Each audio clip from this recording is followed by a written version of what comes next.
In Seoul, a large fitness center building rises against the sunset sky. A muscular man named Choi Kang-hyuk happily greets viewers on his stream. On the table in front of the camera sits a delicious fried chicken and a can of cold beer for the popular mukbang. The streamer happily bites into a crispy chicken leg and prepares to wash it down with a drink. He continues to greedily consume food in front of the monitor in his small room. A close-up of his tense arm with its bulging veins reveals a man obsessed with sports. The man drinks beer with pleasure, recalling the events that led him to such an obsession with training. He had suffered terrible injuries in the past that made it difficult for him to even walk normally. These serious injuries were received while serving in a special forces unit. To recover, he had to undergo rigorous physical therapy and painful manual therapy sessions. After that, he tried many types of activities and began to diligently study the rules of proper nutrition.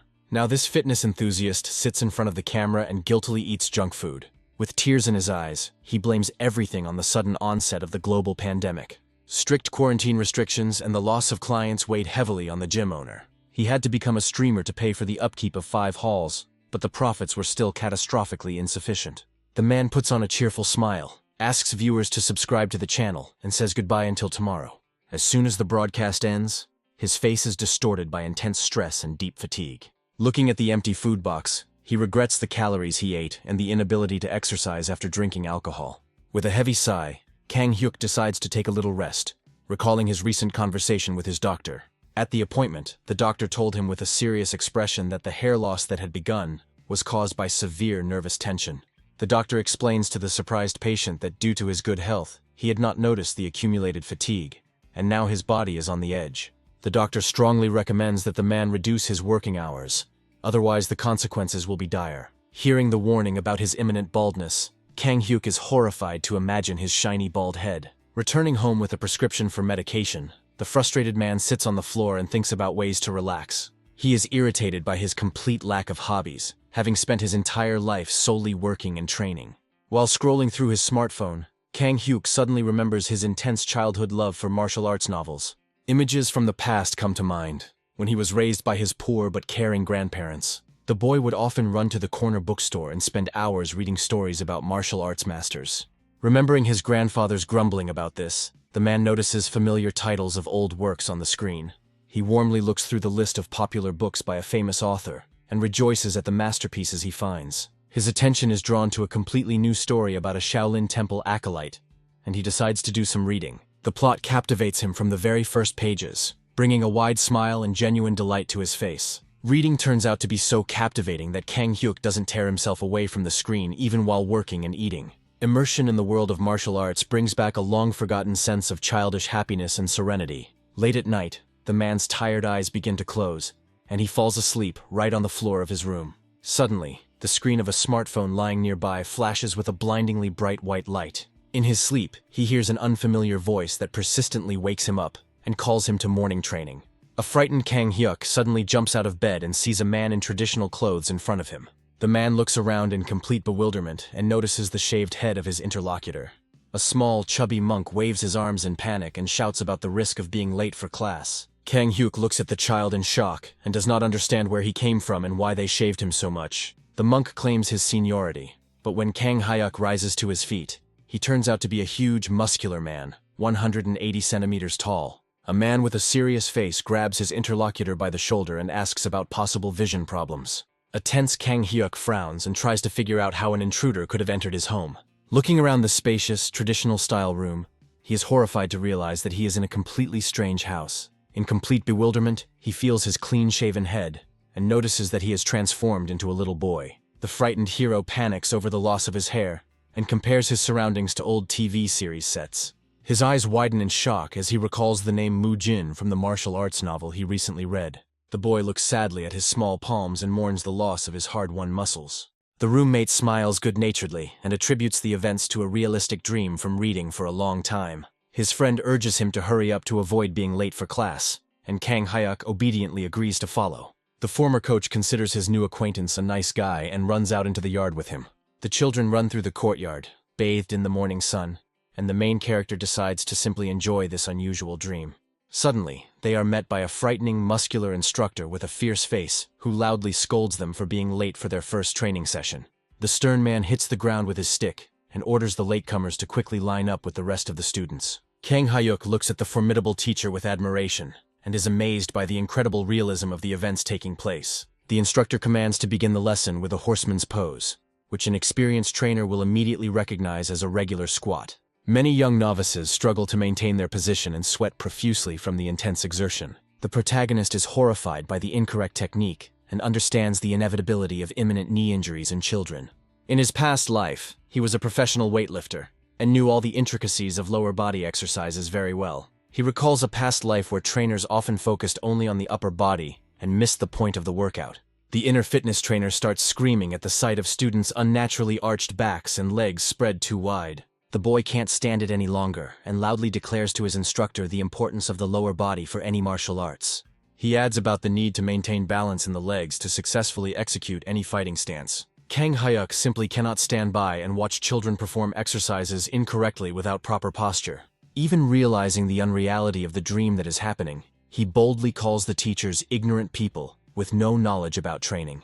The neighboring students look at their classmate Mu Jin in shock and ask fearfully about the reasons for his behavior.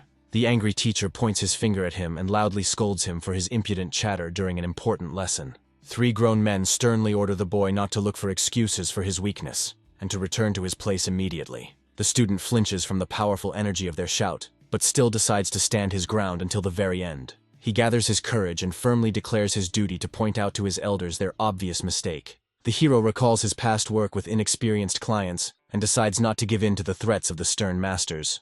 A menacing teacher, his face darkened with anger, asks the boy about his doubts about the correctness of Shaolin training.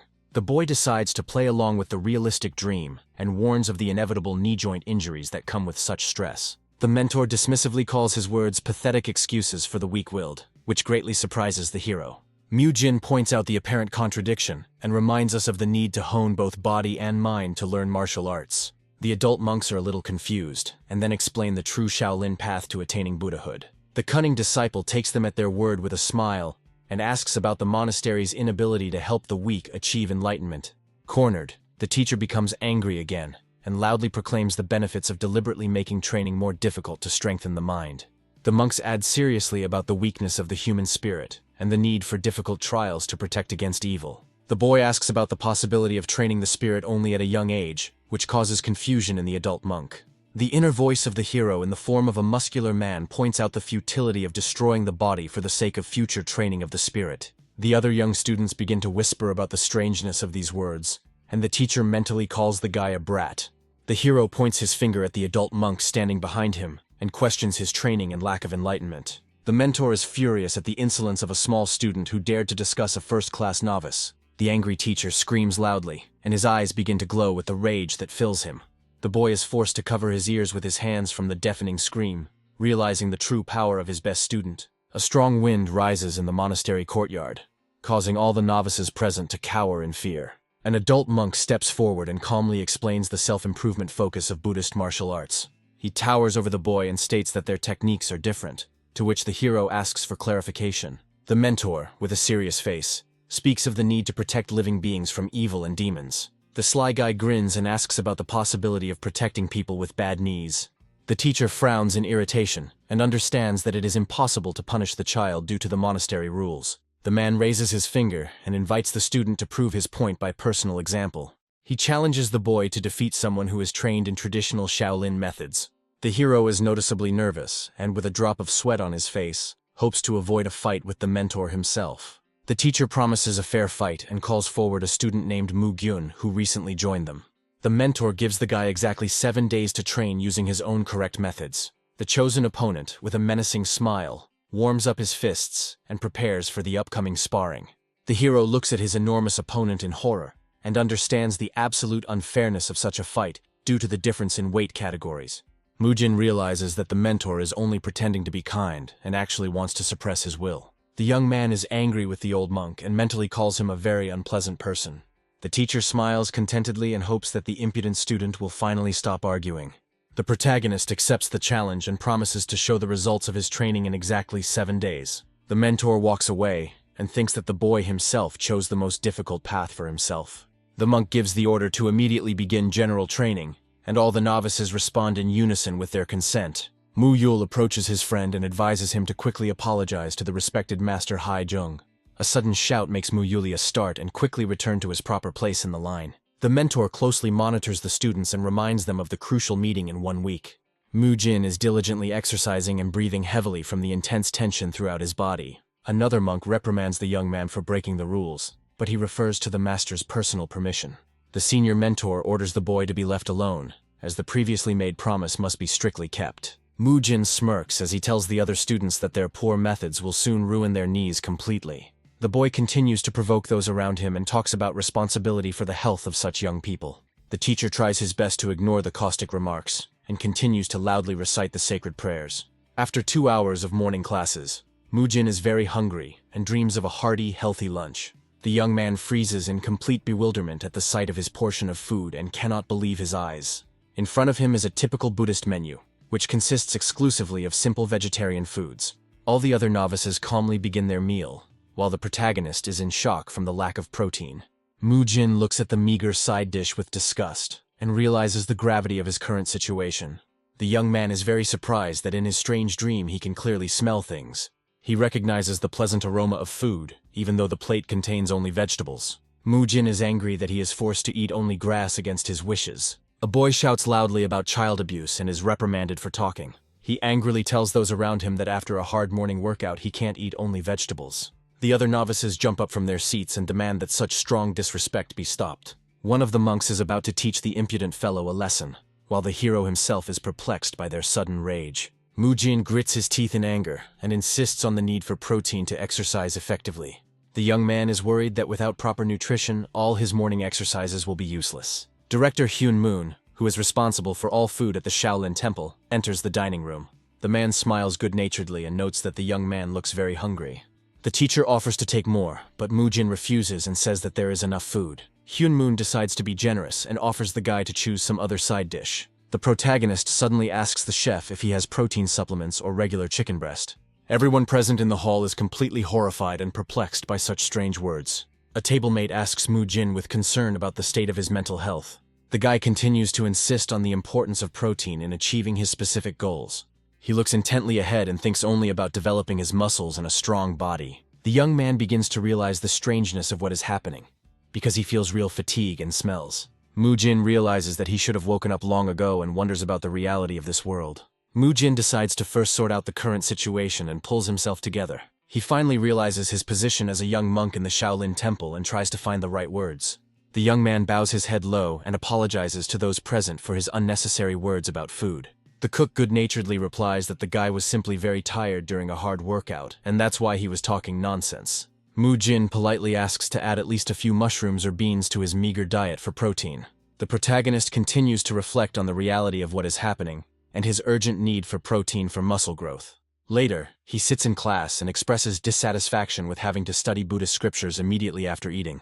The guy imagines himself entering the world of the novel and is painfully searching for a way to return to his time. Suddenly, the idea of returning home immediately after the end of the book's plot occurs to him. Mu Jin recalls the details of the story and realizes that he possesses the impressive talent of the protagonist of this work. In a sudden realization, the young man accidentally ruins a page of the book with ink and screams loudly for the whole class to hear. All the other students in the room turn around at once and look at him with obvious bewilderment. The hero decides to win the upcoming sparring match and make everyone recognize his personal training methods. At this time, adult mentors discuss the uniqueness of this child and apologize for his strange behavior. The chef looks closely at his interlocutor and asks his true opinion about Mu Jin's abilities. The mentor announces his decision to give the guy 7 days to prepare and prove his case. The men walk calmly down the corridor and discuss the wisdom of the decision they made regarding their children's education. The interlocutor reminds that the upcoming sparring match should take place against the strongest student of this year. Every year, the Shaolin Temple conducts a very strict selection process among hundreds of children who come from all over the area. Only 1/10 of all the disciples who come will be able to pass the tests and enter the main temple. Usually, the initial period of training with older students does not allow newcomers to immediately become famous. However, Mu Gyun became a rare exception to this rule and quickly attracted widespread attention. The mentor is confident that this strong young man will be able to correct his opponent's impudent behavior during the fight. The promised 7 days of preparation had come to an end, and the students now gathered in front of the main building. The head monk announces the end of the term and orders the participants to prepare for the start of training sparring. Before the start of the fight, Mujin sits down on the floor and begins doing his usual sports stretching. The boy decides to use a more pompous name and calls his actions a tendon lengthening technique. Stretching is a set of actions to prepare muscles and relax the entire body before exercise. There are many special postures and techniques that can significantly improve flexibility and range of motion in joints. Mujin suggests that his friend try this exercise too, and he agrees with interest. The other students look at them from the side and are perplexed by the strange pose of the boys on the floor. The friend masters the new position of his legs very quickly, and Mujin praises him for his excellent progress. At this time, Mugyun begins to demonstrate his skills and delivers a series of very powerful consecutive blows. People around him admire his strength because with every movement they can hear the loud sound of cutting air. Mujin becomes very nervous and realizes that getting hit by such an opponent will be a big problem. The young man frantically thinks about how to win and suddenly remembers one important detail. He confidently declares that there is one surefire way that will help him defeat a powerful enemy. The mentor watches him closely and understands that the boy's strange requests were not an attempt to avoid training. The man recalls seeing Mujin's nighttime practices, where he trained using his own method. The boy explained to his friend that rubbing his body against a tree would help him instantly surpass the strength of his main rival. The mentor is confident that Mugyun will teach the impudent boy a good lesson during the upcoming fight. Mugyun feels the gaze of those around her, and plans to make her opponent just another step on her path. The young man takes a low fighting stance and takes a deep breath for maximum concentration before the fight begins. Mujin calmly stretches his arm muscles and asks his opponent if he is ready to begin sparring. Mugyun begins to get very angry and suspects his opponent of either simple bragging or a stupid bluff. The boy agrees to the fight and recalls the power of his consistent strikes, which he has been honing for 3 months. The battle officially begins, and one of the students quickly rushes forward to make the first attack. Mugyun was extremely surprised by the enemy's sharp attack and did not expect such sudden decisiveness from him. Mujin deftly dodges the powerful swing and slips under the enemy's arm to perform his own move. The young man understands that he cannot use the dangerous techniques of modern martial arts against an ordinary child. He recalls his past training, where he was taught techniques that could kill a person with the slightest mistake. Mujin decides to use an effective hold that will help him completely immobilize even such a strong enemy. In just 1 second, he seizes the initiative and knocks his opponent to the ground, applying a painful elbow lock. The surrounding students are completely horrified by what they see and shout to their friend about the need to quickly escape. The boys can't believe their eyes, because they have never seen such a quick and crushing defeat. Mugyun lies on the stone floor, looking completely dejected due to the inability to move his limbs. The defeated fighter is in a state of shock and has no idea what technique his opponent used. The second-year students try to give advice to their friend, but their words turn out to be completely useless in this situation. Experienced fighters quickly realize the full power of this strange hold, even though they have never encountered such techniques before. Mujin holds his opponent in a lock and turns on him to finally seal his victory. Mujin demands that his opponent surrender immediately and warns him of the possibility of breaking his arm if he continues to resist. The second-year students push Mugyun and express their dissatisfaction with him losing to a newbie who is barely trained. Mujin increases the pressure on his joints and tells his opponent that any mistake could leave him crippled for the rest of his life. The defeated fighter clenches his teeth in intense pain, while those around him shout at him to get out of the hold as quickly as possible. Mugyun lets out a loud scream from the unbearable sensation, being completely helpless under the weight of his opponent. Mujin abruptly lets go of his comrade's hand and apologizes for the physical pain he caused during the fight. The winner helps his opponent to his feet and begins to stretch his stiff shoulders right there on the training ground. Those around him officially acknowledge the outcome of the morning's sparring and declare Mujin the rightful winner of this short fight. Old books describe a technique of successive strikes, which is one of the 8 fists of extreme measures in ancient martial arts. This devastating attack relies on coordinated fist, elbow, and shoulder movements for a quick victory at close range. Mugyun was considered one of the best masters of this technique among all the young monks of his age in the Shaolin monastery. Even the seasoned senior students were genuinely impressed by the power and precision of his polished, consistent strike. However, this morning his fine reception was completely defeated by a strange technique used by an unusual young monk. The losing fighter sits on the floor and cries in anger, calling the clash completely unfair and wrong. He complains that Mujin immediately went into strange moves instead of using the traditional sequential strike. Mugyun loudly shouts his confidence in victory provided there is a fair fight, while his comrade tries to calm him down. The senior disciple sternly reminds Mujin of the rule to use only Shaolin martial arts during official sparring.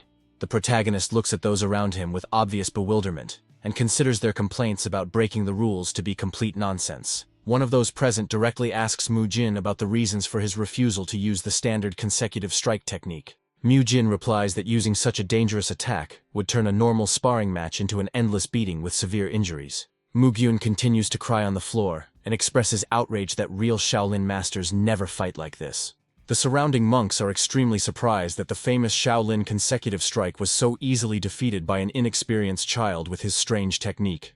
One of those present clenches his fist in frustration and acknowledges the reluctance of everyone else to accept Gyun's obvious defeat. Students begin to seriously fear a decline in the authority of the monastery's martial arts and the possible departure of disillusioned followers from the school. The concerned monks approach Senior Master Hiejung to ask what action they should take in this situation. To everyone's surprise, Mentor Haijung only smiles mysteriously, leaving everyone around him guessing about his plans to resolve the dispute.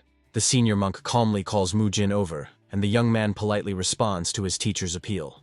Haijung asks Jin about his motives, and receives confirmation that the unusual technique was used to preserve the enemy's health. The mentor approves of his student's actions and declares that Jin remained true to the true path of Shaolin and deservedly won this sparring match. The other monks are shocked by Jin's quick admission of rightness and do not understand the reasons for their strict leader's sudden leniency. Hiejung explains that Jin's technique was more effective than a traditional strike only because of his current opponent's weakness in combat. The teacher reminds us of the highest goal of martial arts as victory over evil and promises to personally demonstrate the true essence of Shaolin techniques. The mentor speaks of true power to defeat any demon and gives the order to immediately bring a huge boulder to the training ground. Two strong monks with great difficulty roll a massive dark stone into the middle of the courtyard, under the watchful eyes of everyone present.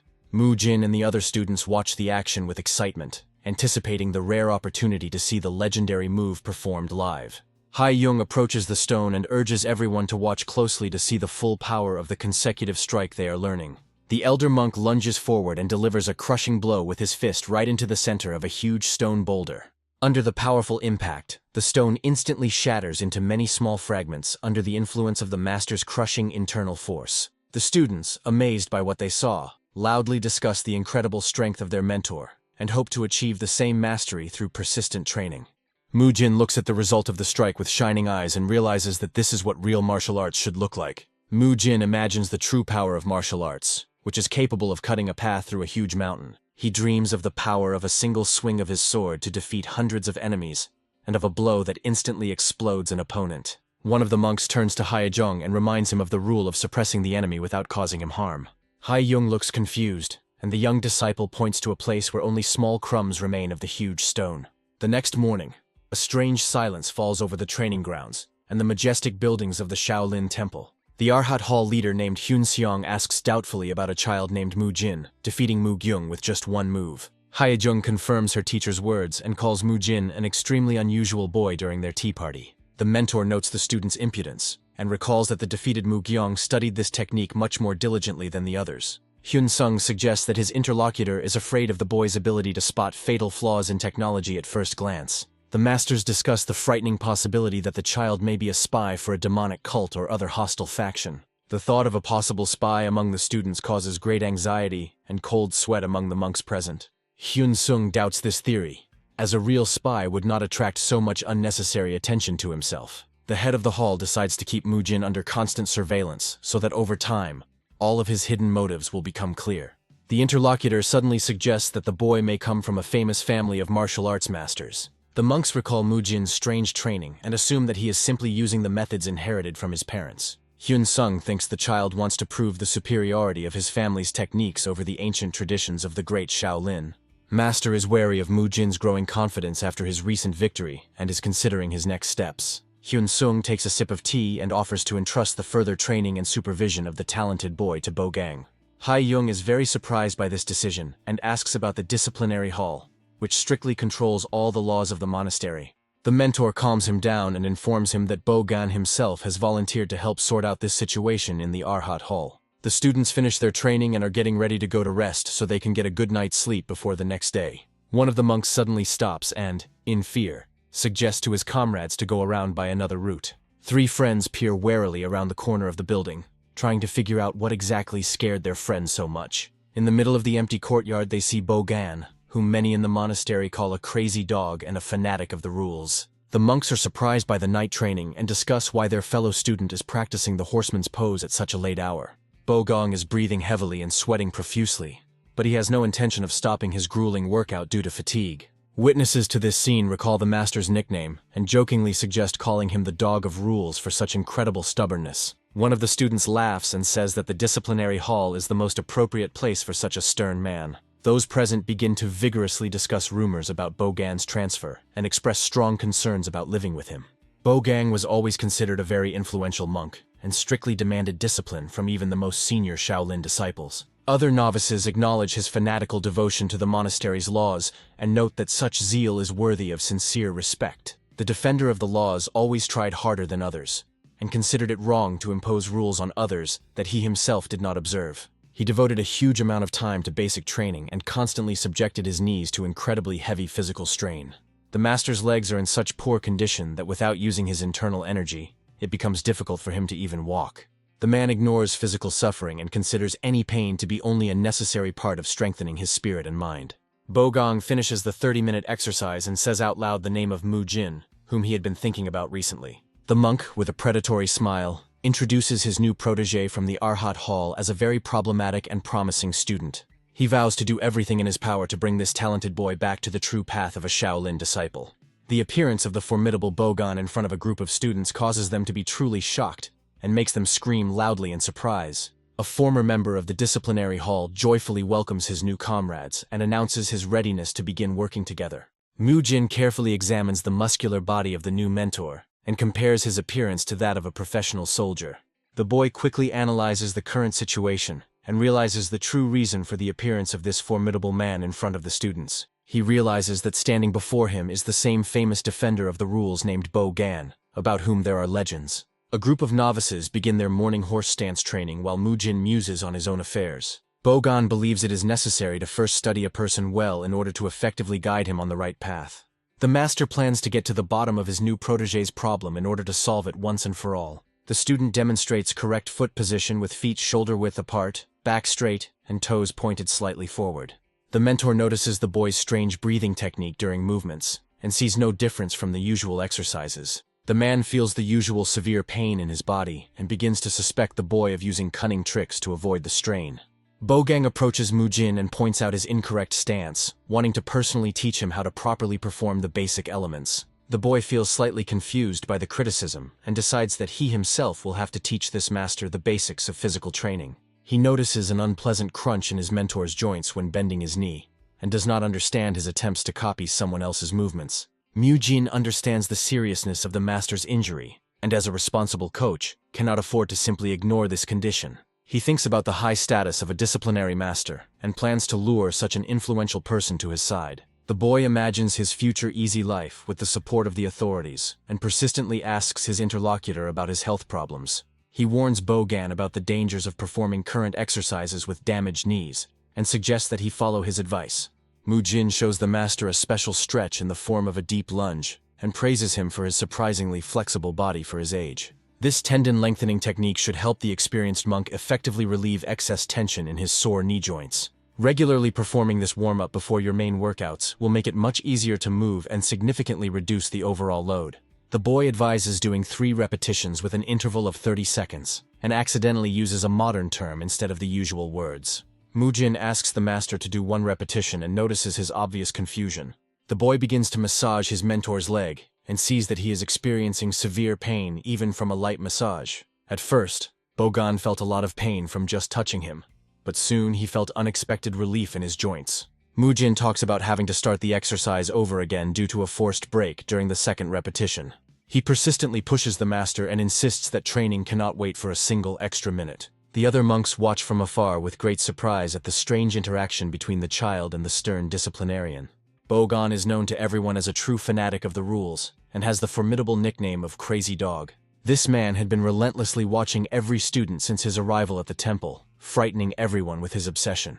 Those around him are amazed that such a strict monk is now training in a friendly manner with an unusual newcomer. Mu Jin suggests taking a little rest and plans to perform the current exercise 15 more times. He asks his instructor how the new stance feels, and reminds him of the poor condition of his knee joints. The boy demonstrates the technique of a mini squat with a slight bend in the legs, to significantly reduce the load on the injured areas. He begins to explain the procedure in detail, and asks you to first slowly assume a semi-sitting position.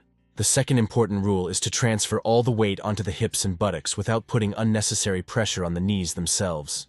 When slowly rising to the starting position, all the main load should be maintained in the same muscle groups. Mu-jin inquires about the condition of his interlocutor's muscles and suggests taking a short break before the next step. Bo-gang listens closely to his body and realizes that he feels much less pain with this new exercise. The boy plans to do 3 more repetitions and wants to prove in practice the enormous benefits of the services of an experienced personal trainer. He recalls his past clients with a frightening appearance, who looked very much like stern soldiers. Such serious people always easily succumb to sincere praise and kindness from their mentor. Mu-jin praises his interlocutor for quickly mastering the stance, and Bo-gang laughs in response, and reminds him of his 18 years of training in Shaolin. The monks watching from the side speculate about the reasons for Mu-jin's strange behavior, and suggest that he may have simply gone mad. Hae-young gets a huge headache from the situation, so he decides to just ignore the strange couple while the bells ring. The boy advises his instructor to always repeat these movements when training the lower body, and to do them before starting the main lesson. Bo-gan silently agrees to follow the instructions he receives. But this trust is not based on blind faith, but on personal experience. He decided to fully trust Mu-jin only after he tested the effectiveness of stretching and acupressure on himself. The man listens carefully to his inner feelings, and admits to himself that these are truly excellent techniques. Not only the method of performing the exercises itself proved effective, but also the combination of tendon lengthening with proper massage. Bo-gan notices the absence of the usual throbbing pain in his knees and feels how much the muscles in his limbs have stretched. The mentor asks the boy with a smile whether these unusual and effective techniques are a legacy from his family. He notes the high effectiveness of the exercises and concludes that Mu-jin's family is certainly very unusual. According to Bo-gan, these methods have been perfected over many generations, and the boy is delighted by the convenient misunderstanding that has arisen. Mu-jin recalls his suspicious behavior in the past and realizes that the answer to fix his reputation has already been revealed. The boy confirms the version about training at home, after which they both laugh happily and rejoice at the wonderful results of the training.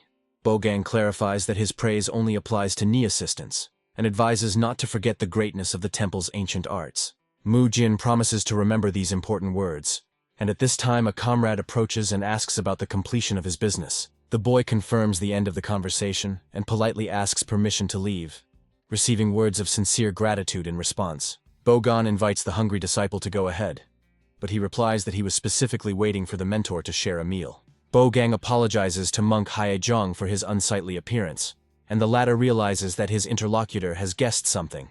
The man laughs loudly and declares that Mu-jin comes from a family of doctors, not martial artists. Bo-gang admits that his knees are in terrible condition after heavy training, and his interlocutor is surprised by his long silence. The man explains his behavior by his reluctance to disturb the senior monks and his fear of appearing weak in front of the younger disciples. Even his longtime training comrades didn't notice anything.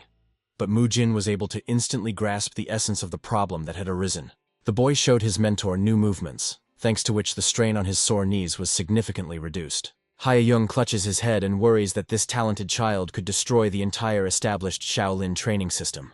The interlocutor asks the monk not to worry and promises to make every effort to return the student to the right path. He is confident in the authority of his elders and suggests carefully introducing the boy to the temple's traditional training methods. Hae-young agrees with this plan and advises not to rush things in order to do everything as carefully as possible. The mentor expresses his hope for Bo-gan's help, after which it is time to begin another midday training session.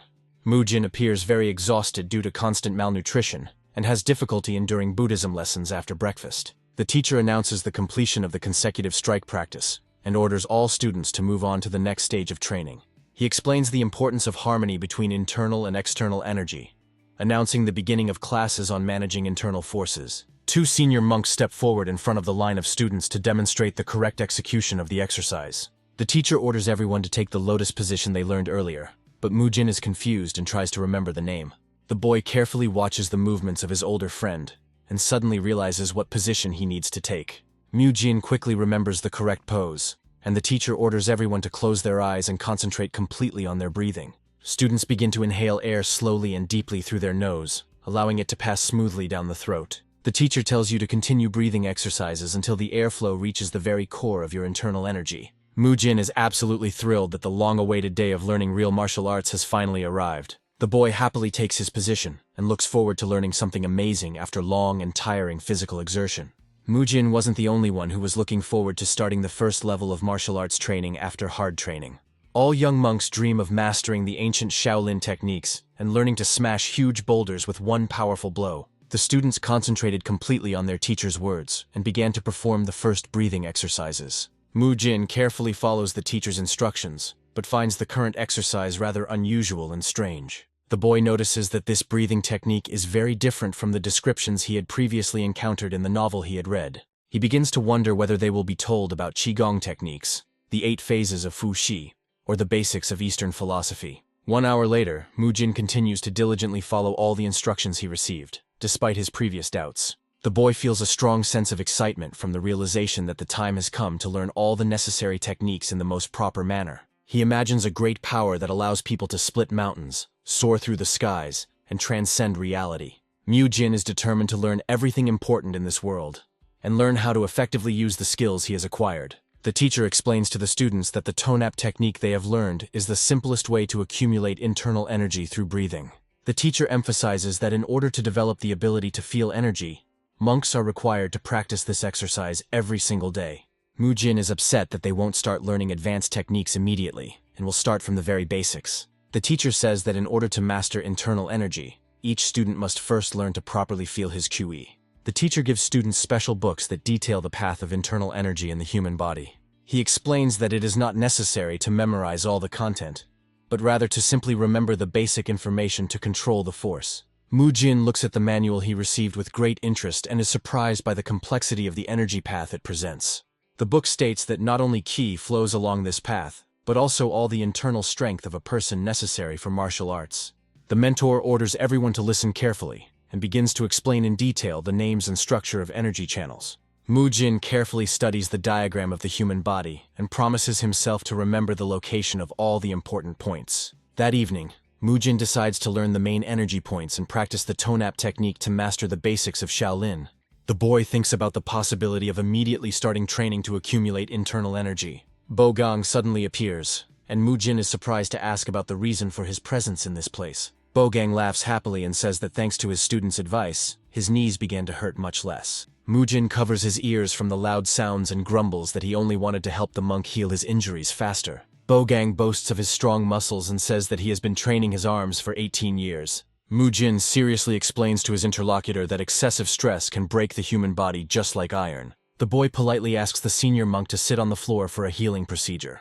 Mujin suggests that Bogang relax his tense muscles and warns him that he might feel some pain. The student begins to press hard on the monk's legs, causing him to involuntarily flinch and wince from the sharp pain.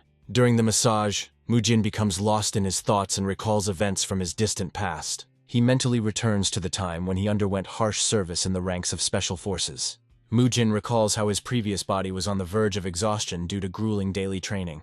While on another mission, he suffered a serious injury that put an end to his many years of service. Due to the injury he sustained, he was forcibly discharged from the army and sent on a stretcher to a military hospital. Mujin recalls a period of deep despair when he sat in the rain with a cast on his arm and an injured leg. Looking at Bogan, the boy realizes that this stubborn monk reminds him very much of himself in the past. Mujin continues the massage and instructs the monk to take care of his health so as not to suffer the consequences later. Bogang places his hand on the student's head and says that in Shaolin, no one is abandoned because of poor physical condition. The monk smiles broadly and assures the boy that the temple will never abandon its disciple, no matter the circumstances. Bogang apologizes for wasting his time and asks the boy about his plans for the evening.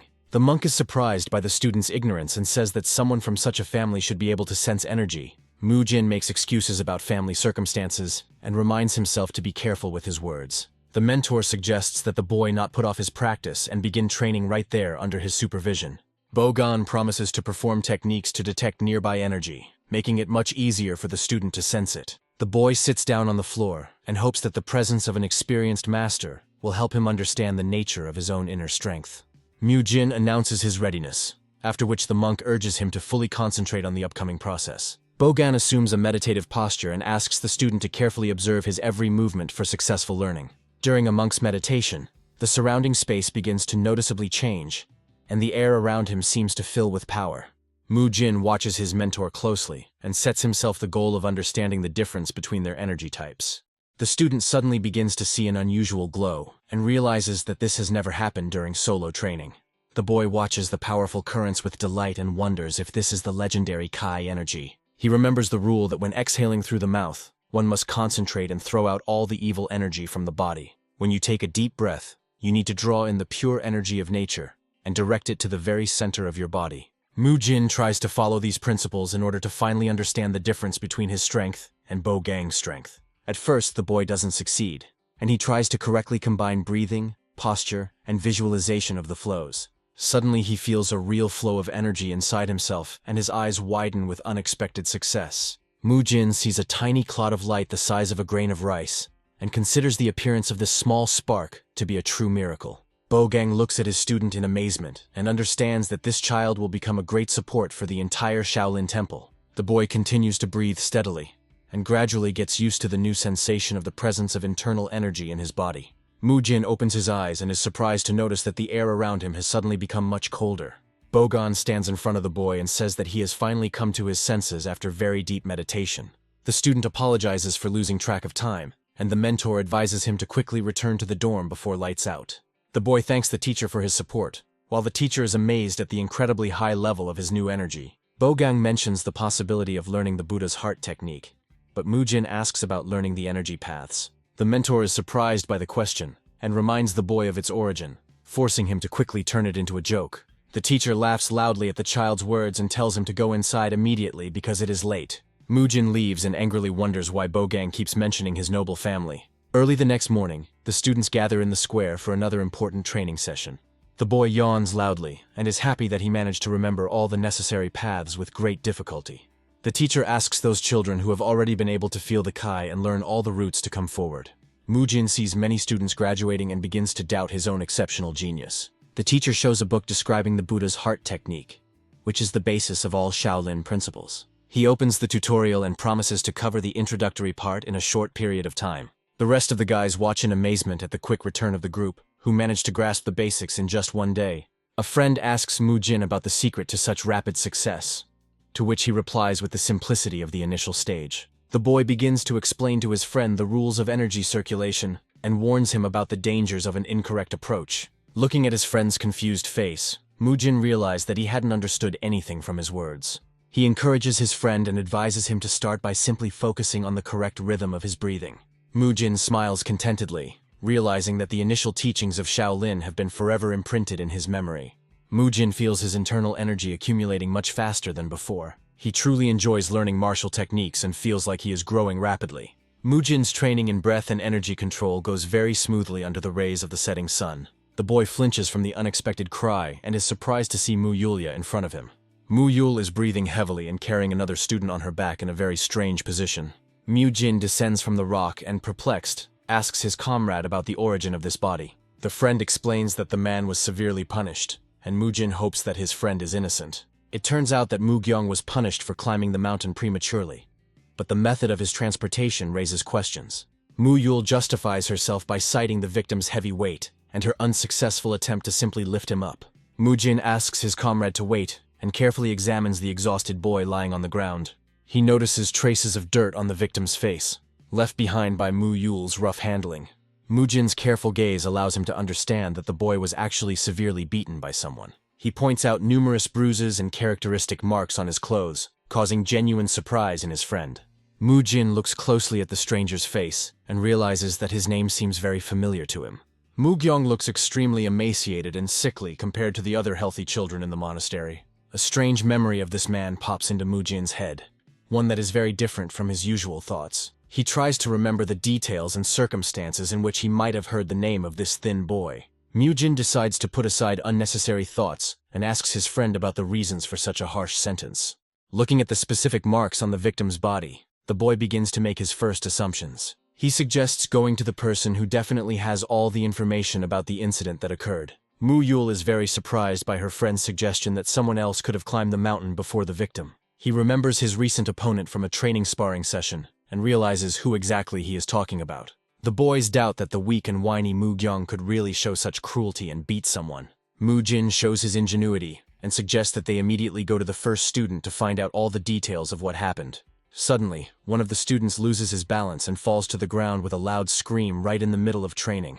The irritated young man expresses his dissatisfaction with being distracted from important activities for the sake of empty talk. Mu-jin responds by asking him about his behavior and reminding him of his status as the master's best disciple, who must help others. The interlocutor mockingly reminds Mu-jin of his past defeat and ridicules his attempts to appear important.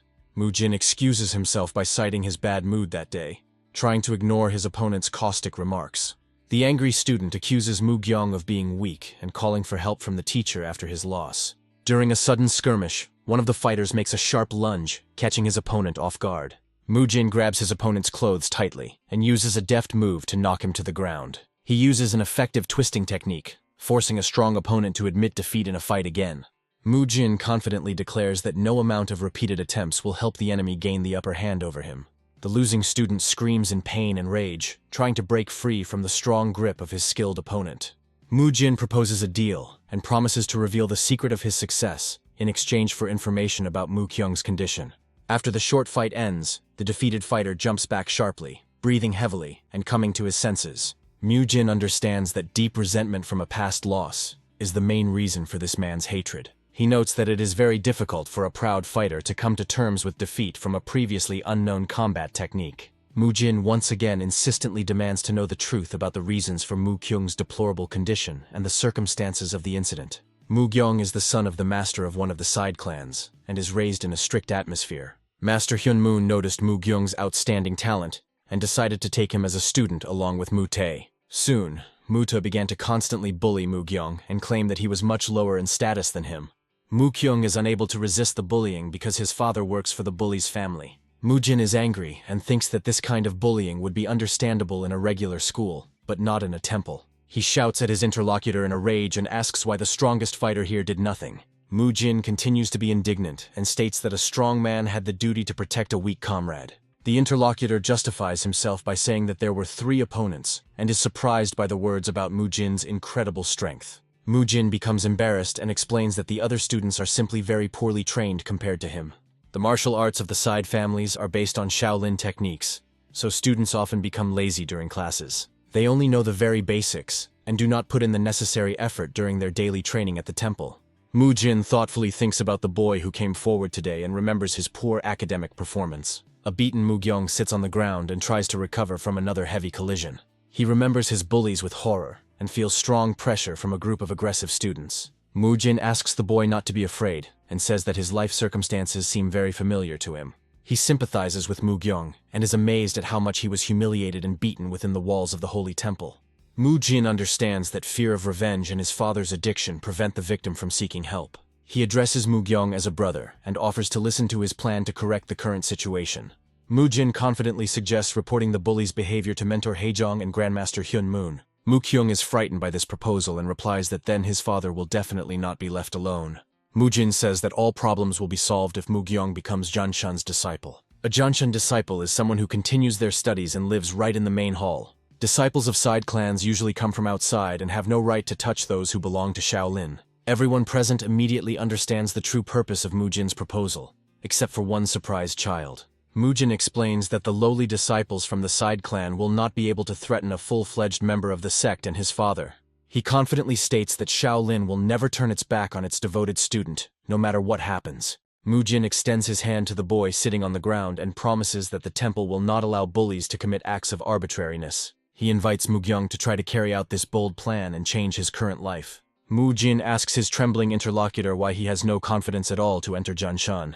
He wonders if the boy really wants his father to continue working hard for a family that treats him badly. Mu-jin warns that if he surrenders, his father will have to continue to obey Mu-tae's will in everything.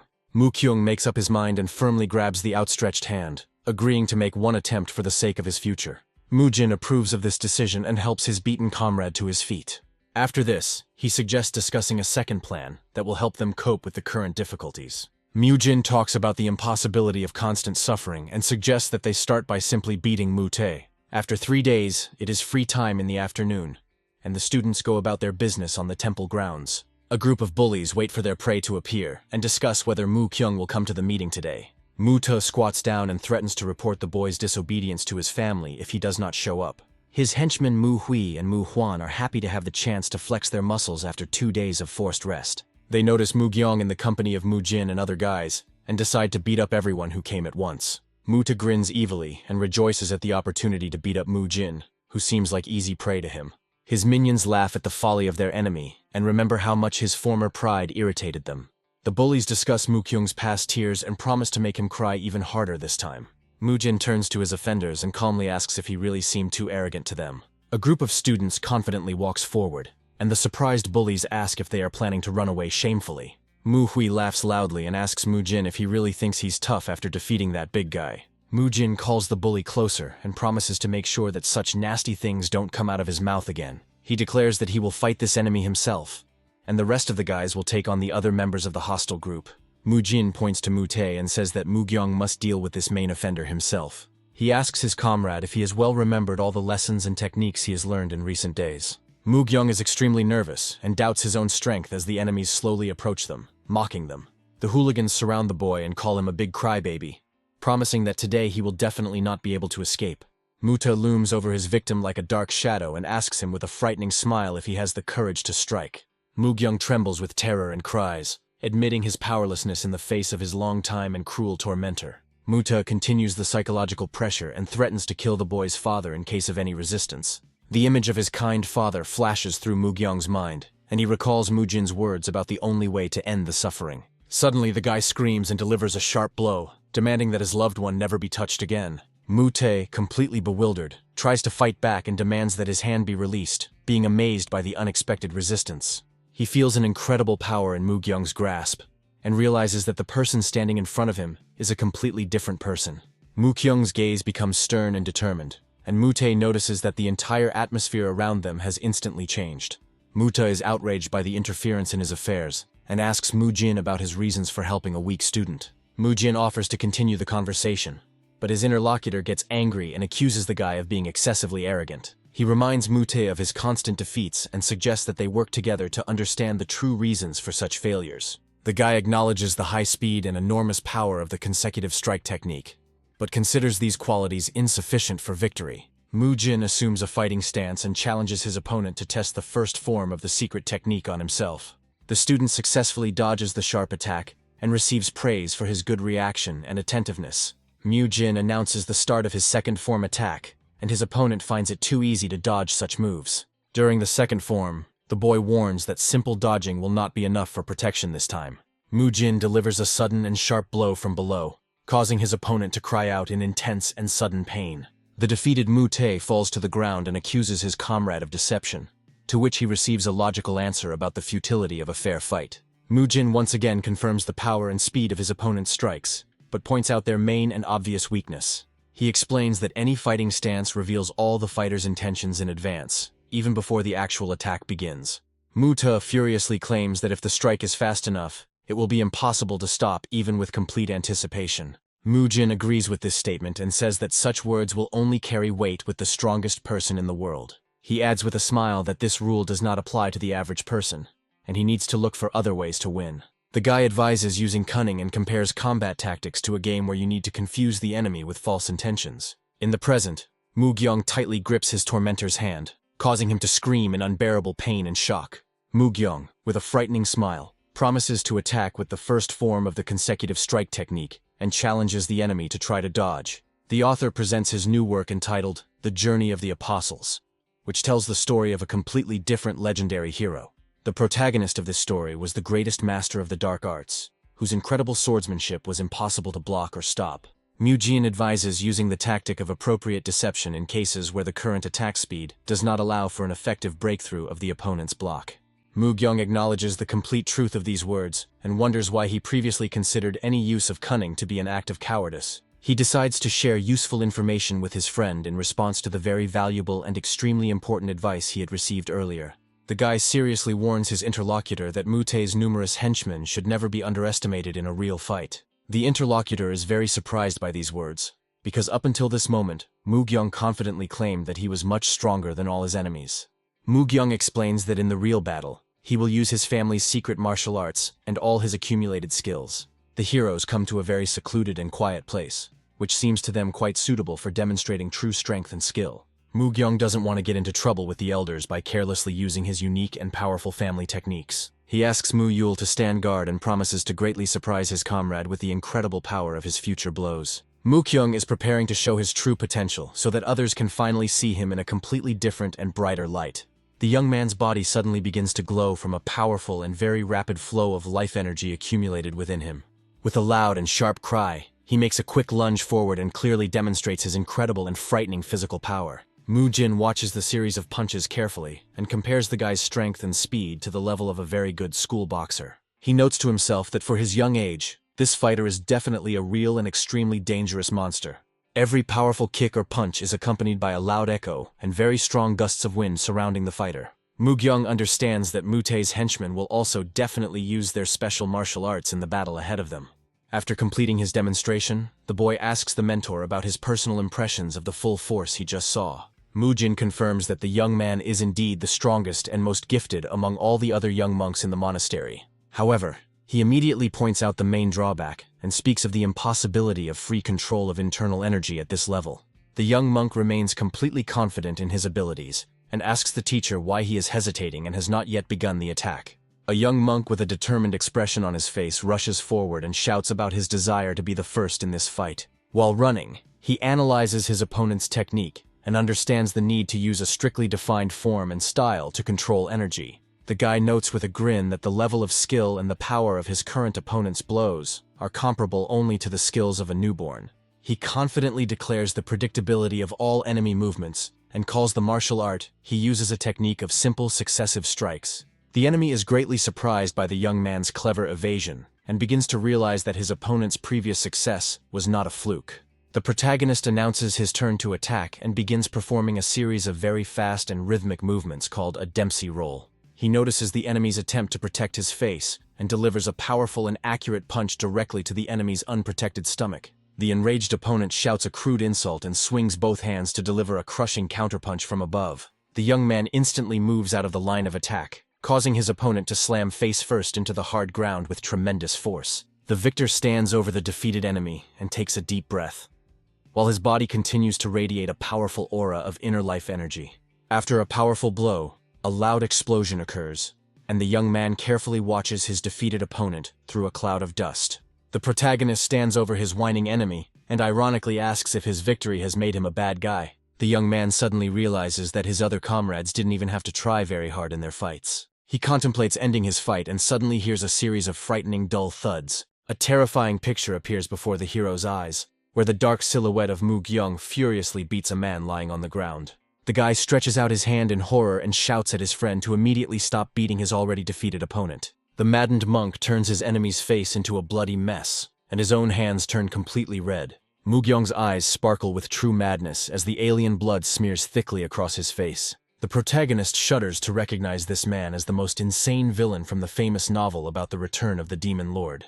The true form of the one who loves blood more than anyone else in the world is revealed to everyone, under the name of the bloody monk Mu Gyung. A young man recalls his favorite novel, which he read as a child. The book featured a mad monk who claimed that all people were evil. This monk declared that he would wash away the sins of people with his own blood. The scene that monk Mu Jin sees reminds him of the madness of the hero Mu Gyung from that novel. Looking at the defeated enemy, he thinks with horror about what he awakened. It flashes through his mind that he just wanted to tease him, but now he doesn't understand what kind of demon it is. He realizes that if nothing is done, Mu Gyung could die from the beating. Another monk named Mu Yul runs up to the fighting and shouts for help. Two novices try to restrain an enraged Mu Gyung, who shouts that he will not allow his father to be mocked. After a brief outburst of rage, everyone around is amazed by the boy's incredible strength. The battered monks come to their senses as their comrades help them up. Mu Jin thinks that Mu Kyung probably hasn't yet become the bloody monk in the book. The character in the novel was simply a madman who went mad from constant bullying and torment. Suddenly, a muscular monk with glowing eyes appears and menacingly shouts the name Bogan. He looks at the beaten novices on the floor and demands an explanation from Mu Jin. The angry monk shouts that he is waiting and needs an explanation immediately. He shouts out the names of everyone involved: Mu Jin, Mu Gyul, and Mu Kyung. Mu Jin asks Mr. Bogang to look at Mu Kyung's body. The young monk's entire back is covered with dark bruises and scars. Mu Jin explains that the monks lying on the ground have been tormenting Mu Kyung for the past 2 months. Mu Jin says that today, the three of them were going to do the same thing, so they intervened. Bogang asks again with a threatening look if this is true. He looms over the offenders, asking if what Mu Jin said was true, and warns them against lying. Suddenly, other monks come running, loudly shouting the name of Lord Bogan. The elder monk looks at the mess and demands an answer from Mu Kyung.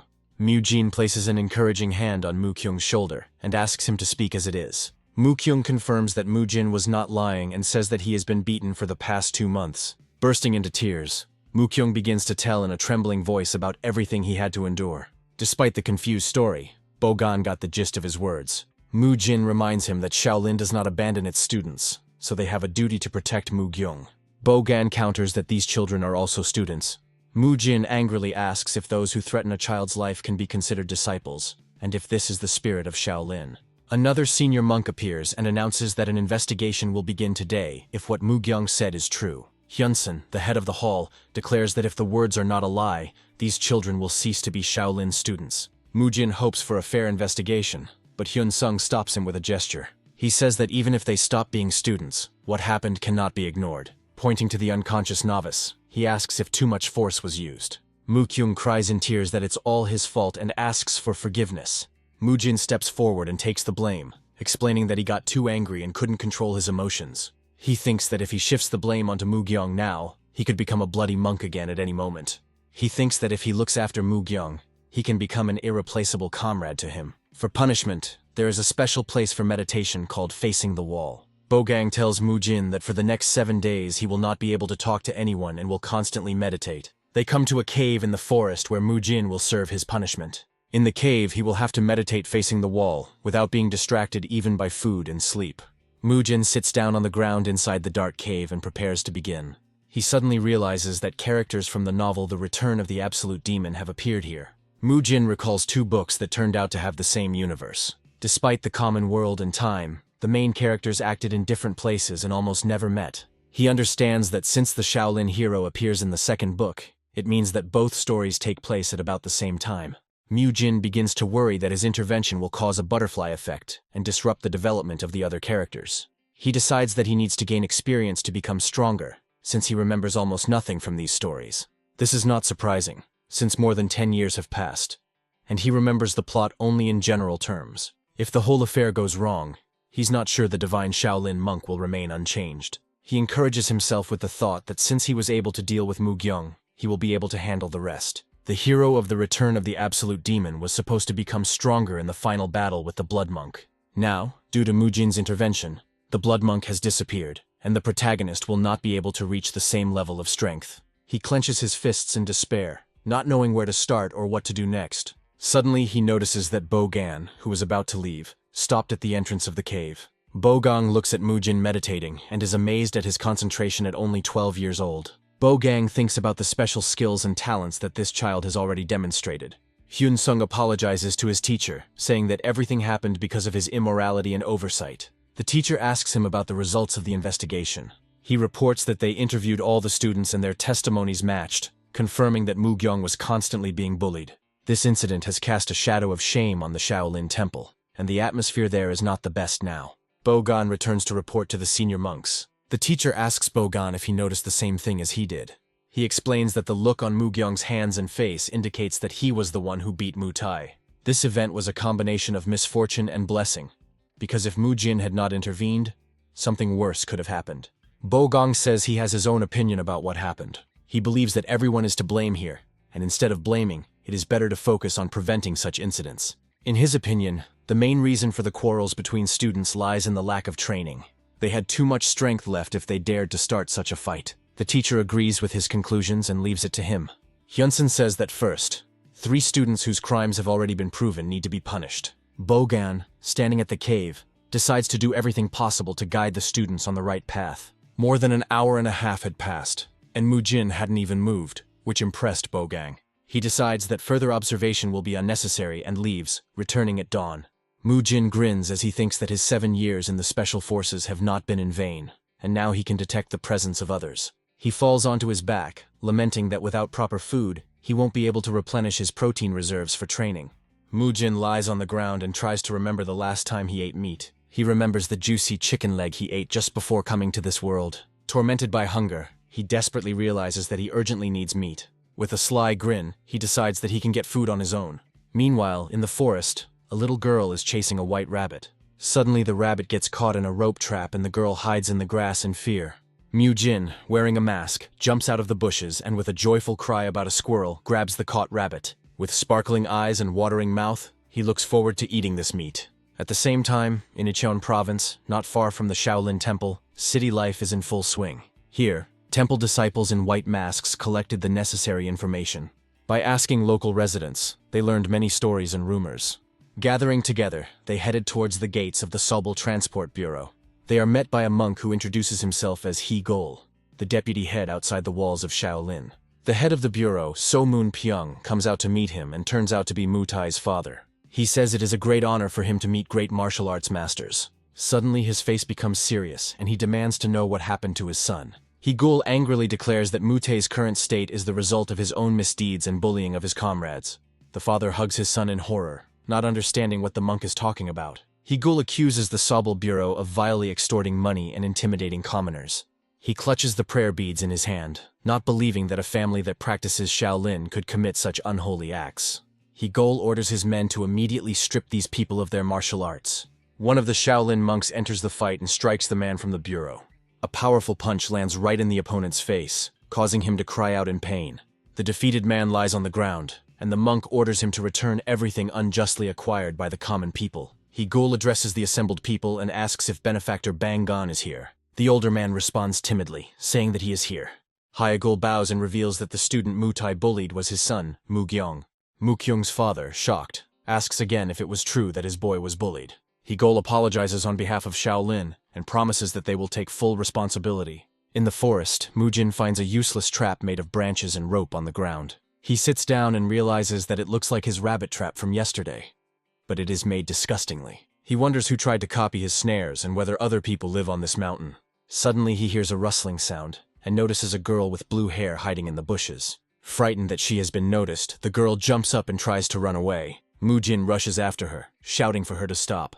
The girl runs desperately through the forest and thinks that she has managed to escape. Suddenly, Mu-jin catches up with her and, holding out his hand, shouts that he caught her. He throws her to the ground and is surprised to realize that he has caught the girl. The frightened girl, with tears in her eyes, asks what she did wrong. Later, they sit together and the girl devours the food, causing Mu-jin to realize that she was making a trap because she was so hungry. The girl asks Mu-jin if he, as a novice monk, can eat meat. Mu-jin replies that he has special reasons and asks her not to worry about it. He wonders how she ended up here, since, judging by her clothes, she comes from a wealthy family. A memory flashes back to her where she tearfully begs her father not to leave her. She stands alone, thinking that she is useless, and that her very existence is a mistake. Mu-jin notices her sadness, and decides to change the subject since she clearly doesn't want to talk about it. He asks her with a sly smile to keep the fact that he hunts rabbits a secret. The girl asks if it is because he is not allowed to eat meat, to which he partially agrees. In return, he promises to help her return home, which greatly surprises her. He says that soon a naked monk of a certain status will appear here who will be able to help her. When she asks how he knows this, Mu-jin replies that he can sense his presence. Meanwhile, Bo-gang is indeed heading towards the cave where Mu-jin is. Approaching the cave, he asks for help, and suddenly a surprised girl appears from behind a tree. Bo-gang offers to take her home, and the girl thinks to herself that he really is naked. Pointing to the cave, he asks if she had seen a little boy there by any chance. The girl smiled shyly, understanding why Mu-jin asked to keep everything a secret. She replies that she was afraid to approach and did not see anyone nearby. Bo-gang decides that since Mu-jin is so good at meditating, he can afford to help this girl. He tells her to follow him down the mountain and find her house. In response to his question, she introduces herself by saying that her name is Ryu Solwa. Mu-jin listens and with a sly grin realizes that Bo-gang and the girl have left. He falls tiredly to the cave floor, lamenting that he forgot to ask the girl's name. After some thought, he decides that this is not critical, since they are unlikely to ever meet again. Meanwhile, at the temple, Bo-gang calls out to Mu-gyung, who responds in surprise. Bo-gang says he has something to say, and it concerns his father. He told Mu-kyung about everything that happened in Icheon, and that his father had been given a new job. He advised the boy to stop worrying about worldly affairs and devote himself entirely to his studies. Mu-kyung, with tears in his eyes, resolutely promises that he will do his best. He vows that he will definitely become Janshan's disciple. On the fourth day, Mu-jin recalls his Special Forces survival training, which makes hunting easy for him. The only thing he forgot was that an open fire during a hunt could expose him. He decides that after this, it would be best for him to move to another cave to cover his tracks. To minimize the amount of waste, he didn't even bother to skin the meat, but simply smeared the carcass with dirt. Although the meat wasn't super tasty, he was able to replenish his protein reserves and finally remember its taste. The beautiful dawn of the 5th day is coming. Mu-jin woke up before the morning bell and began to meditate, but not because of his own diligence. He does this because he feels like he is being watched from time to time. Bogang approaches the cave and does not expect to see Mu-jin already busy meditating. He goes inside, wondering if the boy had been like this all night. Satisfied with his concentration, he praises Mu-jin and quietly leaves him some food. He holds a bamboo container of food in his hand, and thinks that forcing the child to eat only this is too much. Food is given only once a day after taking biogokdan and water. He makes up for his lack of energy by hunting, which has already become a routine for him. The solar 6th day of his punishment in the cave begins. After getting enough protein, he starts training by doing push-ups. As he continued to train his body, he realized one important thing. The breathing technique during the exercises turned out to be similar to tonap, which allows you to accumulate energy in the body. Thus, he began his own training, mixing spiritual development with fitness. He felt like his body had been cleansed, but there was still something he didn't know. He didn't know that in this world there actually existed training called Hengon. On the 7th day, the meditation comes to an end and Bogang tells Mu-jin that he has succeeded. Mu-jin hesitantly asks if he can speak yet and is answered affirmatively. Bogang reports that since dawn is approaching, they will head straight to the training ground. On the way, Mu-jin asks how Mu-gyung's case ended. Bogang explains that after the investigation, it was discovered that Bureau Chief Sobel had caused a lot of trouble. Therefore, the temple completely deprived them of all privileges, and Mu-gyung's father now works for the new owner. Bogang also adds that during this time, the intensity of Mu-gyung's morning training has increased. He says that now Mu-jin will have to participate in training twice as hard as everyone else. Mu-jin despairs when he thinks that Bogang still hasn't changed his mind. He asks for permission to train on his own, and Bogang agrees to see what happens.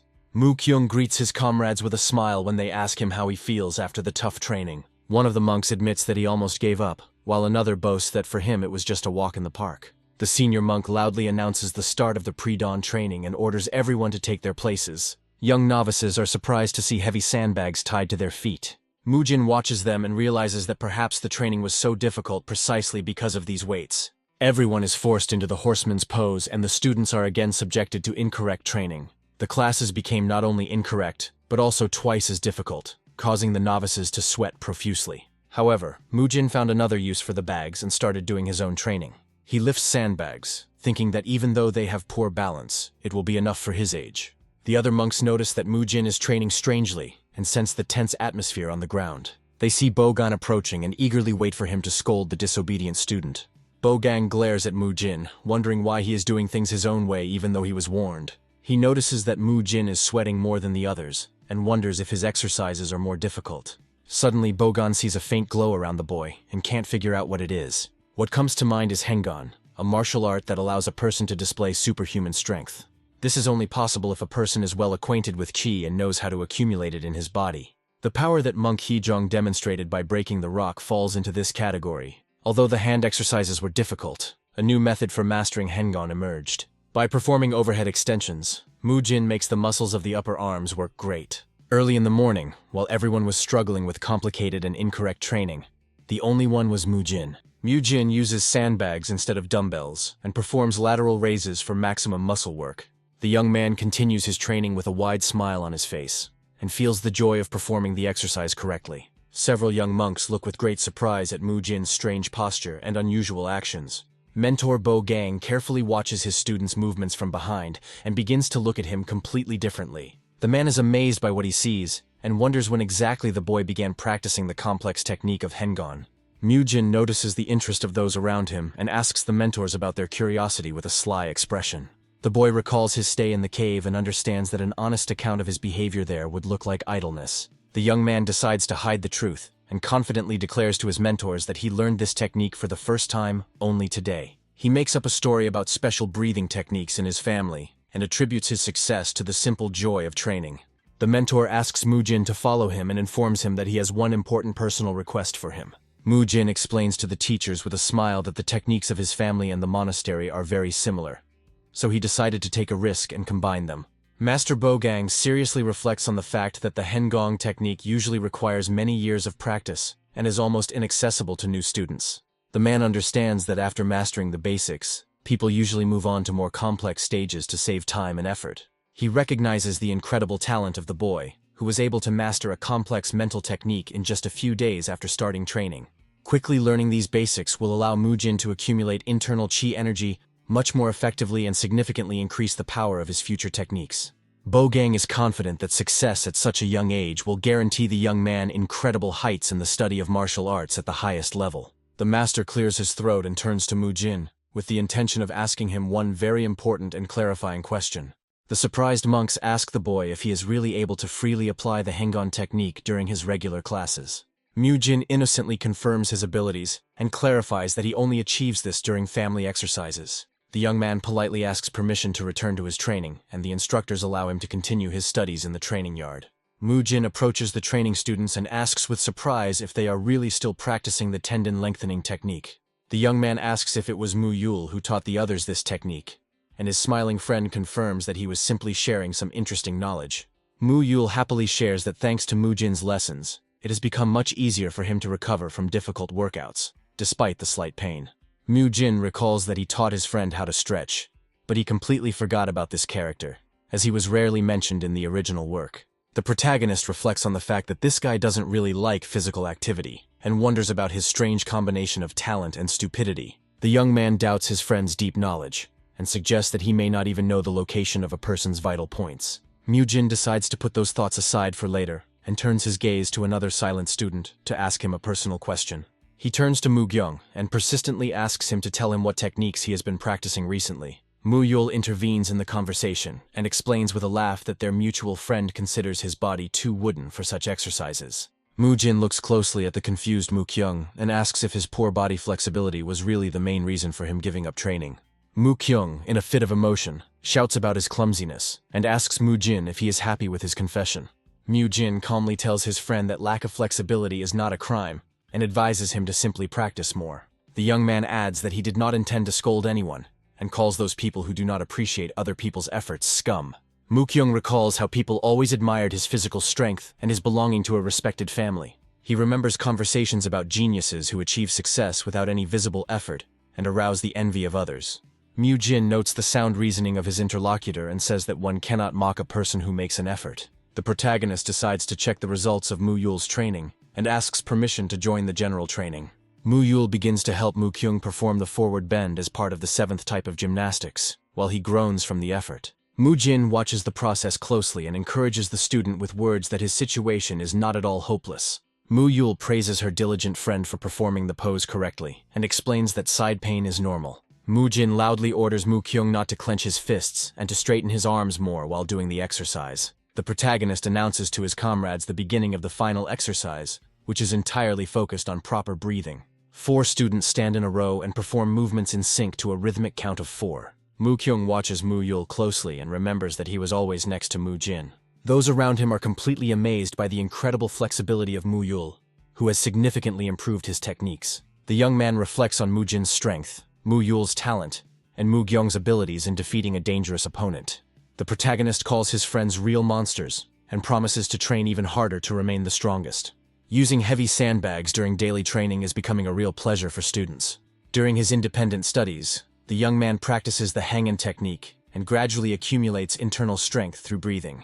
From time to time, the hero does joint stretching with the guys and strictly monitors that they do not slouch. Students notice changes in Mujin's physique and attribute his broad shoulders to the special physical exercises he performs. The mentor announces the beginning of early morning training and the transition to studying ways to use accumulated internal energy. The teacher orders several students to come forward to demonstrate the correct execution of a new exercise. The master explains in detail the technique of moving energy from the lower abdomen up through 3 important acupuncture points. The protagonist begins to practice and tries to collect a clot of luminous energy in the area of his abdomen. The young man reflects on the correct division of the flows of force in the proportion of 70 to 30 to achieve the desired result. Mujin prepares to deliver 3 consecutive punches, concentrating all his power into his clenched fists. The young man makes a sharp move forward and launches a series of devastating attacks using internal energy. The hero is amazed at the effectiveness of the new technique and realizes the possibility of strengthening the entire body through the impact on specific points. The young man understands the need to maintain balance in the distribution of forces in order to successfully manage large amounts of energy. Mu-jin understands that in order to perform the first form of consecutive strike, he needs to direct internal energy into his legs. The young man is convinced that his guess about the need to distribute force throughout the entire lower body is correct. The protagonist realizes the importance of complete control over the entire body, and the redistribution of energy flows from the arms to the legs. Mu-jin imagines a real battle and thinks about the length of training required to instantly achieve a fighting state. One of the students tries to replicate the movements and, in confusion, adopts a strange pose during practice. Mu-jin approaches his comrade and learns that he has completely forgotten the correct sequence for distributing internal energy. The protagonist sighs and asks his friend to tell him at least that part of the information that he managed to remember. The comrade tries to list the names of the acupuncture points, but Mu-jin immediately corrects him and names the correct order. Mu-jin explains the principle of dividing 70% of the force and points out the need to concentrate the energy on the right side for a right-handed person. The young man notices Mu-yul's difficulty in understanding the theory and decides to explain the complex technique in simpler terms. Mu-jin touches Mu-yul's stomach and asks him to forget the names of the points to concentrate the energy in one place. Mu-yul successfully carries out the instructions and is pleased with the simplicity of her comrade's explanations.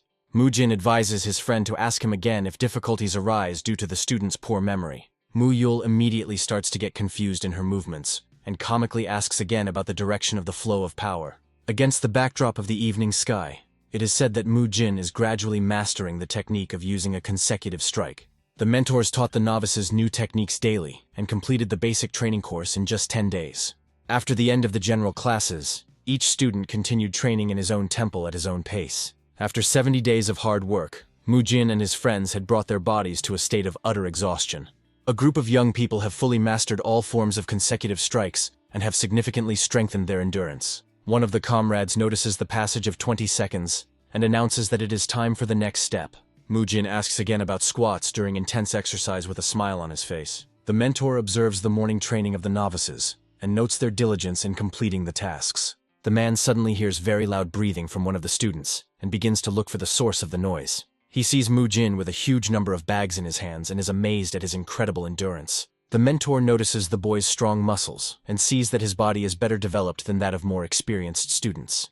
The teacher understands the seriousness of Mu-jin's training and is surprised at how he has achieved such high results in just 2 months. The young man's words about how conventional teaching methods can lead to pain throughout the body come to mind.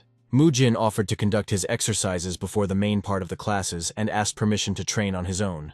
The teacher sits alone and seriously considers the correctness of the traditional training methods in Shaolin. The man stands up to greet Mr. Hyun-sung, who notices his interlocutor's deep thoughtfulness. Hyun-sung invites the interlocutor to share his experiences and talk about the reasons for his concerns. The young novice looks confused and admits that he did not quite understand the words of his mentor Bogan. The muscular monk informs the young man of the chief monk's desire to meet him immediately. Mu-jin is angry and wonders about the reasons for the summons, while those around him whisper about his possible misdeeds. The mentor calls the boy to hurry to the chief monk, and he obediently follows him. The head of the Nahan Hall, Hyun-seong, looks serious and ponders the sudden call to leadership.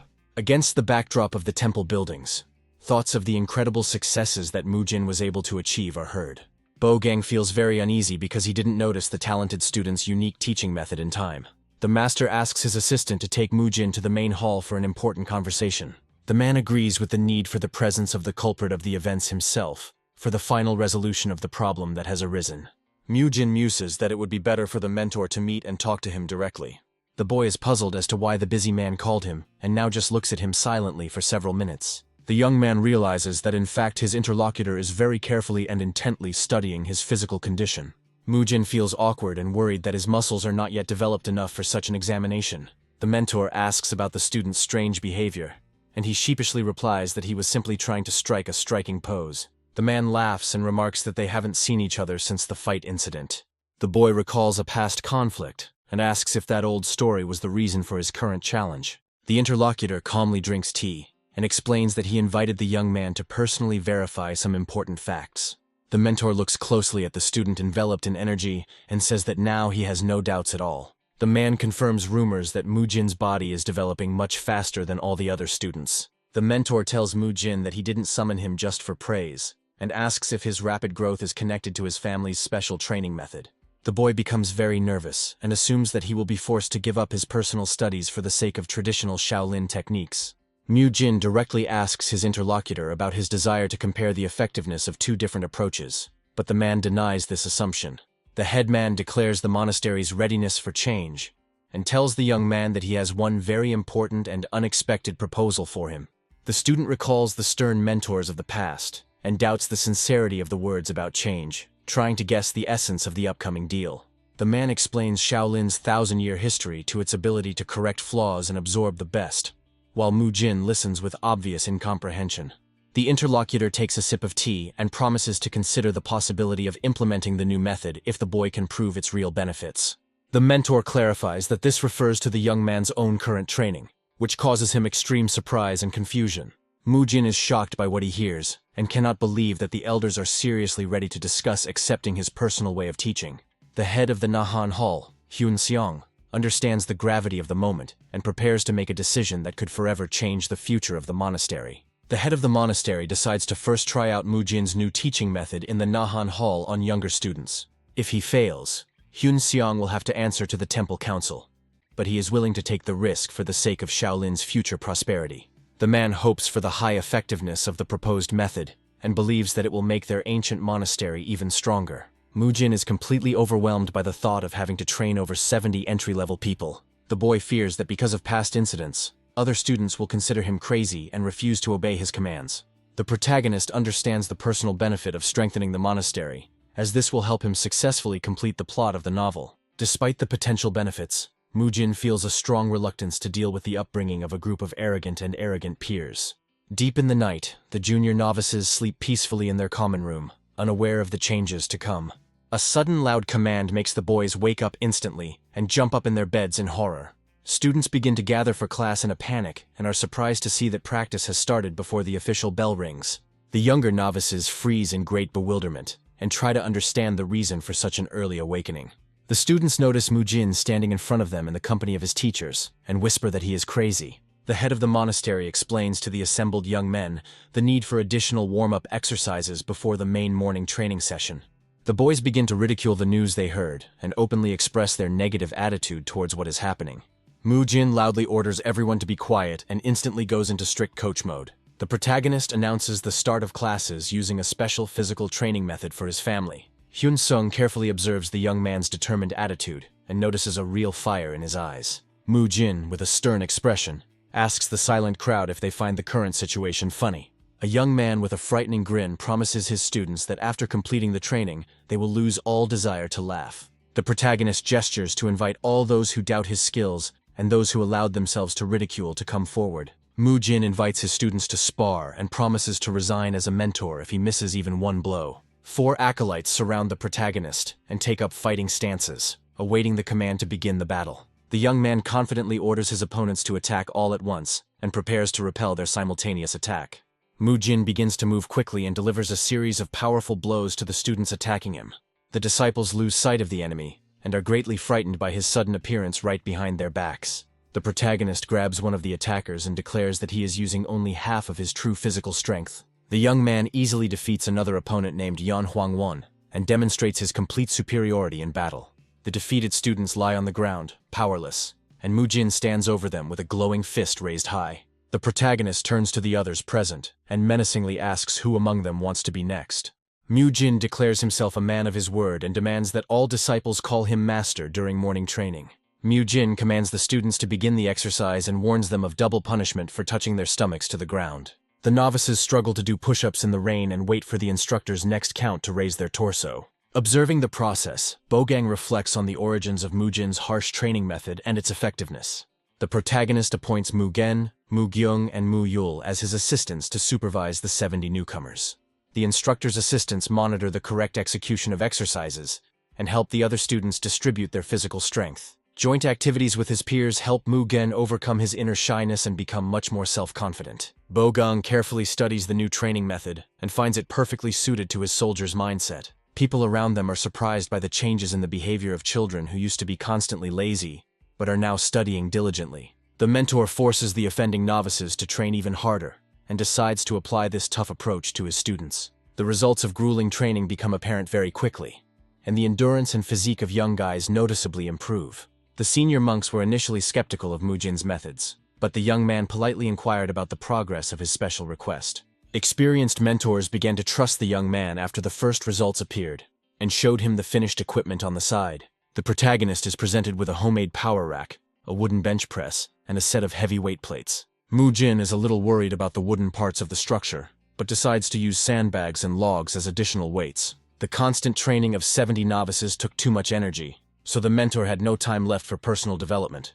To solve this problem, the young man ordered the production of special equipment that would allow him to train effectively right on the temple grounds. The main character is completely delighted by the thought of his future exercises and imagines how much the muscles of his chest and thighs will grow. After 4 months of hard work, 13-year-old Mujin's body changes dramatically and becomes incredibly muscular. Now the young monk is able to lift a barbell with a total weight of about 90 kilograms, demonstrating an astonishing increase in physical strength for his age. After performing 12 heavy sets of regular squats, Mujin drops the heavy weight to the ground and takes a deep breath. Mujin proudly examines his muscles and notes that his total weight in the 3 main exercises now amounts to about 230 kilograms.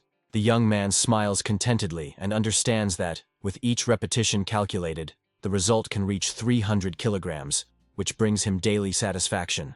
The protagonist continued to live a full life and trained diligently with other students until the onset of autumn. Time passed unnoticed, and the first snow was soon replaced by fresh spring greenery on the mountain slopes. During this period, exactly 20 young students decided to leave the walls of the Shaolin Temple and go home. Among those leaving were children who, for various reasons, were unable to master martial arts sufficiently within 1 year. One of the mentors informs the master that there are 50 children left in the temple this year, and this number is significantly less than last year. The elderly monk laughs joyfully and admits that such success was only possible thanks to Mujin's effective teaching methods. Hyun-sung has finally become a supporter of new ideas, and is now considering the need to purchase additional reinforced bars and benches. Having seen the enormous benefits of the proposed training, the instructor sincerely hoped for the rapid appearance of a large number of new training devices in the temple. Even in the Great Shaolin Temple, there were certain financial restrictions on the purchase of new training equipment. Mentor Hyun-seong hopes for the exams to begin soon and believes that the students' successful results will help find a way out of the situation. The upcoming mountain test will be the final one for the new students and will serve as the basis for selection into the ranks of permanent followers. If this exam demonstrates excellent results in training using the Mujin method, then the issue of new equipment will be resolved. After another 6 months, Mujin had grown 10 centimeters and reached a total weight of 400 kilograms in 3 types of exercises. After 1 year and 9 months, he has achieved such results, as he is now a martial arts master, and not just a fitness trainer. The young man developed his muscles only to a certain level, so that their excessive volume would not interfere with his quick movements during combat. His physique began to resemble famous bodybuilders, whose appearance always caused great surprise and delight among ordinary spectators. Every muscle on Mujin's body is now developed in a completely different way than the trainer he was in his past life. While the protagonist was fully occupied with his constant training, Master Hyun-sung went on his own journey. The head of the Nahan Hall, Hyun-seong, came to the abbot to discuss the details of the exam that was to be held in 5 days. The abbot reported rumors that had reached him, according to which there were many more students remaining in the temple this time. Hyun-sung reaffirmed his confidence in the strength of his charges, after which the 2 men exchanged short, polite conversation. The mentor bowed respectfully and added that the current test would be significantly different from all previous tests. The head abbot of the Shaolin Temple, Hyun-chong, has a majestic appearance and carefully monitors the order in his monastery. The abbot expressed his willingness to wait for the results, and soon the day of the exam arrived under a clear blue sky. An unusually large number of high-ranking guests had gathered in Nahan Hall, although usually far fewer people attended the entrance examinations. Thanks to Mujin's efforts, 49 children reached the final stage, 42 of whom decided to become permanent students. The masters and teachers present decided to personally verify the veracity of the news about such an unprecedented number of successful followers. There was a bit of a commotion among those gathered, as some doubted the children's abilities and attributed their success to the mentor's sympathy. The deputy head outside the walls of Shaolin, named Hae-gyul, recalls Hyun-seong's words about the exceptional nature of the current students. The attending teachers look with amazement at the strong physiques of the children who are preparing to take the entrance exam. One of the monks notes the excellent physical condition of the young men, and speaks of the head of Hyun-sun's complete confidence in their success. The official representative of the temple welcomes all the guests, and thanks them for visiting on this important day. Due to the large number of applicants for entry into the ranks of monks, the mentors decide not to delay the greeting and begin the tests immediately. Before the start of the fights, the young people encourage each other and ask their comrades not to overdo it with strength or excitement. One of the students, with a determined look, stretches his arms and prepares himself for active participation in the upcoming battle. The exam rules require that a beginner student compete against a senior student so that potential teachers can evaluate his or her skills. The masters watching the fight express extreme surprise and doubt that it is really a newcomer performing in front of them.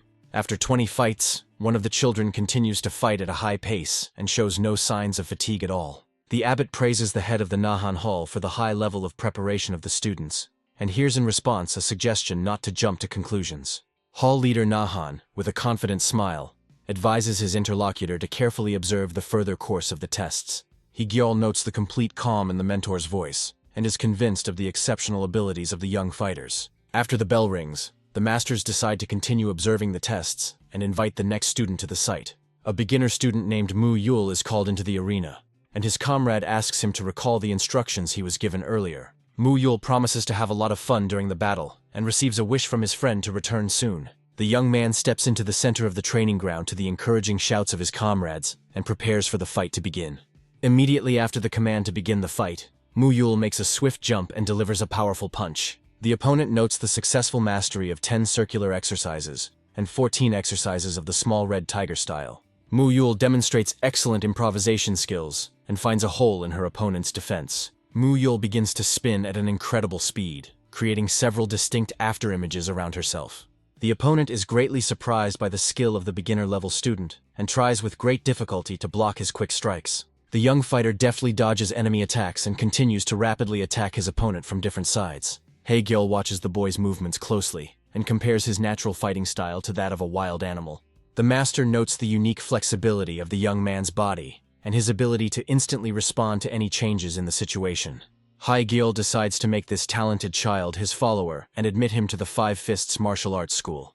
The duel ends to loud applause, and the mentor begins to reflect on ways to improve his protégé's innate gift. In the past, Mu Yul often got confused with his own hands and feet, so he was assigned to train only the transitions between techniques. As a result of long training, the student memorized all the movements at the muscular level and learned to correctly distribute internal energy. The abbot laughingly asks about the secret use of sacred scriptures, but in response hears a suggestion not to rush to conclusions. A beginner-level student named Mu Gyeong is called into the arena, and those around him make fun of his appearance. The muscular young man is deeply indignant at the talk about his nerves, and tries to look as confident as possible before the start of the fight. Spectators are completely confused by the fighter's appearance and doubt that he belongs to the beginner level of training. The young monk's enormous height is 186 centimeters, which causes genuine surprise in everyone present. Mu Gyeong recalls 2 years of difficult training and prepares for a decisive victory in the upcoming fight. After the command to begin the battle, the fighter quickly rushes into the attack and vows to himself never to lose. Mu Jin discusses his comrade and notes that this strong guy's body used to be clumsy and hard as wood. The instructors first focused on developing flexibility and stretching, and only then allowed the student to build impressive muscle mass. Thanks to his persistence and constant training, the young man turned into a real attacking tank with impenetrable defense. The referee of the fight begins to experience serious difficulties and realizes that he can no longer restrain his strength against such incredible power. Mu Gyeong's opponent realizes the danger of his situation and decides to immediately increase his internal energy to continue this grueling duel. Mu Gyeong launches a swift attack and delivers a powerful punch straight to the opponent's body, demonstrating his superior physical strength. Spectators admire the intelligence and strategy of the young fighter, who is the only one among the novice students capable of fighting on equal terms with a senior in rank. Master He Dam, known as a follower of the Buddha's hand technique and the holder of the secrets of the immovable diamond, joins in to watch the fight.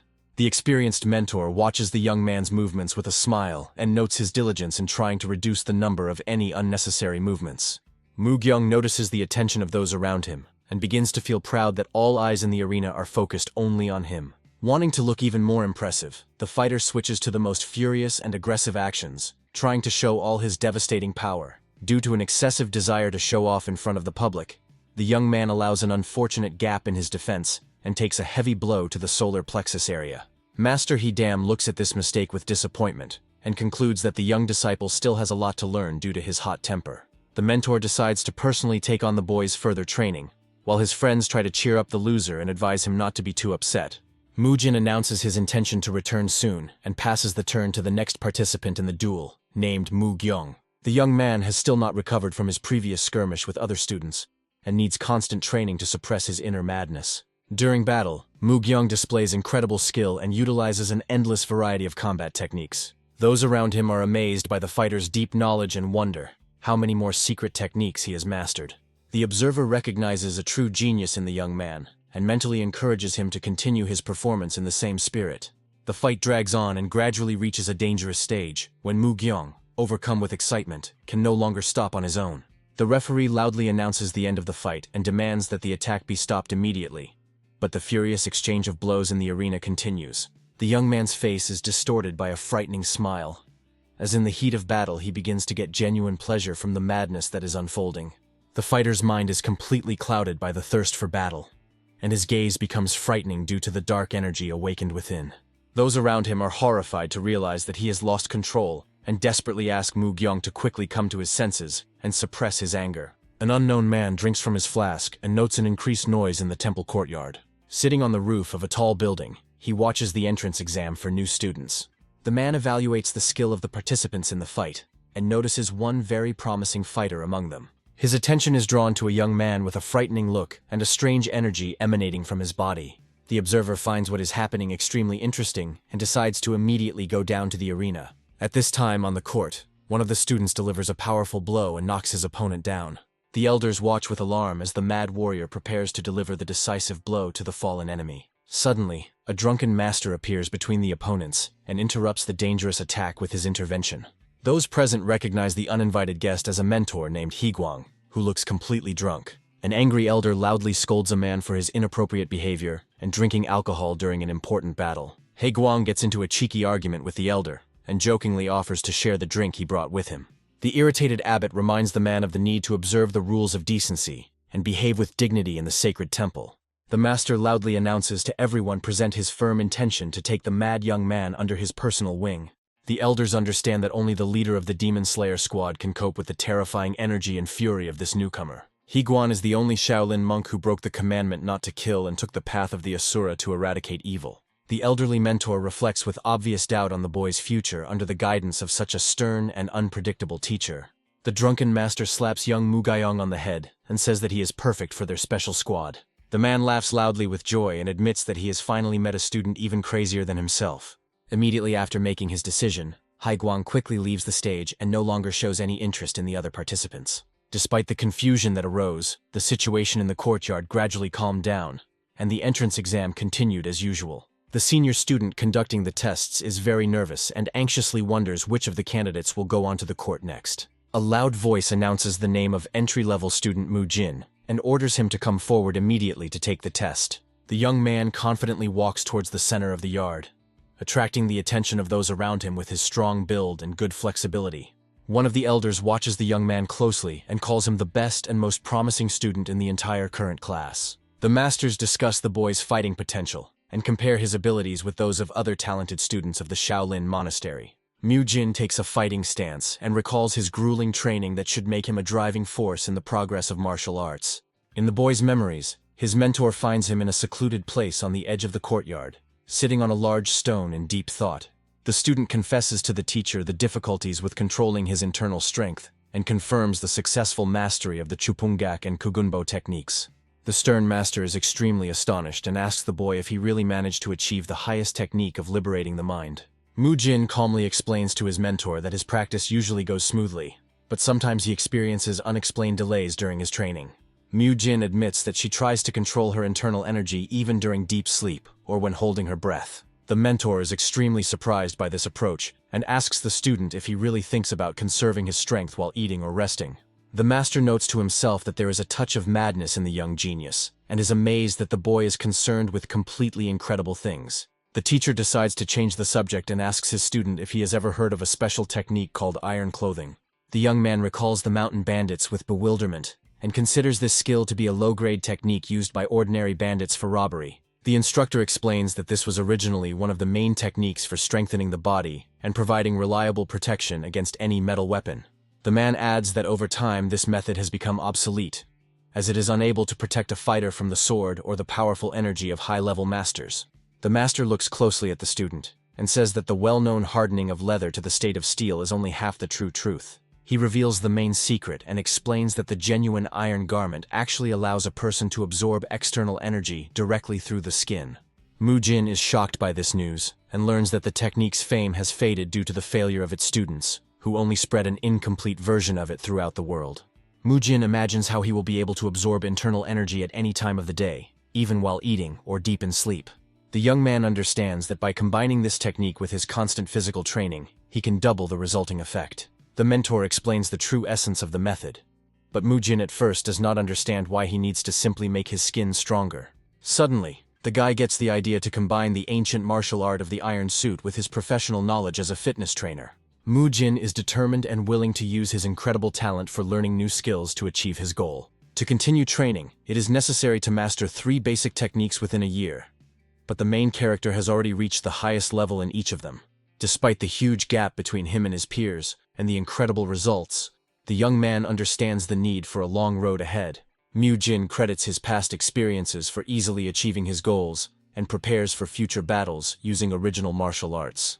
The master carefully watches the expression on his protégé's face, and notes with a smile that he has probably already come up with something worthwhile. Mu-jin enthusiastically asks the teacher to teach him the iron robe technique, which causes genuine bewilderment among the people around him. Mu-jin begins to stab himself in front of the other students, who consider his behavior strange and even insane. The young man hits himself on the face and body with all his might to maximally stimulate the skin, and quickly get used to the iron clothing technique. The protagonist closes his eyes and focuses entirely on finding a way to make the released internal energy his own. A powerful stream of power begins to bubble around Mu-jin's body, causing genuine shock to the mentor watching him. The guy slams his fists together with force and releases a huge amount of energy to create his unique style. Mu-jin strikes a striking pose and shows everyone his new crushing move called collaboration. The elderly master watches closely what is happening, and in his thoughts calls the talented student a true engine of progress in martial arts. Against the backdrop of a vibrant sunset, the travelers finally reach the desired location, where the fate of many exam participants will be decided. A young man carries on his back an elderly master who was very eager to personally attend this year's important test. The old man asks his companion to go a little further forward, since from the current distance he will not be able to see Popgon well. A young monk carries an old master on his back and asks him to personally evaluate the student's abilities during an important duel. Mu-jin displays perfect balance and releases a powerful energy that reminds those around him of the power of the great master Higong. The protagonist suddenly rushes into attack and begins a rapid advance on his opponent right in the middle of the training ground. The opponent is very frightened by the explosive fall of the young man, and is genuinely perplexed as to what kind of martial arts this guy possesses. Mu-jin uses the 9-step technique and Guanyin water techniques in sequence to prepare a devastating strike called the chain circle. The fighter uses a unique heart style and delivers a precise blow to the opponent, who barely has time to put up a defensive block in front of him. The young man mentally explains that mixing different techniques allowed him to activate the hidden power in the lower part of his body and strengthen his center. Mu-jin smiles contentedly and notes that by combining the secrets of different styles, he was able to significantly strengthen his shoulders and power. Clouds of dust rise in the arena as the protagonist successfully unleashes his new hybrid technique on his stunned opponent. The guy is not going to stop at what he has achieved, and excitedly announces the start of his second secret technique. Mu-jin's opponent is in complete shock and does not understand why his defensive block was completely useless against such a force. The protagonist doesn't give the enemy time to recover and quickly closes the distance to carry out his second devastating attack. The opponent tries to parry the young man's latest attack, but suddenly realizes that it was just a clever ploy to distract attention. The fighters engage in a fierce battle of strength, and the opponent is amazed by the incredibly powerful grip of the young master's hands. Mu-jin continues to unleash a series of rapid strikes, forcing his opponent to use all his power to survive. The old master watches the progress of the duel closely, and is amazed at his student's ability to develop such colossal power with modest abilities. The sage notices that the boy masterfully combines punches, palms, and kicks, relying solely on his basic techniques. The young man skillfully combines wind and 9-step techniques with upper body techniques to achieve maximum effect. The teacher understands that instead of moving to a new level of training, Mu-jin decided to combine the foundations of different styles into something unique. The great master recognizes true talent in the young man and mentally notes that this child is already walking the same path with him. The old master turns to Popgon and asks him if he can make his way to the very center of the ring. The fighter realizes the true essence of martial arts, and an enthusiastic and frightening smile appears on his face. The young man recalls his long training sessions and understands that he never had the opportunity to show his full strength before. During sparring, the hero enjoys the opportunity to fully concentrate on the battle and not worry about his opponent's injuries. He feels incredible tension from fighting a strong opponent, and gets pleasure from demonstrating his accumulated potential. In the heat of battle, the world around the young master seems to stop completely and cease to exist. The young man's eyes record every movement of his enemy, and he notices with surprise that his opponent suddenly begins to retreat. The protagonist has just gotten the hang of battle and is perplexed by the strange commotion that has suddenly arisen around him. The crowd of students disperses in fear in different directions and makes way for a very important and powerful person. All those present bow deeply and solemnly greet the great master Hyun Guan, who has arrived at the scene of the duel. Popgon watches the general respect and is amazed by the greatness of the man who has arrived, who commands such respect without further ado. The Grand Master apologizes for interrupting the entrance examination, but the other monks assure him that there is no cause for concern. The old man expresses his desire to ask the young man a question, and the protagonist is extremely surprised by such unexpected attention to his person. The elderly teacher asks the young man to take off his outer clothing, which leaves the fighter in a state of slight confusion and bewilderment. The young man throws his things on the ground and decides that he has absolutely nothing to be ashamed of about his current physical condition.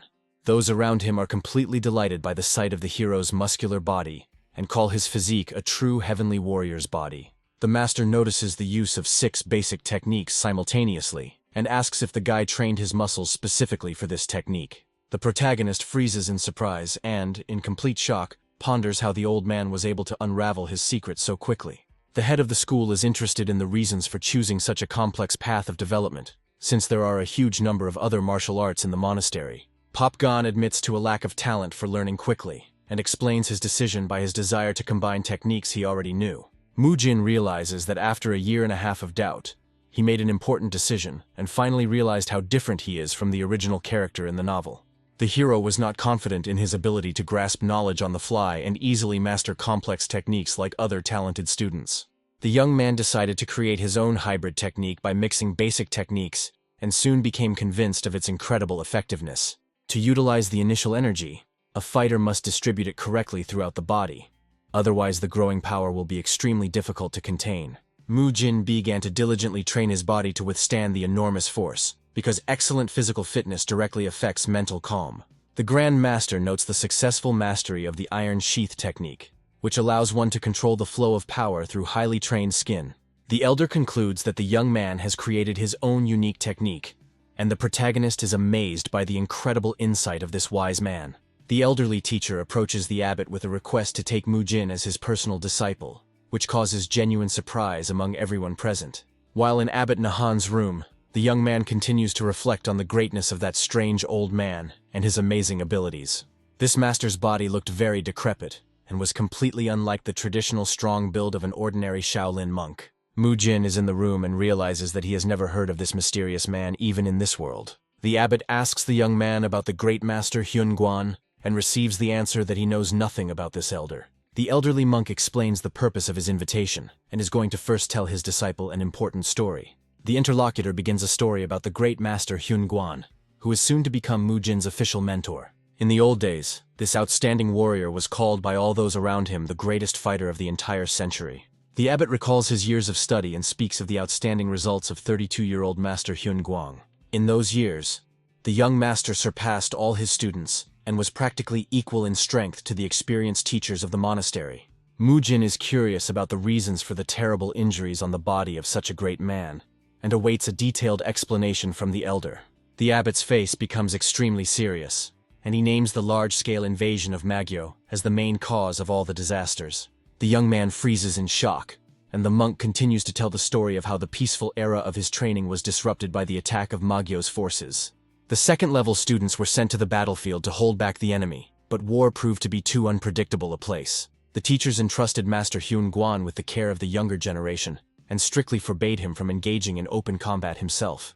Instead of an experienced master, only the strongest fighters went to war, who still lacked real combat experience. This decision led to tragedy, as Magyo's forces sent a special squad to the school while all of its heads were absent. At that time, Master Hyun Guan already possessed incredible strength, so ordinary Magyo warriors could not harm him. However, the young students and peers of the abbot who were in the school were not yet able to independently resist the power of these monsters. The enemy invaders decided to take advantage of the young students' weakness and suddenly surrounded them right on the monastery grounds. The brutal opponents launched a swift attack on the defenseless people, and the blood of innocent followers of the school began to be spilled everywhere. Master Hyun Guan entered into combat with the enemies from Magyo and began to take all the blows of the enemy blades. The man repeatedly offered his own body to save others, causing the number of his fatal wounds to grow. The rector sadly reflects on how the school's fate would have been different if he had been saved at the cost of the lives of other students. Mu Jin asks his interlocutor for information about Master Hyun Guang's grave condition and receives confirmation of his suspicions. The young man offers his help in treating the victim and asks about the possibility of completely healing the old master. The abbot of the monastery is extremely surprised by the young man's bold proposal and cannot believe that he has the necessary skills for treatment. Mu Jin asks for a chance to prove himself, as even the greatest healers of the past were unable to help Master Hyun Guang. The young man honestly admits the impossibility of fully restoring the internal damage and returning the master's body to its original form. Despite the serious limitations, Mu Jin claims that there is a high probability that the master will regain his ability to walk independently. The protagonist reminds those present of Pop Gun's recent knee problems and hints at his successful experience in treating them. The witnesses to the conversation begin to understand the essence of the proposed method and hopefully ask the abbot about the details of the past healing. The abbot tells everyone present in detail about Pop Gan's successful treatment and the benefits of Mu Jin's unique methods for all students. The abbot, greatly surprised, asks again about the veracity of the young man's words and clarifies the details of his observations during the past exam. Mu Jin confirms the possibility of treating the master with a new method, but warns of the extremely serious condition of his body compared to the previous case. The abbot expresses his complete readiness to take any measures and make every possible effort for the sake of saving and recovering the old master. These sincere words come from the heart, as Shaolin warriors and representatives of various schools have always sought ways to strengthen their bodies. The school tried for a long time to cure Master Hyun Guang through trial and error, using acupuncture, medicinal decoctions, and excessive physical exercise. Previous treatment attempts had been unsuccessful, and excessive physical exertion only worsened the condition of the knees and harmed the master's body. Mu Jin's methods allow for safe physical development, and all the judges at the entrance exam were personally convinced of the high effectiveness of such training. Master Hyun Guang appreciated the results achieved, so those around him had firm confidence in the young man's ability to heal the old mentor. The abbot is ready to give Mu Jin the Great Scroll at the first request, and even sacrifice himself to achieve his cherished goal. Like the great master of ancient Shaolin, the abbot expresses a sincere willingness to sacrifice his own hand to save his teacher. Mu Jin puts forward unexpected conditions and asks about the presence of thunder energy and extreme yang control techniques in Shaolin.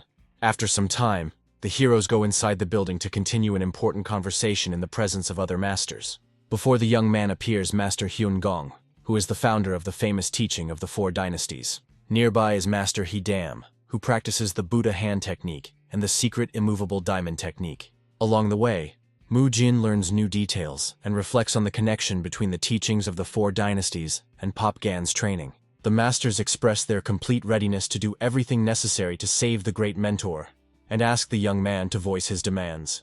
Mu Jin rolls up his sleeve and asks one of the people present to hit his arm with thunder energy with minimal force. The old master is very surprised by such a strange request, and does not understand the reasons for such a crazy proposal on the part of the student. A young man ponders the possibility of using neural energy to perform a procedure to cleanse the meridians of blocking toxins. Mu Jin asks to direct the flow of internal energy very gently without blocking the channels and without causing serious damage to his hand. The old master agrees to the young man's proposal and carefully touches his hand to begin the test. Mu Jin feels a powerful discharge of thunder energy and indignantly asks the master about his desire to burn his mentor alive. The young man carefully examines his hand and asks his interlocutor to reduce the force of the impact by about half. Mu Jin begins to openly provoke the old master with his words and insolent expression. The protagonist reflects on the need for special medical equipment and the difference in recovery rates between young and old bodies. Mu Jin recalls the special medical equipment for physiotherapy that is widely available in every modern hospital. The protagonist plans to replace complex devices with the power of a master and use electrical stimulation to effectively restore the mentor's body. The old master, with great doubt, clarifies the possibility of the movement of internal energy directly in the muscles and receives confident confirmation from the young man.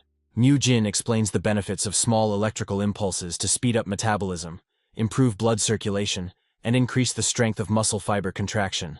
The interlocutor is surprised by the significant effect of such stimulation, and wants to know the exact amount of time until the first results of the treatment appear. Mu-jin speaks about the need to test the method on the practitioner himself, and promises the first results of the treatment to appear in about 1 month. The young man goes on to explain in detail the essence of the upcoming task and gestures with his hands in front of his senior mentors. The old master carefully examines his palms and relies on his inner strength to help him during the healing process. The interlocutor suddenly activates a powerful divine guardian defense technique and releases a stream of bright golden energy from his hands. The protagonist abruptly pulls his hands away from the powerful blow and begins to loudly complain about his partner's dangerous behavior. Mu-jin asks the master not to warm up his palm too much and advises him to use much less of his internal energy. The young man explains the need for only slightly warming the palm and compares this soft warmth to the rays of the sun that warm the earth. The mentor tries to apply his power without unnecessary pressure and simply tries to maintain a steady warmth in his fingers. The protagonist carefully observes the process and confirms that the temperature reached is ideal for starting treatment. Mu-jin divides the responsibilities between the instructors and explains that the first master should be responsible for conducting electrical stimulation. The mentor should maintain a state of slight heating of the palm throughout the duration of 1 tea drinking session and replace the action of an infrared lamp. Mu-jin explains the benefits of heat therapy for relieving muscle fatigue and improving circulation using sunlight. One of the masters present asks the young man again about the real possibility of this unusual technique helping in the treatment of Master Hyun-gwang. The interviewee expresses serious concern and points out the need for extreme caution due to the age difference between the patients. The protagonist acknowledges the truth of his mentor's words about the difficulty of trusting unique treatment methods and immerses himself in his thoughts. Mu-jin confidently states that he is not a newbie in his field and has the necessary practical experience. In his past life, the young man worked as a professional fitness trainer and successfully obtained official certifications in physiotherapy and rehabilitation massage. The protagonist has personally tried almost every sport and has studied scientific literature in depth to gain a detailed understanding of the fundamentals of nutrition. Initially, all this extensive knowledge was necessary for him to restore his own wounded body, but over time it began to help other people as well. Mu-jin recalls with a slight smile and nostalgia his youth and the difficult evening classes he attended to obtain the coveted educational documents. Mu-jin is the only person in this century who has the knowledge of rehabilitation and can restore Master Hyun-gwang's body. The young man realizes the seriousness of the situation and assumes that the actual state of his mentor's health may be much worse than his first impressions. The protagonist openly declares to the masters his sincere desire to help and his readiness to seek other methods of treatment if they refuse. The elders admit their powerlessness over the disease and begin to seriously consider the completely new method of recovery proposed by the young man. The present masters hope for the success of this undertaking and believe in the existence of at least a small chance for a full recovery of their comrade. Master Hidayamu finds it extremely difficult to agree to the young man's proposal due to his high position and personal pride. The elder specifies a treatment period of 1 month and allows Mu-jin to use any necessary methods during this time. The masters sternly warn the protagonist of inevitable and very cruel punishment in the event of his possible lie. Mu-jin calmly accepts the conditions, and with a smile asks the mentors to once again demonstrate their inner strength and warmth. One of the elders begins to believe the words of the young man, and admits the thought of the truth of all his unusual statements. After some time, the masters finish the session and say goodbye to Mu-jin until the next day. The elders discuss their feelings, and acknowledge the difficulty of maintaining a constant level of internal energy intensity. One of the mentors notes the benefits of this method for healing, and is surprised by the unusual way of using his heat. The master explains the connection between the content of most martial arts and the use of extreme energy in practice. The elder talks about the influence of the chosen style on a person's character, and cites the owners of the ice element as an example. Shaolin martial arts are based on yang energy and require a harmonious combination of fire and metal elements to achieve great success. To properly use inner strength, a person must suppress his uncontrolled emotions with an iron will. The elder analyzes Mu-jin's proposed method and notes the difficulty of maintaining strong energy at a low level for a long time. The mentors are discussing the possibility of incorporating a new method of training patients through energy retention into the monastery's general curriculum. The next day, Mu-jin comes to Master Hyun-gwang's resting place and thanks the elders for their visit. A group of mentors greet Pop Gon and inquire about the purpose of his unexpected visit. The elders explain their appearance as an important matter for the master, and express hope for Mujin's help in restoring his body. The teachers recall the numerous students who have already been helped by Mujin's unique training methods and healing practices. Mujin completes all the necessary preparations and begins examining the patient. Noting the extremely serious condition of his body, the young man begins the massage session, and wonders how long the old man had been unable to move independently. Mujin examines the patient with concern, and notes that there is almost no muscle left, and the condition of the remaining tissue is very poor. The young man asks the master to scream in case of severe pain, and wonders why the monks always try to contain their suffering. Mujin prepares warm towels to warm up the body and relieve excess tension before the main part of the treatment begins. In the first stage, the young man carefully moves the patient's limbs to gradually relax the muscles, comparing the fragile state of the body to a cracked vase. The elders watch the process closely and understand that any wrong move could cause irreparable harm to the extremely weak body. Mujin is extremely focused on his work, and compares the patient's condition to an antique vase covered with numerous small cracks. The mentors understand the complexity of the situation, and realize that healing will require a real miracle and tremendous willpower from the patient himself. The young man is completely immersed in the treatment process and carefully monitors every reaction of the body, not allowing extraneous thoughts to distract him from the matter. Suddenly, a deep sadness flashed across Mujin's eyes, and a distant memory of a little boy walking with an elderly man was reflected in his pupils. The young man remembers his promise to his grandfather to definitely cure him, and makes every possible effort to save the current patient. Mujin continues to massage the emaciated patient's legs and wonders about the suffering this young man must have gone through. The young man does his work with a very sad expression on his face, and beads of sweat run down his cheeks from intense physical and emotional stress. Mujin exhales heavily and informs the elders that he has completed his portion of the treatment for the day, passing the line for their portion of the procedures. Thanks to yesterday's experimental treatment, the elders were able to carry out special light and electrical procedures on the patient without any problems today. At night, immediately after all the healing sessions are completed, Mujin moves his personal belongings to Hyunguan's hall, as he has officially become a local disciple. Mujin lies in bed after a hard day at work, hoping for some well-deserved rest and silence. The young man discovers with irritation that he has to sleep in the same room with the other students in order to constantly monitor the master's condition. Mujin rolls over onto his side and tries to fall asleep quickly, as he still has a lot of important things to do tomorrow. Lying in the darkness, the young man sadly reflects on the pitiful state of his teacher and how long he has been suffering from his illness. Just before falling asleep, Mujin remembers with a slight smile the past times and the face of a dear person whom he misses very much. Mujin lies with his eyes open and suddenly realizes that at this moment he really wants to see his own grandfather. In his memoirs, the young hero carefully massages the elderly man's sore legs and hopefully asks about his current health. The grandfather notes with great gratitude the complete disappearance of pain and invites his caring grandson to also go and rest a little. The boy confidently clenches his fist and makes a solemn promise to study even harder for the sake of finally alleviating the suffering of his loved one. An elderly man looks at his grandson with a very kind and warm smile, and sincerely talks about how proud he is of him now. In his memories, the young man sees happy moments with his grandfather in the kitchen, their shared relaxation among books, and how he supported a sick relative in the hospital. Soon the day of the funeral arrived, and the grandson, together with his grandmother, cried bitterly in the funeral hall in front of the portrait of his late grandfather.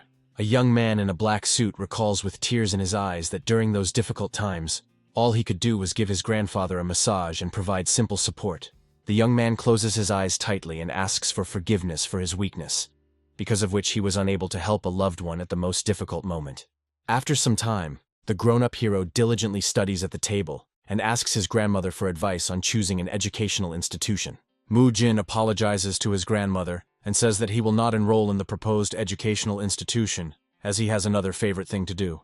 A young man studies health and exercise guides for the elderly and then catches sight of an army recruitment poster. The young man, with an enthusiastic expression and a wide smile, decides that he must definitely try to get into the special forces. Sometime later, the grandson, in military uniform, happily informs his grandmother that he has received a stable job and the status of a civil servant.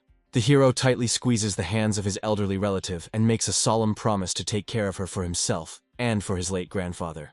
An elderly woman sits alone in front of a set holiday table and talks on the phone with her grandson, who cannot come home because of training. A young man in full military gear is on a mission in the forest and mentally promises to always protect his grandmother. In the locker room, a fellow soldier approaches Private Choi Kang-hyuk and asks his name. The protagonist's face is distorted by intense shock and the realization that an unexpected disaster has come into his life. A young man in a black morning suit stands in front of a portrait of his late grandmother and experiences deep sadness from the inability to change anything. The protagonist cries and clenches his teeth when he hears that his vacation will only last 3 days and 2 nights, since it was not his parents who died, but his grandparents. The man clenches his fist in anger as he listens to the order to immediately return to the military base immediately after the funeral to fulfill his civic duty. The soldier breathes heavily while carrying out a mission and thinks with deep bitterness that all his efforts ultimately led only to the loss of loved ones. A group of soldiers in full black gear advances cautiously down a slope in a wooded area, watching every step carefully. One of the fighters suddenly stumbles on the slippery grass and falls down, mentally cursing fate for the impossibility of doing everything he promised for his deceased relatives. A young man in a red t-shirt sits in front of the ghostly silhouettes of his grandparents and sadly asks the old man how he is feeling. The protagonist wants to give his grandfather a massage and apologizes for not being able to take care of him earlier. A ghostly hand gently strokes the boy's head, while the grandfather mentally praises his grandson for his incredible hard work and determination. A young monk in an orange robe holds things in his hands and assures his elderly teacher that he is not crying at all. The student asks the master about his next steps and looks closely at the face of the gray-haired old man with a long white beard. The young man lies in bed, talking in his sleep about how much he misses him, while the old master watches him and reflects on the heavy burden on his student's soul. The old man looks at Mujin's concentrated face and thinks that it is precisely because of his inner experiences that the boy tries so hard to help others. The elderly teacher smiles broadly and suggests that the young man call him grandfather from now on, if it will make him feel more comfortable and at peace. The protagonist and the other monks freeze in utter surprise when they hear the master's unexpected proposal to change their formal address to a familiar one. Mujin looks at the old man with concern, confused, trying to understand the true motives behind his strange behavior or find fault in his own actions. Mujin notices the old master's warm gaze and decides to obey his unusual request without question. The other monks become enraged by the young man's informal tone and begin to loudly scold him for his disrespectful attitude towards the teacher.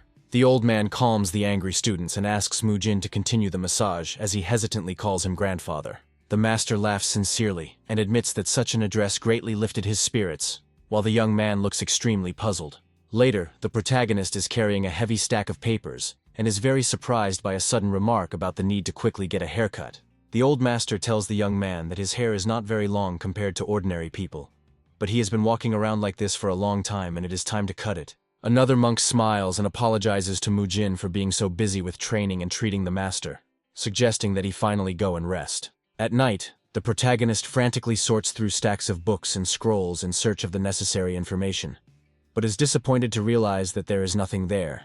The young man falls into complete despair and screams loudly in helplessness, because he has not been able to find a single suitable excuse to save his hair. Mujin even studied ancient Buddhist treatises in the hope of finding at least some historical reason for keeping the hairstyle, but his search was unsuccessful. Mujin is angry and very upset about having to cut off the hair that he has worked so hard to grow.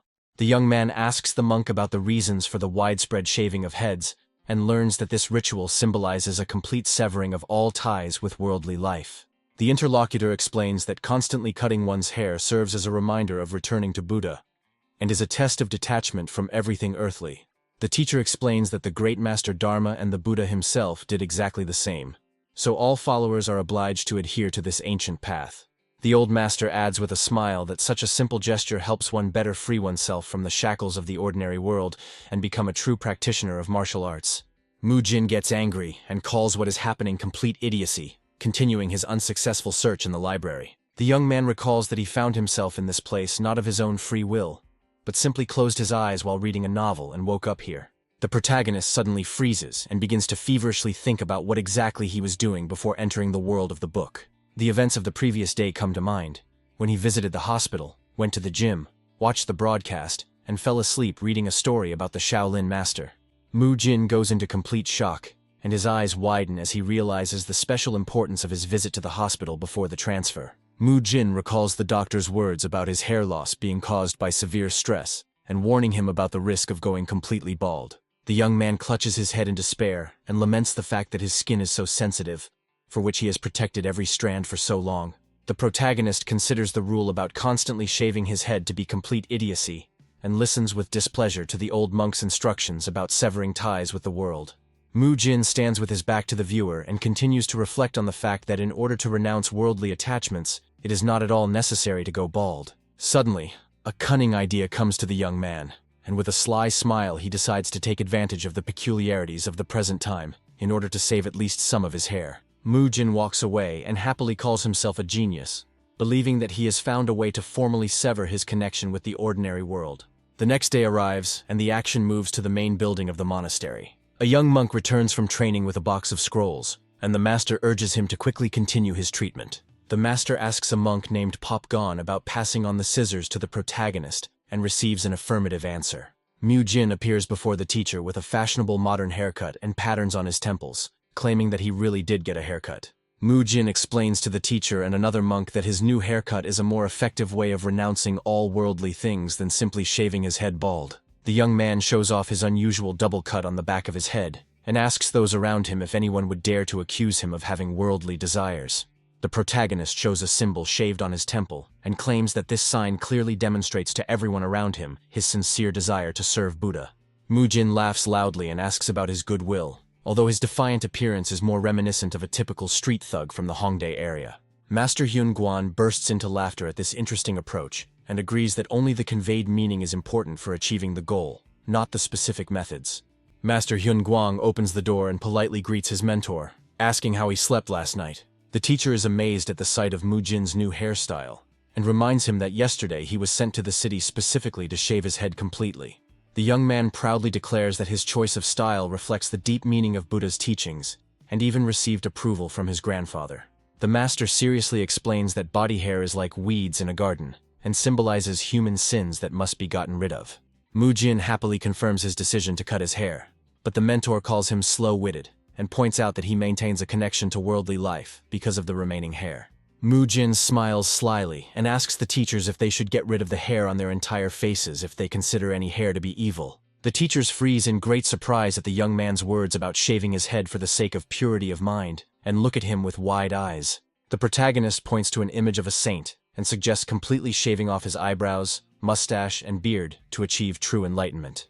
The mentors are stunned and become noticeably nervous, realizing the need to part with their long beards and mustaches. Mu Jin continues his reasoning and notes that in old portraits, monks only have hair missing on the top of their heads, while their eyebrows and beards remain intact.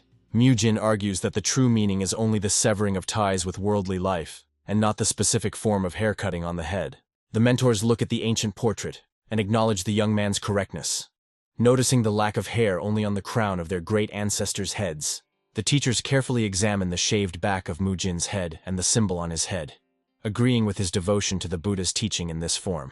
An elderly master with a long white beard laughs at the situation and asks his interlocutor about his readiness to part with his facial hair. The teacher, confused, puts his hand to his face and allows the student to keep his hairstyle, provided that the hair does not become longer. Mu Jin smiles contentedly and bows respectfully to the mentor who allowed him to keep his hairstyle in order to preserve his own beard. The day after the treatment is completed, it is time for early morning training under the cover of darkness. A large, muscular monk, surrounded by other disciples, asks Mu Jin with great surprise and indignation about his unusual haircut. Mu Jin happily informs his comrades of the mentor's permission, which causes even more shock in the young man standing before him. The shocked student sweats and wonders how Mu Jin managed to survive such a bold proposal to the teachers. The big monk agrees with the master's decision, and orders all the other students to quickly prepare for the start of morning training.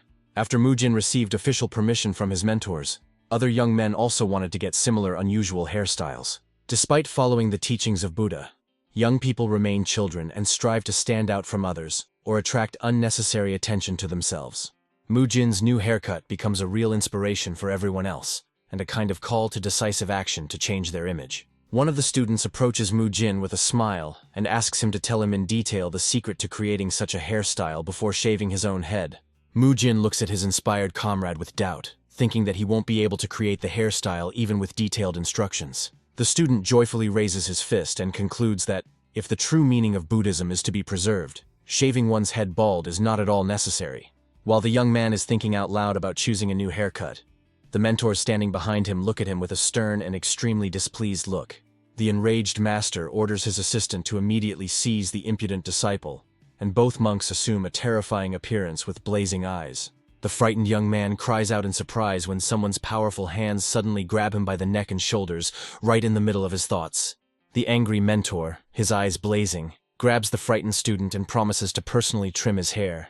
Meanwhile, Mujin continues his treatment with Master Hyun Guang, whose emaciated body and every muscle needs careful work. The young man understands that simultaneous external influence on the entire body at once can only worsen the general condition of the old master. Similar to sports training, Mujin divides the instructor's body into separate zones and plans to work on each of them on a specific day. Today the young man is diligently kneading the patient's calves and feet, and the next day he plans to move on to working on the knees and hips. Mujin plans to work on the lower back and pelvis in the coming days, and then move on to the shoulders and arms using electrical and heat stimulation. It is important to remember that Mujin is not a professional healer, but only a third-generation Shaolin student. Having completed the current procedures, the young man politely says goodbye to the instructors and announces his intention to go to daily training. The old master laughs kindly and wishes his student good luck, and his assistant promises to look after the sick man himself in Mujin's absence. Despite the importance of the mentor's treatment, the young man is obliged to return to the Nahan Hall every day and feels like a child who was even given a bun to take home. In Hyun Sung's room, the mentor informs Mujin of the additional funds allocated for his achievements, and the joyful young man immediately suggests purchasing new sports equipment. The master adds that from now on, absolutely all training sessions at the Nahan gym will be officially conducted exclusively using the young student's methods. Mujin feels immense pride that his unusual approach to training has finally been recognized and is no longer considered crazy. However, a moment later, the young man's expression changes as he begins to realize the full consequences of accepting his methods as the basis for his teaching. The young man understands with some trepidation that he will now have to personally teach his unique methods to absolutely everyone present in the Nahan Hall. Master Hyun Sung tells Mujin with a kind smile that they cannot bother him constantly, and asks him to simply teach the second-level students how to use the techniques. Mujin expresses his willingness to help, but at that moment, the master suddenly takes out a blank stack of paper and places it on the table in front of him. The mentor asks the young man to describe in detail all the equipment necessary for implementing his methods, and Mujin understandingly picks up a brush. The young man looks forward to adding modern exercises with new equipment to his program and breaks into a satisfied smile at the thought of future workouts. Mujin politely asks the master for permission to add items to the list for other purposes, which causes genuine bewilderment and a counter-question from his interlocutor. Mujin explains his desire to add equipment specifically for his grandfather to the list, and Master Hyun Sung is surprised to ask Master Hyun Guang's name. The mentor expresses concern about the harm physical exercise can cause to the elderly man, but the young man reassures him of the therapeutic purpose and completely different functionality of the new exercise machines. Mujin is seriously considering special classes that could really help Master Hyun Guang restore his failing health. A young man decides to introduce a system called Pilates, which in the modern world is often perceived as a simple fitness program for maintaining a woman's figure. The young man recalls the true purpose of these exercises, which were originally created for the effective rehabilitation of wounded soldiers and to compensate for the lack of physical activity. Mujin imagines himself helping Master Hyun Guang perform exercises that are perfect for his current condition. Mentor Hyun Sun allows the young man to act at his own discretion and assures him of support from the medical pavilion. Mujin enthusiastically prepares to make a list of the necessary things for Pilates practice and raises her brush over the paper. The young man suddenly freezes in great confusion and wonders about the possibility of creating modern instruments in the present day. The young man understands the difficulty of the task, since most Pilates equipment is made of rubber, plastic, or other modern materials. Mujin is considering finding suitable alternatives to modern materials and plans to replace plastic and foam with currently available wood and springs. The young man realizes the high cost of the necessary materials and imagines his budget rapidly being emptied amidst the cries of those around him about possible ruin. After 2 hours of hard work, Mujin finally finishes compiling his list and hears a question about completing the task. The young man's joyful comrades approach him and call him to go and eat quickly, noting his lateness today. Friends look with curiosity and surprise at the new hairstyle of one of those present, and ask about the reasons for the disappearance of his hair. Mujin remembers the stern mentor Hidamu and realizes that his friend was sent to study under this strict master. The injured young man cries bitterly and covers his face with his hands in helplessness, and Mujin sympathetically asks him to hold on. Mujin asks Mu Yul about his progress, and receives a joyful assurance of complete well-being in response. Mu Yul enthusiastically talks about his desire to dedicate himself to training, but his words only cause Mu Jin to sigh heavily. The deputy head of Shaolin, He Gol, is deep in thought and pondering the correct way to train his new protege. Mu Yul squats down and watches a small ant crawling on the ground with a cheerful smile. The mentor bitterly realizes that his student instantly forgets 10 old lessons after learning 2 new techniques. The teacher understands the need for change. Otherwise, his unique 5-fist technique will disappear due to his student's poor memory. He Gol looks at the kind-hearted face of the smiling young man and realizes that because of his gentle nature, she cannot even raise her voice at him. The teacher addresses Mu Yuli by name and asks him with a serious expression about his previous teaching methods. Mu Yul, with a wide smile, tells the mentor about the help Mu Jin and his other comrades gave him in training.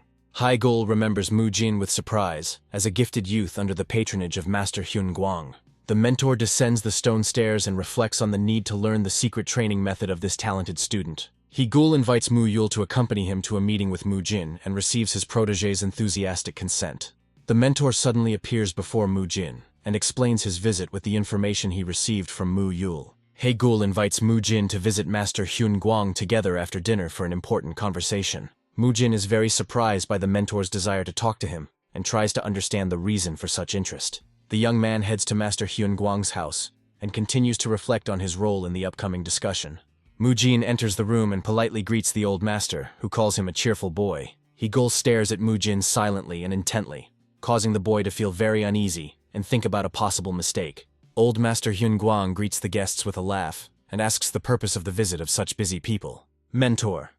He Gul announces his desire to discuss a certain matter with Mu Jin, much to the old master's surprise. He Gul whispers to the master about the difficulties in training his protege and asks him to reveal the secret of Mu Jin's success. The teacher complains about his student's poor memory when learning the simple 5-fist technique and admits the need for help from Mu Jin. Hyun Guang suggests asking the young man the question directly, but Hai Gul is deeply confused by Mu Jin's address of the master as his grandfather.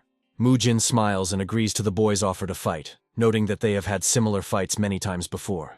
Mu Jin encourages Mu Yul to start the fight and reminds him to truly enjoy the process. Mentor.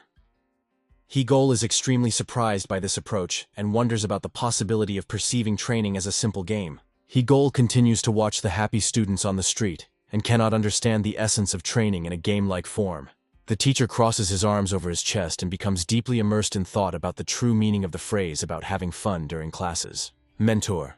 He Gul watches his students closely and hopes for clarity during their training match. Mu Jin asks his opponent if he is ready to begin the battle and receives a very confident and cheerful answer from Mu Yul.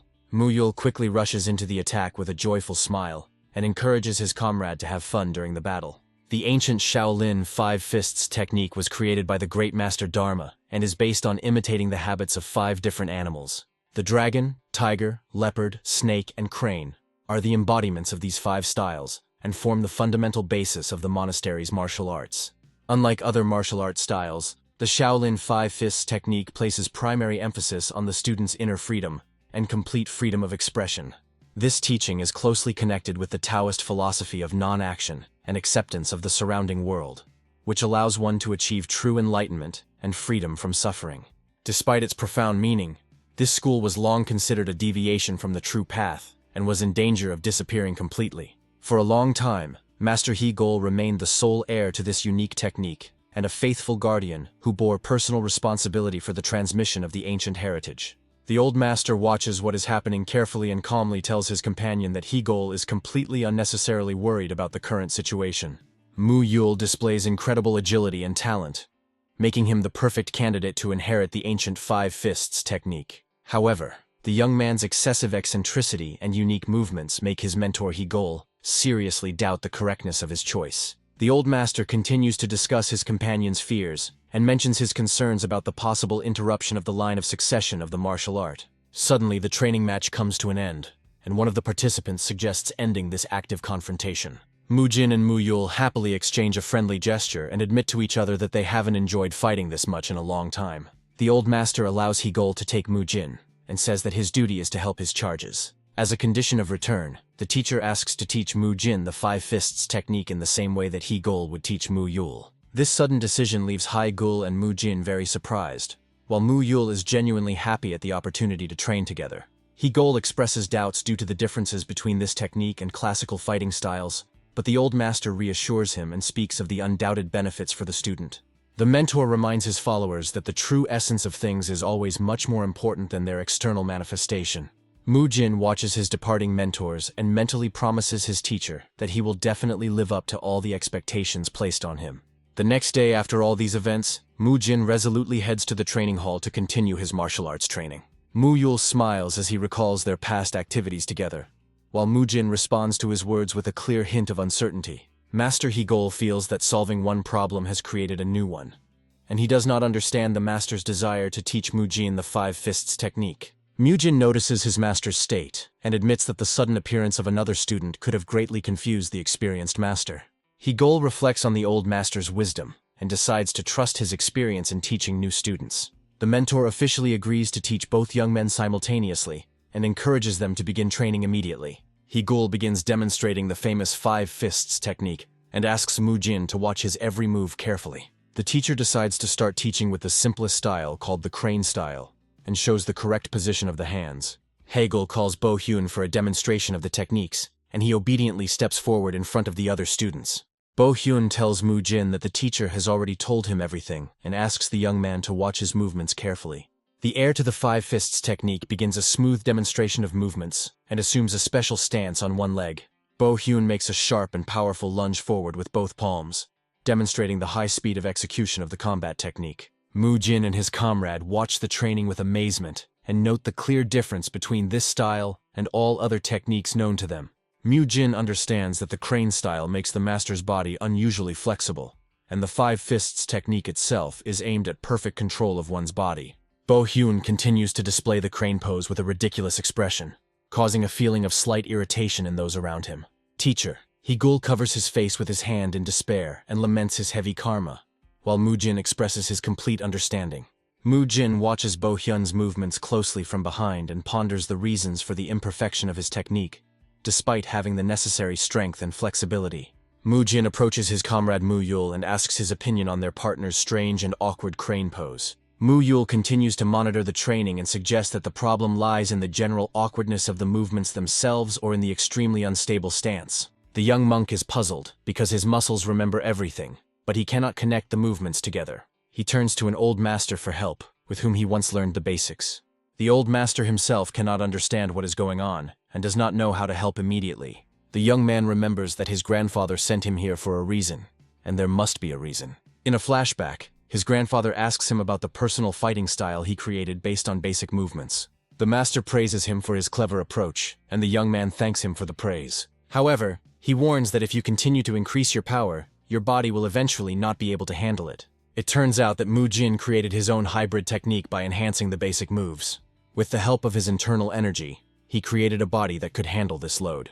But as the master said, there is a possibility that the body will reach its limit. The young man understands that his grandfather is right and wonders if there is another way. The master suggests that he start with the diamond fist style, and a book appears in the air. This style is based on the cannon diamond technique, one of the techniques he already uses. The book contains secrets of controlling your own power, which will help you understand the key points of the 3 levels. The master begins to explain the complex concept of the 3rd level, but the young man does not understand where he is going. He tries to convey that it is important to understand the true essence of things, which is much more important than it seems. The young man remembers that his grandfather had already told him about this, because the true essence is most important. He thinks about the essence and imagines a crane spreading its wings. Looking at the movements of a real crane, he understands that art is created in its image and likeness. As soon as he thought about the essence of this style, it dawned on him. The young man looks at Mu-Yul seriously and asks if he has ever seen a crane. Mu-Yul replies in surprise that he has never seen a crane. He asks with interest whether the crane is edible, and the young man understands that he needs to combine the animal's movements with his own. Another monk watches them and thinks that it might be because Mu-Yul can't replicate the beast's flexibility. The senior monk asks if his movements are incomprehensible, and that is why Mu-Yul cannot repeat them. The young man objects, explaining that the technique is based on the natural movements of animals. The observing monk realizes that Mu-Yul has never seen a crane in real life, and that is why he is having a hard time. The young man tells the senior monk that it is not his movements that are the issue, and suggests that he think about it himself. He explains that movements are natural only to the animal on which they are based. But for people, this body position is not something natural. The young man cries out emotionally that they must first lay down the structure so that Mu Yul's body itself will embody the movements. He says that Mu Yul won't be able to simply imitate someone else's crane movements, but he will be able to behave like the crane that he himself imagined in his imagination. The elder monk finally understands everything and realizes why the master sent this boy here. He admits that the young man easily goes beyond the rules, while he himself was focused on the standards. The natural technique of the 5 styles is passed down from generation to generation, but at some point he decided to focus not on the origins, but on the variations of the ancient elder. The elder monk agrees that the young man's words make sense, and they need to explain to Mu Yulyu what a crane is. The young man urges him to show the crane, and another monk remembers that there is a whole flock living nearby. They wonder how to bring the crane, and the action moves to the next day. Mu Jin returns to the temple and apologizes to the teacher for being late. He looks around but doesn't see anyone and doesn't understand where everyone has gone. He calls the teacher and Mu Yul, assuming that today is the day of the duels. Suddenly he hears a strange conversation and listens with curiosity. He carefully peers around the corner and sees something wonderful. Mu Yul looks with delight at the real crane by the pond and shouts that cranes are the best. 2 monks joyfully imitate the bird, performing one of the 5 fists, the crane fist. Mu Yul notices Mu Jin arriving and happily runs up to him. The other monks also notice Mu Jin, and their faces become tense. Mu Yul is delighted to pull him to look, and Mu Jin thinks what a thorn he is. Mu Jin joins the others and demonstrates the crane style, which delights Mu Yul. After seeing this, Mu Yul watched the crane for several days and nights. Mu Jin asks where they got the crane and learns that it was captured for Mu Yul's training. One of the monks asks Mu Yul if he understood everything. Mu Yul's crane is very different from the teacher's crane and Bo Hyun's crane. He repeated only those movements that he himself remembered, completely adapting them to his body. Thanks to his unique sense of smell and flexible body, he moved in harmony with the bird. His movements ceased to resemble human ones, and he recreated a style based on animal movements. He joyfully performs the technique together with the crane and eventually masters the crane fist. However, the senior monk notices that even so, Mu Yul's movements are far from ideal. The teacher helps Mu Yulyu by adjusting his hand and advising him to spread his legs wider for a perfect stance. He explains that the biggest advantage of the technique is smooth and natural movements, so Mu Yulia's crane needs some adjustments. Mu Yul is happy because the teacher admits that his movements are natural and smooth. Mu Jin, with a sense of accomplishment, says that his work is finished and he will not be coming tomorrow. The teacher happily says that they got what they wanted and wishes Mu Jin a good journey. Mu Jin thanks them for their training and says goodbye with a traditional bow. The teacher asks Mu Yul to accompany Mu Jin, to which he happily agrees. One of the monks doubts whether it is time to let Mu Jin go, but the teacher says there is nothing to worry about. He explains with a smile that Mu Jin doesn't need to master all 5 fists at all. As Mu Yul catches up with Mu Jin, it becomes clear that he didn't need to master the 5 styles in the first place. Mu Jin had already determined his path and fighting style early on, and now he has only overcome another wall. An epiphany came to him while he was helping Mu Yuli, and he definitely learned something important. He started small with the red fist, and combined that technique with the golden fist. He then added a couple more basic styles, gaining extra power and reducing energy costs. He remembered his grandfather's words about the importance of finding and understanding the essence of things, and not judging by appearances. Now he needs to figure out how to combine and seamlessly blend all the styles together. He reflects that the 5 fists are used by 5 animals, and wonders about the existence of dragons.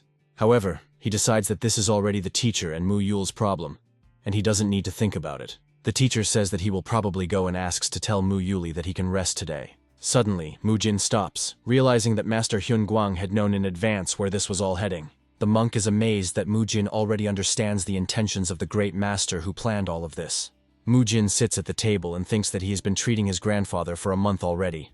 But this is not enough. He decides that it is imperative to try all possible means of treatment. He comes to the conclusion that they have no choice but to resort to extreme measures. 2 monks discuss the master's treatment, and one of them doubts that his condition has improved. Another monk reminds him how he promised to punish Mu Jin if there were no results within a month. The old monk says with a grin that, whatever the case, they need to hurry. He enters the master's room and asks Mu Jin what's the matter since he called him. Mu Jin asks him to wait a bit, as they are already finishing up today's procedures. He helps the old master with back exercises, continuing yesterday's leg workout. The monk suddenly entered and cried out in surprise, because the master could move on his own. The master says that it has become much easier for him than before, and these are just light body movements. The monk who arrived was in shock, because in the master's state even such light movements were practically impossible. He remembers how the master used to breathe heavily, just lying on the bed and could not move. In the next room, the monks are discussing with surprise that the treatment has borne fruit, since the master was able to move independently. One of them happily says that the treatment is indeed producing results, just as Mujin promised a month ago. The monks admit they were wary at first, but the method proved effective. They decide to ask Mujin to come as soon as he finishes his treatment, so that he can tell them everything himself. Despite the visible results, Mujin was not completely satisfied with the work done. He decides to talk to them frankly, because he promised that his grandfather would be able to walk on his own. Mujin added warm-up exercises to the main treatment, and asked the master to perform lifts on his own. Then, not without help, he helped him take a couple of independent steps. He followed the same pattern as they use in rehabilitation centers for leg injuries. His damaged ligaments and joints recovered to some extent, but he relied on others for decades. As a result, the muscles throughout his body have atrophied and need to be rebuilt. Mujin comes to the monks and says that he needs to tell them something about his grandfather's treatment. The monks ask worriedly what the problem is, since the master has already begun to move on his own. Mujin replies that the first stage of treatment was successful, but now the problem is what to do next. He explains that his grandfather's cartilage is in a deteriorating state due to his age. The problem is that if you start building muscle now, there is a risk of serious joint injury. The monks anxiously ask if there is a way out, since he did not start this conversation for nothing. Mujin admits that even the current results are a major breakthrough. The monks tell him to just tell him what to do and that they will accept whatever he decides. Mujin states with a serious expression that Grandpa needs to eat meat. The monks are shocked because the question of the necessity of meat for muscle development is still controversial. Vegetarians constantly insist that it is possible to maintain a healthy body without meat. However, a person like a master needs a large amount of animal protein for recovery. But they are in an ancient era where eating meat is simply unacceptable for martial artists. The monks become furious and shout that this is terrible and how dare he talk about such a thing. Mujin clutches his head in despair, because he knew they would react like this. One of the monks asks if meat is really necessary for building muscle, since Mujin himself achieved such a figure without it. Mujin becomes nervous and remembers how he secretly ate meat in the past. He explains that meat cannot be replaced with beans and mushrooms, because their effect cannot be compared to eating animal meat. He says that one cannot compare his young body, which can withstand any hardship, with his grandfather's extremely unstable condition. He reflects on the reason for the prohibition of meat in Shaolin, which is a necessary deprivation for victory over earthly passions. He asks whether it can be considered a violation of the holy commandments if the issue is about life and death. He remembers his smiling grandfather and his funeral, realizing that he doesn't want to go through that again. In despair he cries out, "Does not a vain death violate the law of the flame of life?" One of the monks angrily accuses him of demanding that Master Hyun Guang break the holy rules. Another monk stops his angry companion, telling him to calm down. Suddenly the angry monk is thrown back by force, and everyone is surprised at how Mujin managed to suppress it. The bespectacled monk says that there is some truth in Mujin's words. Another monk asks seriously how meat and muscle growth are related. Mujin ponders how to convey to them the meaning of the words protein and amino acids, which he would easily explain in his world. He understands that there is no other way out, and begins to explain that reincarnation is not just death. He says that everything in this world is interconnected. Just as rain evaporates and falls to the ground, so it happens between animals and people. He argues that if after death the living are reborn, and this is a law of nature, then man's need for meat is the same law. He asks whether it is a sin to consume something that has already left this world in order to save one's own life, as opposed to eating it for pleasure. Mujin tried his best to present everything in a way that people from that era could understand. The senior monk tells him that the story sounds logical, but without evidence he cannot challenge the rules of Shaolin, which have existed for thousands of years. The senior monk says that they cannot simply turn a blind eye to the established rules, because it is simply impossible. However, another monk claims that there is an exception, and in the name of Liao Jun's treasure, he wants to change one of the Shaolin laws. He solemnly announces that they will add one exception to the rulebook, allowing the consumption of meat for medicinal purposes. Mujin is happy because he succeeded, and now he will be able to save his grandfather, and at the same time grab some meat for himself. However, there is a way they can uphold the laws and allow the master to eat meat if he receives punishment after each consumption. Mujin firmly declares that he is ready to bear the punishment for the master, and asks what kind of punishment he is talking about. The punishment will be a whole month of repentance in solitude, and for Mujin, it will be 7 nights of meditation, which is twice that amount. Mujin happily accepts this punishment, stating that it is a piece of cake for him. The other monks ask in surprise if he is serious, as it sounds like complete madness. At sunset their meeting ended. The next day, at Master Hyun Guang's house, one of the monks reflects on the events of the previous night. He is seriously considering entrusting Mu Jin with the next generation of Shaolin. He believes that because of their strict adherence to tradition, they have missed out on many opportunities over the last 1,000 years. He understands that the next generation should not be fixated on outdated dogmas, because their great status is fading with each passing day. He truly believes that Shaolin lost its former glory because he was not good enough for the position. The master in the chair says he knows that big changes don't always bring positive results. This is why he proposes Mu Jin for this role, who he believes is capable of bringing the best to their teaching. The master decides to continue believing in Mu Jin and then calls him into the room. The master immediately realized that the dish Mu Jin brought was nothing more than cooked meat. He looks at the porridge with mashed meat in surprise, because he hasn't eaten it for decades. The master had no choice but to accept this, because he believed in Mu Jin. His decision was influenced by the unwavering confidence in his teacher's eyes and the dedication of Mu Jin himself. Since the founding of the monastery, this was the first piece of meat eaten by the monk. Over the next 7 days, Mu Jin explained the principles of training to Bogang. Once Bogang was able to repeat the technique, Master Hyun Guang gradually became accustomed to eating meat. The first signs of significant improvement in the master's condition appeared, and the treatment proved effective. Soon after, Mu Jin began serving his time in meditation in seclusion. He thinks that he doesn't want to come back here at all, but since he made a promise, he has to keep it. He approaches the solitude cave and wonders if he will have to hold out for a month this time. He muses that if he just had to hang out here, train and eat meat, he would have a great time alone. Suddenly an old monk approaches him, and Mu Jin doesn't understand why he's following him. The reason why Hyun Jung went along with Mu Jin was his own decision. He says that as an elder, he will accept this punishment together with Mu Jin. Mu Jin realizes that this is the price to pay for changing one law, and thinks what a bummer it is. This old man, as soon as he entered, immediately sat in the lotus position, began to read sutras, and watched him out of the corner of his eye. Mu Jin is surprised that it is possible to speak during solitude, since the monk is reading the sutra and seems to be mixing up the words. He suddenly realizes that it was possible to read the sutra, and he is again visited by insight. He has studied the sutras for a long time and can say with certainty that the monk is deliberately mixing up phrases. He recalls passages from different sutras and realizes that all these lines are familiar to him. He studied all of this and understands that these are the final passages from different books. Mu Jin concentrated even more on what the teacher was saying and began to imagine the fighting technique. He used visualization of the training process to work out the movements in his mind. He imagined one line as meaning a punch, another as meaning a kick, and he couldn't figure out what was going on. After 30 minutes of visualizing all the techniques, he was shaking with impatience, because it was not enough for him to simply imagine. He remembered that he was not allowed to move because he was serving a punishment.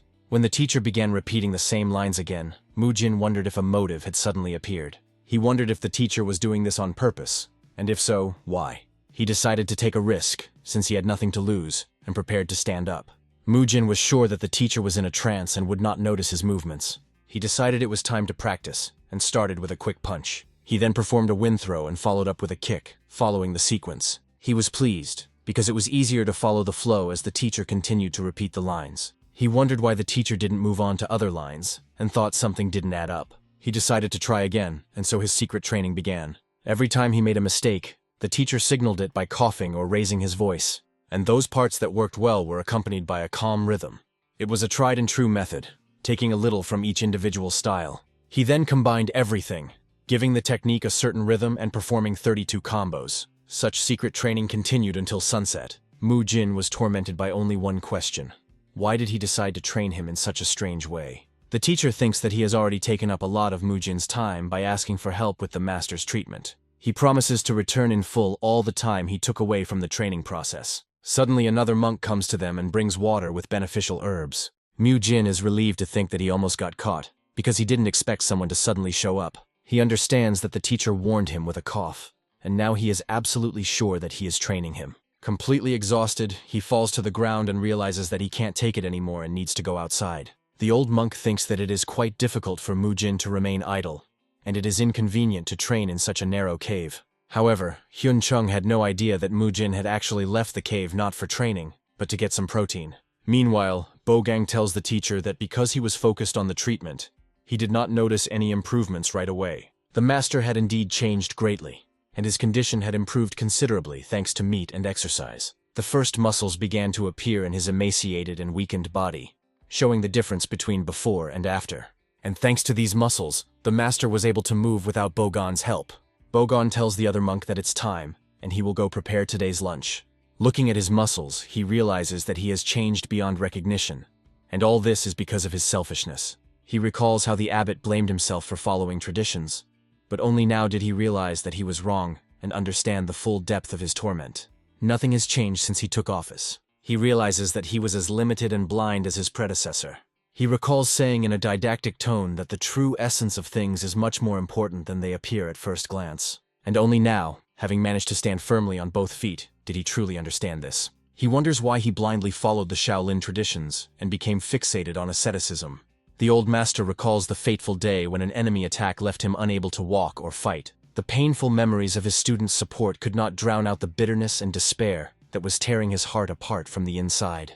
Deep study of the scriptures gave him understanding, but did not bring him true peace. His crippled body and grieving soul made it difficult for him to grasp the essence of the teachings, and he could no longer retain his key energy. In the pouring rain, he bitterly admits that his own stubbornness made him who he is today. Standing on the edge of the cliff, he understands that this place and its atmosphere will forever remain in his memory, even if they disappear. Sitting in the lotus position in the rain, he becomes completely immersed in meditation, repeating the lines of an ancient sutra. The long-awaited realization comes to him, and with it, enlightenment, which leaves an indelible imprint on his heart.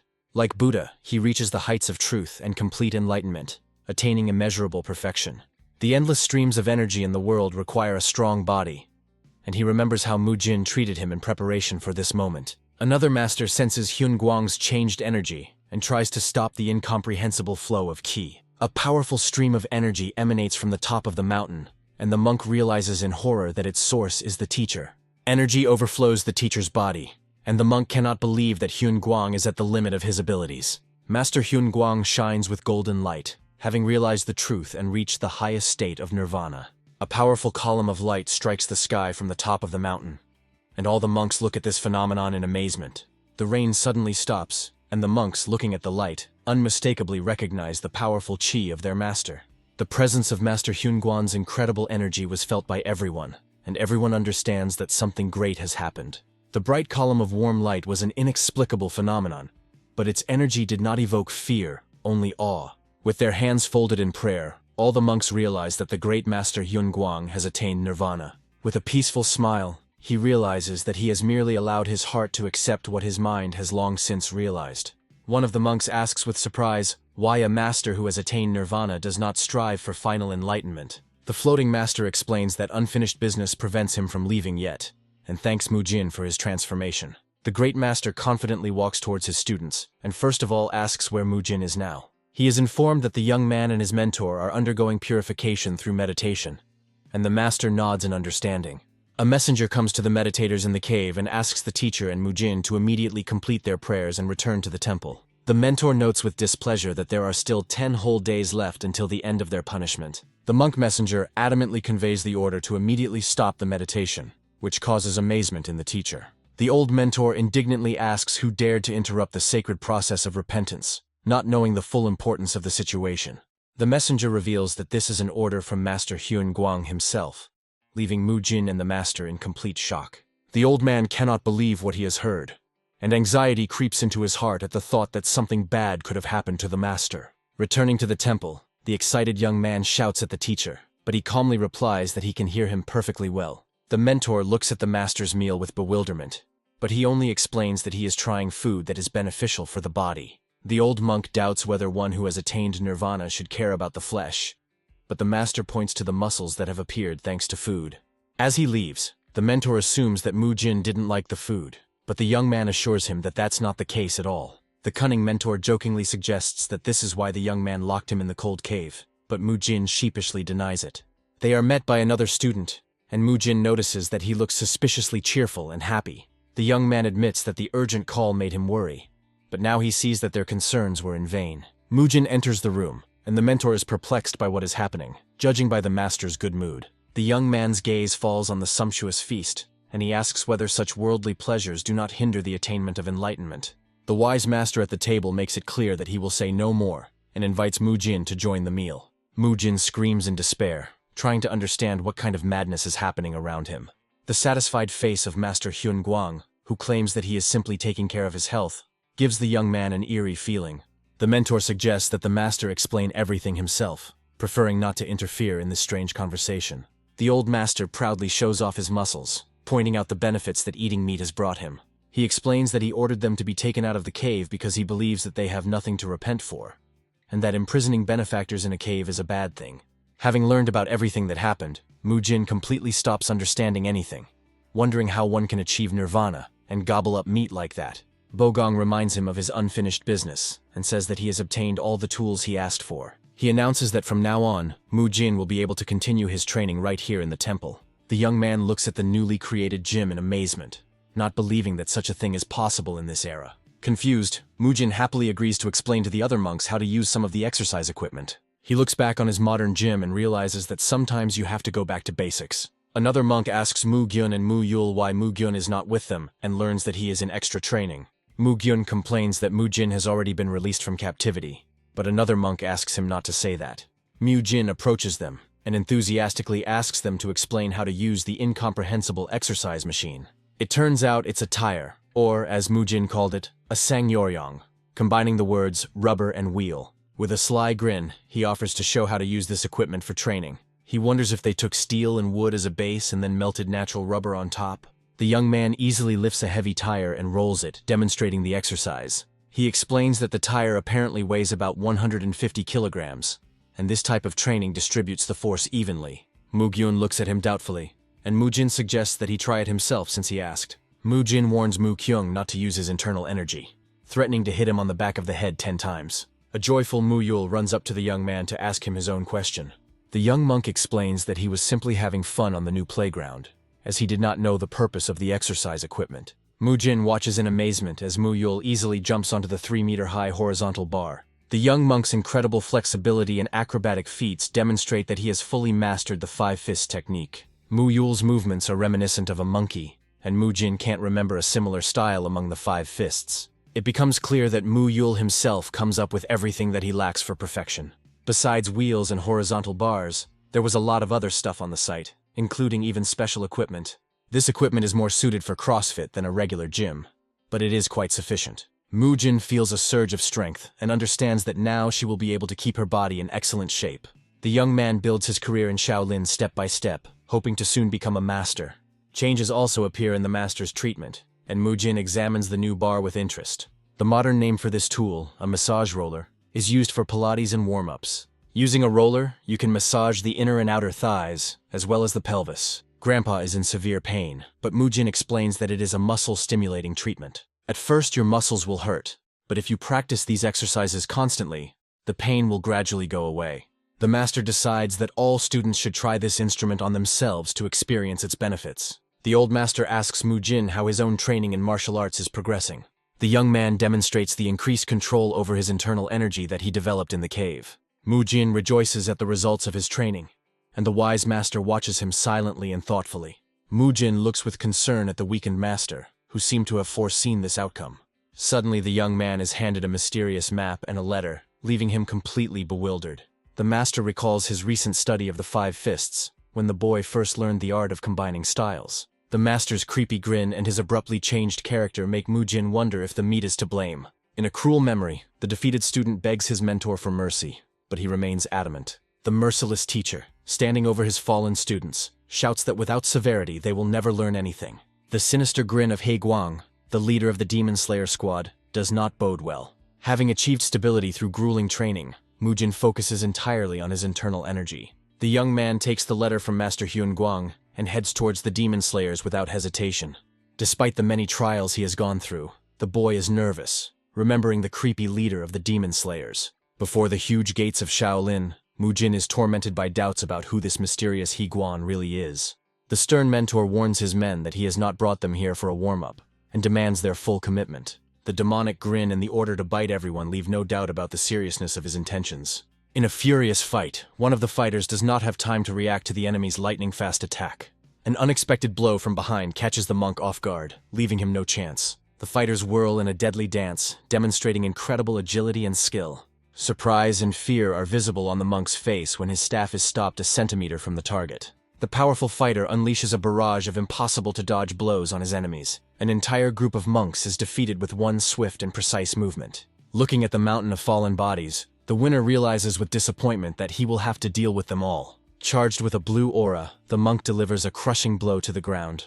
The enemy flies into the air, but the masked monk calmly declares that he only needs to jump higher. A defeated Mugyung writhes on the ground, listening to his mentor's barbed remarks about his uncontrollable anger. Mujin's appearance with the message takes Hai Guang by surprise, but his sinister grin does not disappear. The young man bows modestly, introducing himself to Master Hai Guang as a third-level disciple. The head of the Demon Slayers bursts into loud laughter, shamelessly pointing out the guy's strange hairstyle. The master takes the message with obvious doubt, asking whether the elders had objected to it. After skimming through the letter, Hai Guang sarcastically inquires about the boy's progress after his imprisonment in the cave. The leader of the detachment asks if the young man knows the contents of the letter, but he honestly admits his ignorance. The sinister grin on Hai Guang's face widens as he announces that he has been given the full right to train the young man according to his own rules. The boy's gaze falls on the beaten students, and he realizes with horror what awaits him ahead. The mentor, with a mad gleam in his eyes, proclaims that his training is nothing less than a real fight for survival. Dark images of the past confirm his words, because their squad exists to mercilessly deal with enemies. A dire warning rings in the air, for unless you give yourself completely to the battle, there will be no mercy. He mercilessly declares that the status of a master's apprentice will not save one from swift reprisal, and that no concessions should be expected. Words of gratitude freeze on the young man's lips when the first blow falls upon him without warning. The mentor immediately rushes into attack, urging the boy to immediately show what he is capable of. A sudden grab throws the boy off balance, and the mentor's harsh question reminds him that the enemies are not waiting. Realizing that there will be no mercy, the young man decides to fight with full force, and his hand flares with scarlet energy. The mentor easily repels the attack, acknowledging the boy's speed and endurance, but immediately adds that this is not enough. The master notes with interest that the young man has his own personal fighting techniques, which he has already managed to use. He Guang is surprised that the young monk uses a mixture of styles, as this is the first time he has seen such a thing. Despite the curious reception, the mentor immediately brings the young man back down to earth, reminding him that in reality, everything is much harsher. He mercilessly explains that in a real fight you can't be distracted for even a second. Otherwise, it will cost you your life. The master easily repels all attacks, mockingly suggesting that the young man also come up with some kind of trick. Mu Jin becomes increasingly irritated by his mentor's imperturbability, and wonders how he was even allowed to keep his hair. Even after 4 hours of grueling training, Master Higuang had no intention of doing anything to his hair. The mentor constantly punched holes in the young man's defenses, using the most base and vile means to win. Over time, the boy adapted to his style, and the mentor noted with irony that girls didn't like it. Mu Jin replies with a cheeky grin that, judging by his satisfied expression, it makes the mentor happy. The master announces a short break of 15 minutes, knocking the young man out. Mu Jin exposes Mu Kyung's simulation of being unconscious, as Mu Kyung himself greeted him. Mu Kyung admits that he was actually waiting for the moment when the master would let down his guard, and decided to lie quietly. The guy understands that due to the endless spanking, he missed the most important thing, and realized his weak points. Mu Jin suggests that Mu Kyung develop the most vile plan possible to defeat the master. Mu Jin's idea is that a guest from the province has come to visit the teacher, and it is necessary to find out what brought him here. This guest has arrived because of the imminent distribution of funds between schools, and he is only concerned about food and water. He didn't arrive alone, and Mu Jin decides to use his own methods against him. The young man confidently declares that they don't need to create anything because he knows one secret. Mu Kyung doubts that any secret will work against this monster, but Mu Jin confidently declares that everything will work. Mu Jin's gaze penetrates the very essence of his mentor, capturing the feeling of gratitude smoldering within. The unexpected question about the arrival of the leader of the Chubotan Hall takes the monk by surprise. The appearance of the great master Hyun Guang brings with it a note of resentment directed at Hai Guang. Hai Guang's face contorts in shock as he realizes who is standing in front of him. The incredible sight of the master walking on his own makes Hai Guang rush forward with a loud greeting. The teacher's extraordinary excitement astonishes the student, who has never seen him like this. Mu Jin's confident smirk speaks for itself.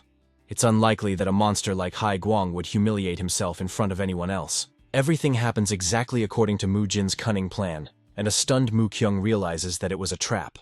The young man confidently confirms his guess, knowing better than anyone how to pull off such a thing. Memories take the young man back to the time when his grandfather first told him about the leader of the Demon Slayers. While handing over the letter, the master remembers Hai Guang with warmth, calling him nothing less than a cute puppy. The old master reveals that Hai Guang once followed him around like a little tail, although he doesn't tell anyone about it. Despite all the trials, deep gratitude towards his student lives in the master's heart. Grateful for the valuable information, the young man takes off and runs towards his goal. This desperate run to the teacher is no different from the way a little boy once ran to meet his grandfather. The pure childish joy of catching a stag beetle echoes the delight of an adult warrior who cannot believe his master's cure. In such an agitated state, vulnerability always appears, causing his family to freeze in alarm. The cunning trap is sprung, and the two fighters, combining their chain and diamond fists, prepare to deliver a crushing blow. The little boy's fall in the past foreshadows He Guang's weakening of vigilance in the present. All the crushing blows merge together in an instant to crush the enemy, but teacher He Guang easily blocks them. He Guang sarcastically praises their good attempt, but his eyes reveal a hidden affection. With a powerful blow, He Guang slams the young men into the ground, demonstrating his undeniable strength. At sunset, the master notices He Guang's excessive severity towards his exhausted students. The leader of the Demon Slayers firmly believes that underestimating the enemy can lead to fatal consequences. He explains to the master that severity is necessary to maintain combat readiness, since war can break out at any moment. A sudden cry echoes through the courtyard as the disciple catches up with the young monk carrying the sack. Young He Guang is overwhelmed with joy as he announces that he has trained hard and has finally passed the training. The teacher proudly pats him on the head, expressing confidence in his future and hope that he will become a support for Shaolin. The guy remembers how he trained hard, wanting to be useful, but one fateful incident changed his life forever. On that terrible day when the demon sect attacked Shaolin, the young monk came face to face with the sinister enemy. Grandmaster Hyun Guang enters the fray, dealing devastating blows to the members of the demonic sect. In that battle, the master saved many lives, including the life of He Guang himself. The consequences of that battle were terrible. The great master lost all his strength and became crippled. Looking at his crippled savior, young He Guang vowed to himself not to leave any of these demons alive. Tears of rage streamed down his cheeks as he vowed to destroy them all with his own hands at any cost. This is how he became the head of the Demon Slayers, which, by the way, he does not regret at all. Watching the young man train, the master inquires about his condition, but He Guang replies that everything is bearable. Mu Jin suggests that the master train the young man himself, but the latter asks him to look after him in the future. The guy understands that it is too early for the master to teach someone personally, because he himself does not realize what an incredible level the other person has achieved. The master's unexpected request to pour him more wine takes He Guang by surprise. The man in the blue cloak recalls his past mistakes and confesses to the old monk that he did indeed drink wine on the temple grounds before. The old monk begins to drink greedily from his vessel, and his companion watches this with alarm and asks how he is feeling. The elderly master, with a satisfied look, exclaims with pleasure and calls the contents of his jug very tasty water. The man looks at his mentor with genuine relief and thanks the heavens that he has finally recovered and returned to normal. The old man hands the empty container to his student and asks him to pour some more of the drink, to which he responds with complete agreement. Mu Jin and Mu Kyung are actively training in the temple courtyard and exchanging powerful blows in a training duel. At the same time, in the gazebo opposite, Hyun Guang and He Guang are sitting peacefully and drinking wine together from a small vessel. The overall panorama of the Shaolin Monastery presents an unusual and pleasant picture, filled with a special calm atmosphere. The head of the Chubatan Hall, Hyun Myung, studies the financial records and is very worried about the lack of money to feed the students during the winter. The old man in charge of the budget looks at the training fighters with horror and blames them both for the possible lack of new students next year. Mu Jin and Mu Kyung exchange praise after training, admitting that they have each become significantly stronger thanks to their constant training. Mu Jin turns his gaze to the mentors standing to the side and reflects on how such hard training must definitely bear fruit. The young man notices the extremely sad expression on the face of the leader of Chubatan and tries to understand what exactly could have upset the elderly monk so much. Mu Jin realizes the reason for the old man's doomed size and understands that he is suffering due to the lack of funds to feed all of his numerous students. This situation seems very familiar to the hero, because in a past life, he managed several sports clubs and often faced the problem of budget deficits. Mu Jin looks at the saddened master and realizes that the great Shaolin Monastery has suddenly encountered serious financial difficulties. Shaolin is considered one of the 9 great clans and the mainstay of all Murim, and its inhabitants usually live far from the bustle of the world and engage in self-improvement. Despite their spiritual aspirations, monks still require funds for food and clothing, which they previously received in the form of generous donations from pilgrims. Other friendly clans also provided support to the monastery, so until recently the monks never had any particular problems with money. Now the situation has changed so much that young novices begin to panic over every accidentally dropped coin and demand that it be immediately picked up from the ground. The monks discuss the incredible news that the great Shaolin monastery is indeed in such serious financial trouble. The disciples whisper behind Mujin's back and suggest that it was because of his past actions that the monastery lost a significant portion of its income. The story of this crisis began 2 years ago, when Mujin decided to protect Mugyong from cruel bullying by students from other influential clans. In response to this incident, the Shaolin leadership decided to severely punish all those responsible in order to prevent any manifestations of injustice within its walls.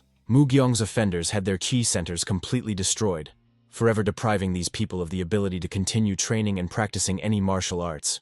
All the stolen property was confiscated from the staff of the Sobel Bureau and returned to the local residents, which marked the beginning of serious problems for the monastery.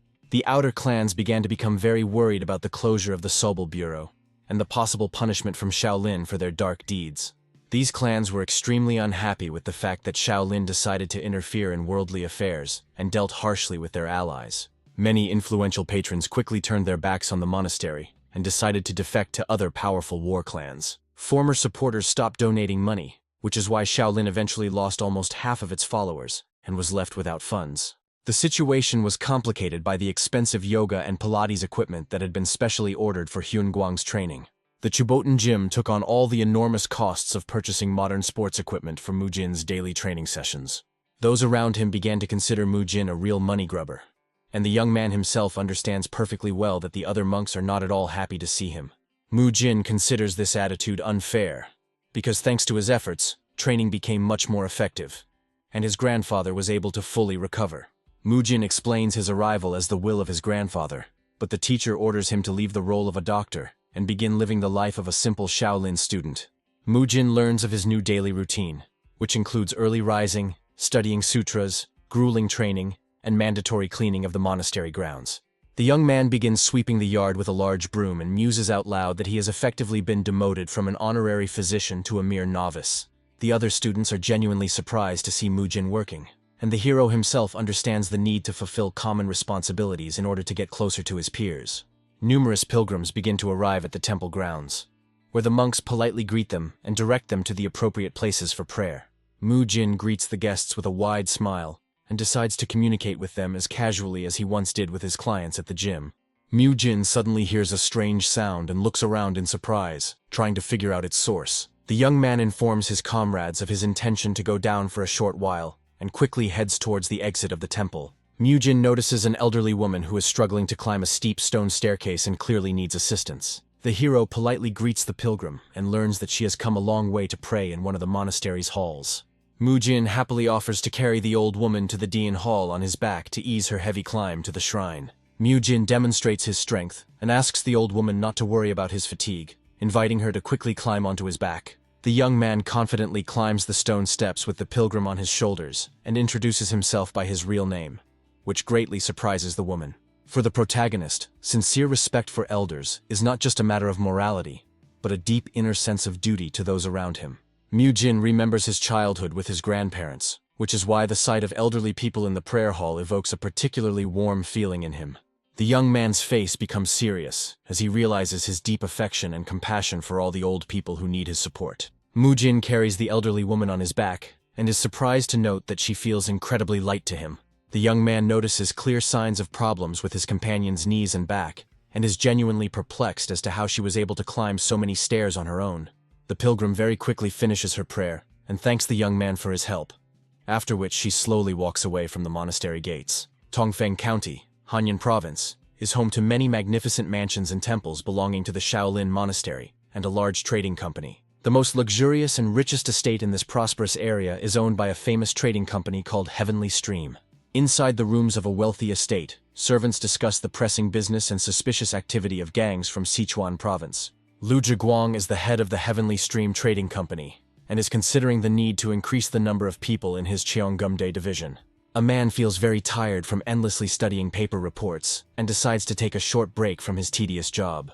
A servant enters the office and informs the master of the return of Elder Yan Gahi, whom Liu Zhiguang affectionately calls his mother. The servant confirms the woman's arrival on a palanquin with 8 bearers, after which the head of the company decides to immediately go and meet her. Liu Zhiguang quickly enters the room and asks his mother about her latest trip to the Shaolin Monastery.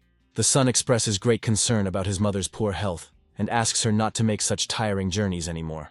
Yongga-hee smiles contentedly and reassures her son, telling him that today he doesn't have to worry about her at all. The woman talks about the medical care she received in Shaolin, which causes genuine bewilderment and curiosity to appear on Liu Zhiguang's face. The elder enthusiastically recalls the amazing master and tries to describe the unusual massage procedure he performed to alleviate her condition. Ngahi describes in detail the process of back and leg massage, which turned out to be much more effective than traditional acupuncture and medicinal decoctions.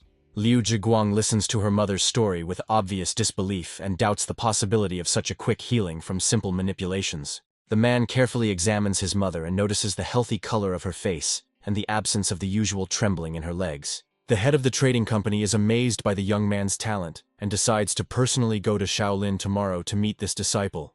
Novice Mu Jin was able to ease the suffering of the elderly woman, but this good deed did not bring his heart the long-awaited peace of mind. Mu Jin watches the wealthy elderly woman walk away and realizes that it's not just her physical resemblance to his own grandmother. The novice clearly remembers seeing the inscription, "Heavenly Stream," on the luxurious palanquin. The young man realizes that this name belongs to one of the 5 largest trading companies from the tyranny universe of the unorthodox faction. This organization is a dangerous villainous group that actively opposed the main character in the original story. In the light of day, Mu Jin remains calm and introduces himself to those around him as a third-generation disciple with a welcoming smile. An elderly woman and her son approach Mu Jin, calling him a sweet boy and asking if he is tired from the journey. The head of the trading company thanks the novice for healing his mother, but Mu Jin modestly replies that he only provided a small amount of help. Mu Jin inquires about the woman's return visit, to which she expresses a desire to pray again and undergo a therapeutic massage. The grandmother jokingly regrets the impossibility of introducing Mu Jin to her granddaughter, and the novice suggests that they all come together for joint prayer and meditation. Liu Zhiguang acknowledges the young man's intelligence and notes that even his own grandchildren do not show such kindness and care to his mother. Mu Jin looks at the man carefully and wonders if he is the former head of the trading company. The acolyte suggests that this person most likely currently occupies the position of the current head of the organization. The young man recalls details from a novel he read about the activities of a trading company called Heavenly Stream. In the original story, this organization was involved in the slave trade and was a business partner of the main villain in various criminal cases. Mu Jin hopes to get closer to the head of the company and find out more details about his connections with the main villain. Liu Zhiguang notices Mu Jin's gaze and asks in confusion if something has appeared on his face. The novice awkwardly justifies himself and says that he was simply lost in his thoughts for a moment. Mu Jin makes a comment about the company's CEO spending too much time sitting. The man is surprised by the young man's insight and confirms that he has a sedentary job and a love of reading books. The young man points out the pelvic tilt and slouching of his interlocutor, mentally calling this typical office posture. Mu Jin offers to give the company's CEO a massage after his mother's death and mentally resolves to keep his enemies as close as possible. Liu Zhiguang agrees to try the treatment methods and reflects with interest on the abilities of the young novice. The action moves to the building that is Hyun Guang's official residence. 2 monks look at the arriving guests in surprise and try to understand who exactly has come to see them. Mu Jin explains that he brought pilgrims with similar health problems and decided to cure them all together. Mu Jin decides to continue treating her grandfather and receives his approval to do everything at her own discretion. The novice demonstrates special tools for manual therapy and explains the principle of their effect on muscles. For today's class, Mu Jin is introducing a special device called a muscle enhancer. The old monk places one foot on the moving platform and begins to slowly roll back as instructed by the young man. Hyun Guang is surprised by the effectiveness of the new exercise machine and feels his muscles working during his first use. Mu Jin asks Grandpa to report the tension in his legs and prepares to demonstrate the next therapeutic exercise. A young man approaches his grandmother and suggests that she try out a special Shaolin exercise machine for posture correction and core strengthening. Mu Jin helps an elderly woman position herself correctly in the hollow of a wooden device to stretch her spine. The novice advises the guest to completely relax, while she makes loud exclamations from very unusual sensations throughout her body. Grandma laughs happily and notes a loud crunch in her bones the first time she uses this unusual device. Mu Jin is interested in the comfort of the elderly during the exercise, and the grandmother expresses complete confidence in his treatment methods. The grandfather talks about his long-term treatment of the young man, which causes genuine surprise in his companion due to his healthy appearance. The elderly man explains the significant improvement in his condition recently, and the grandmother acknowledges Mu Jin as a true master of his craft. As the sunset unfolds over the temple, the cheerful laughter of guests echoes, and an outside observer wonders about the transformation of Shaolin into a rehabilitation center. The novice asks the important guest about his impressions of the manual therapy, to which he responds with restrained approval and massages his neck. The important guest admits that the procedure was unpleasant at first, but then the pain subsided and his health improved significantly. The man thanks Mu Jin for the excellent treatment, and the young man in turn expresses sincere joy that his help was effective. The visitor in yellow robes is extremely surprised by the fact that the master who performed the treatment learned his technique from the young Mu Jin. An outside observer tries to remember where he had heard the name Hyun Guang before, which had just been mentioned in a conversation about one of the old men. Mu Jin confirms a significant improvement in his patient's condition, and gives him important advice on the need for further training to strengthen his muscles. Mu Jin looks closely at his open palm and contemplates the need to simultaneously use internal energy and Kuai. An elderly man demonstrates his strength with fire and energy flows in his hands, while announcing his imminent recovery. Mu Jin is greatly surprised by the skill he sees, and is finally convinced that he is truly in the presence of a great master. The old man modestly dismisses the display of his powers as a simple trick, while the rest of the room watches him with respect. An important guest in yellow robes asks the young novice the name of this master, and receives confirmation that his name is indeed Hyun Guang.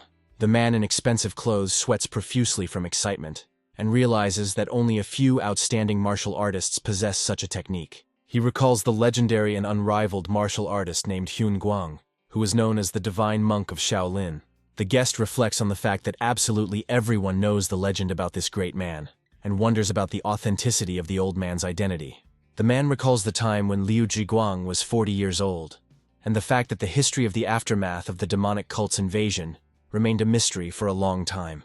The observer recalls rumors of the master losing all his powers, and realizes that the legendary monk is still recovering his health through a special treatment method. The distinguished guest in yellow robes is in great shock at the realization of his good fortune, and reflects on the incredible rarity of the opportunity that has fallen to him. The man recalls rumors about the great master's loss of strength, and is convinced from his own experience of the astonishing effectiveness of the manual therapy method. The young novice tells the guest about his training with Mu Jin, and admits to his first independent use of this healing technique in practice. The amazed guest looks closely at the smiling Mu Jin, and is finally convinced of the young man's exceptional natural talent. Late in the evening, under the full moon, the man sincerely thanks Mu Jin for the treatment, and calls this meeting his greatest opportunity. An old man with a long white beard diligently massages the hand of an elderly woman, and explains the need to continue the procedure until a slight pain appears. Late in the evening, Mu Jin reminds the guest of the late hour and the need to leave, but the man in yellow robes asks him to stay for an important conversation. The important guest expresses a desire to return to this place tomorrow, and politely asks the young man to accompany him to a mysterious place called Chubatan. Surprised, Mu Jin agrees to take the man to the designated place, but is genuinely perplexed and asks about the purpose of such a strange visit. The man promises to reveal all the details tomorrow after thinking it over, and adds that this matter directly concerns Mu Jin himself. Mu Jin agrees to convey the guest's request, and, under cover of night, ponders his true intentions. The next day, the young man accompanies the head of the heavenly stream to the Chubotan Hall to manage the budget and all the valuables of the Shaolin Monastery. The head of the hall, Hyun Myung, looks extremely puzzled, and asks his interlocutor to repeat what he just said.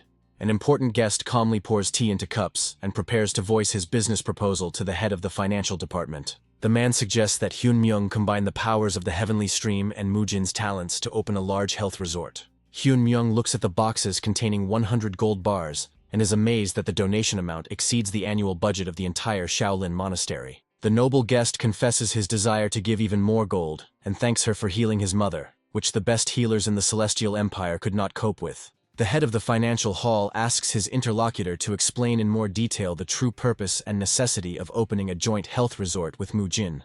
The man points out the uniqueness of Mu Jin's treatment methods and notes that there are many people in the world who cannot be helped by conventional medicine. The guest sincerely wishes to open a new hospital, so that the talented young man can effectively help all those suffering from severe and incurable illnesses. Hyun Myung sternly states that Shaolin does not exploit the talents of its students for profit, and mentions the opening of a hospital in Dongfeng County. The head of the financial hall looks intently at the guest, and asks if the new hospital will be available only to rich people. Liu Zhiguang becomes visibly unnerved by the monk's insight, and secretly ponders his own hidden selfish motives. As the head of one of the 5 largest trading companies, the man has many connections among influential people who also suffer from various ailments. A seasoned businessman hopes to make a fortune by treating the wealthiest clients with Mujin's unique skills. Liu Zhiguang drinks tea and reflects on how he must first gain the full trust of the Shaolin Monastery before discussing his true goals. The man proposes donating half of the new hospital's profits to the poor, in order to dispel the monks' doubts about their selfish intentions. Hyun Myung seriously answers the guest that it takes years to gain people's trust, but it can be lost due to a single misunderstanding. The head of the financial hall is secretly angry at his brother's excessive caution, and worries that without this money the monastery's students will have nothing to eat in the winter. Mujin listens attentively to the argument, and decides to use his past experience in managing fitness clubs to find a compromise solution to this problem. Mujin politely raises his hand and asks those present for permission to express their opinion on the current situation. The young man asks the monk if the main problem is that the hospital will only make a profit from serving wealthy clients. Mujin confidently proposes to treat absolutely everyone in the new facility, including both rich and poor residents. The interviewees ask in surprise about the details of this plan, and Mujin explains that a fixed fee for treatment will make services inaccessible to those in need. The young man proposes dividing the hospital into 2 separate departments and managing them according to different rules, which causes genuine bewilderment among his listeners. Mujin explains that one section of the hospital will be completely free for the poor, while the second will be a paid one and will serve only wealthy clients. Liu Zhiguang asks the young man to continue his thought, although he has doubts about the fairness of charging fees only to the wealthy. Mujin understands that rich people will definitely be outraged and ask why they should pay for services that others receive for free. The young man proposes conducting mass manual therapy in a free department, in which only certain parts of the body will be treated on different days of the week. In the private department, patients will receive comprehensive treatment that combines traditional medicine with special therapies using internal QI energy. Mujin cites the example of modern gyms, where you can buy a regular membership or pay extra for private lessons with a trainer. The listeners are extremely surprised by the young man's deep knowledge and wonder whether such practical advice is really being given by a simple novice. Mujin explains that rich people love luxury and are willing to overpay for expensive goods because of their vanity, and the interlocutor agrees with him. The young man is confident that wealthy clients will choose a paid branch with a personalized approach to feel superior and status. The old monk becomes enraged and scolds Mujin for suggesting that the Shaolin disciple exploit human vanity for profit. Mujin directly asks the head of the Chubatan Hall what exactly he is so afraid of in this situation. The young man notes that by using the money of the rich to help the poor, others might accuse Shaolin of greed and obsession with material goods. Mujin reminds him of his plan to treat all segments of the population, and asks if the monk's dissatisfaction is simply due to fear of other people's opinions. The angry old man looks at the student intently and asks if he really decided to question the sacred ideals of their order.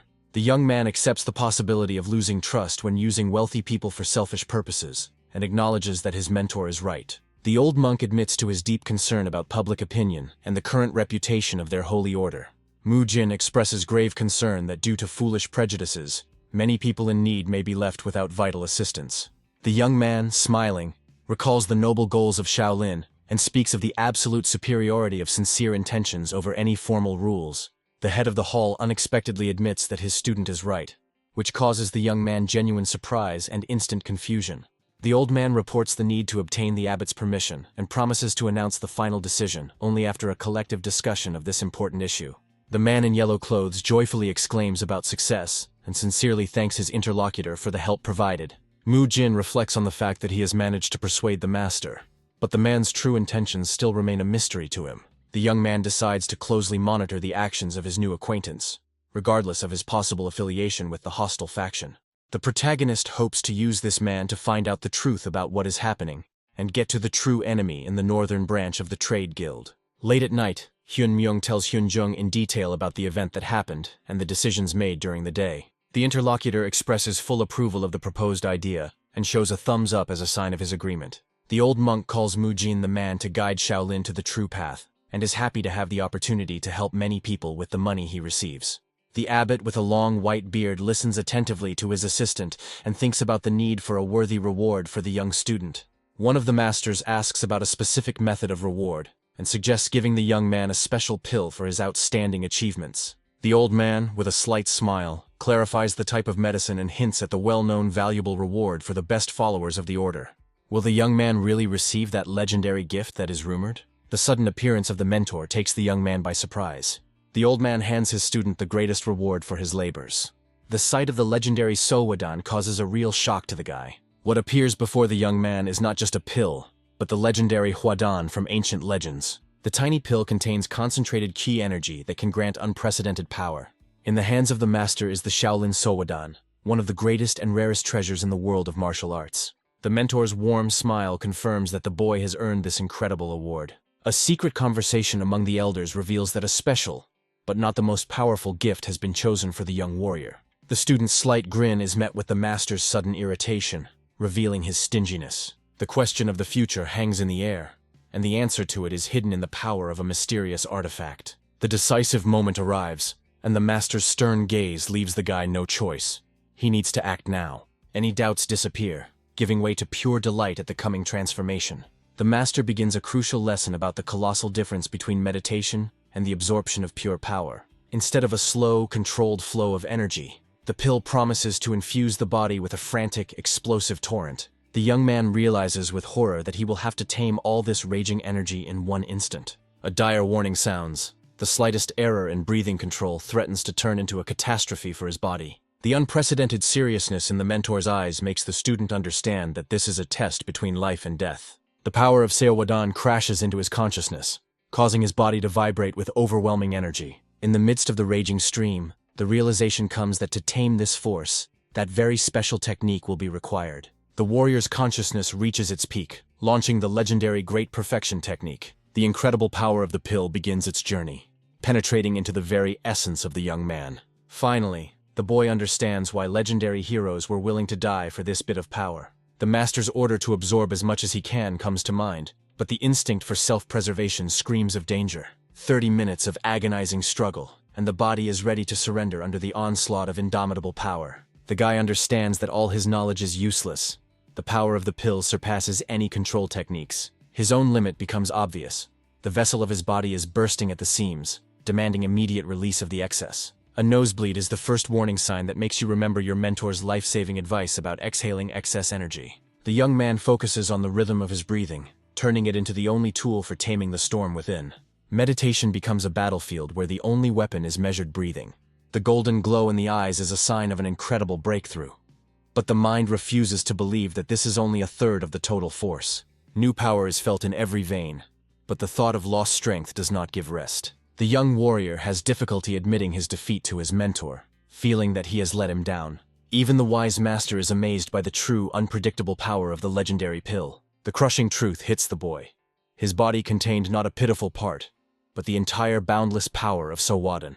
It turns out that the young man's survival was not his merit, but a real miracle, secretly created by his mentor. It becomes clear that the mentor never left the student for a second, secretly capturing the precious energy he exhaled. With each breath the student took, the master imperceptibly returned his lost strength, pushing him time after time beyond the limits of what was possible. The fatigue on the master's face was the price he paid for using an incredibly complex technique, because he could not let such power go to waste.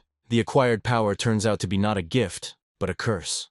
A wild, untamed energy threatens to tear the body apart from the inside. Hyunguang calmly informs that the raging chaos within Mujin was foreseen, and now it is time for the next stage of his cunning plan. The student's face was frozen in a silent question about the impossible. But the mentor already knows the path to salvation through special training. The great master reveals the main secret. To tame the storm within, one must find absolute peace by mastering the art of equanimity. Hyunguang takes Mujin to a roaring waterfall, a place where he must find silence amid the deafening chaos. Icy streams of water become the young warrior's first test on the path to mental balance and complete control over his strength. It turns out that this method is designed to tame the fierce yang energy that their longtime rivals are famous for. The main paradox of this training is that in order to control the most furious force in the universe, one must find absolute peace. There are many paths to peace, from reciting mantras to happy memories, but for Mujin, the harshest one was chosen. The whole difficulty comes down to a simple, but almost unattainable goal: to maintain calm in the soul when a storm is raging around. 2 hours under the icy stream were just preparation, and now the mentor orders to release all the pent-up rage in one movement. The blow, charged with the unbridled energy of Sowadan, falls on the rock with such force that the waterfall itself shakes. A grueling 2-hour workout under the onslaught of water finally pays off, restoring the young man's control over his raging energy. Mujin's new power is so great that now the boy is able not only to withstand, but literally cut the mighty flow of a waterfall in two.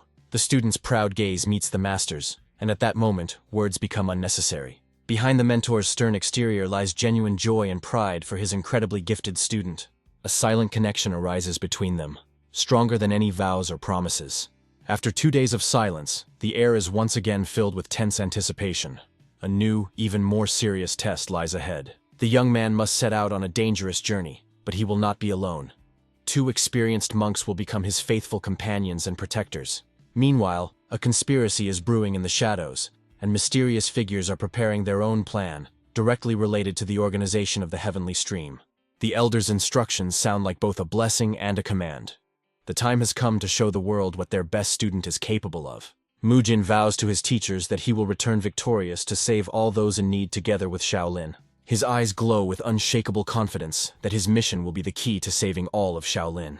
In the eerie silence of the night, the mysterious Mrs. Solhyun receives a signal that it is time to act. After leaving the sacred Songshan Mountain, the young warrior finds himself at the gates of Dengfeng County, where his true adventure will begin. The city's bustling streets, as if taken from the pages of ancient legends, greet the traveler with an atmosphere of future achievements.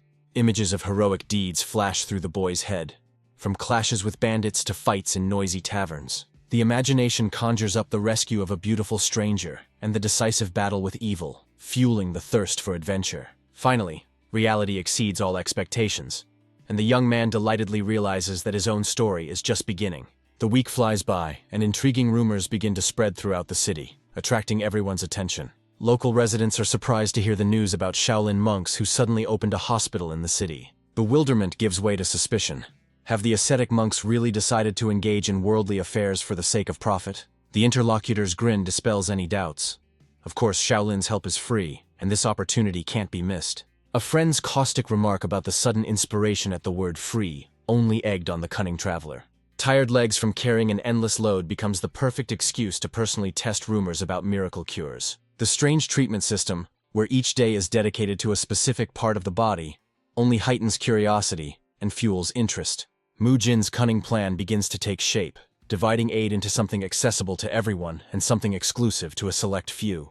The new health complex receives its own name, and each of its wings has its own unique and important purpose. The left wing of the estate is being transformed into a stronghold of mercy, offering free treatment and rest to all those in need. There are also places for meditation and training, so that monks can maintain harmony between spirit and body. The right wing, intended for the rich and powerful, promises inner energy healing and luxurious care, providing financial stability for the mission.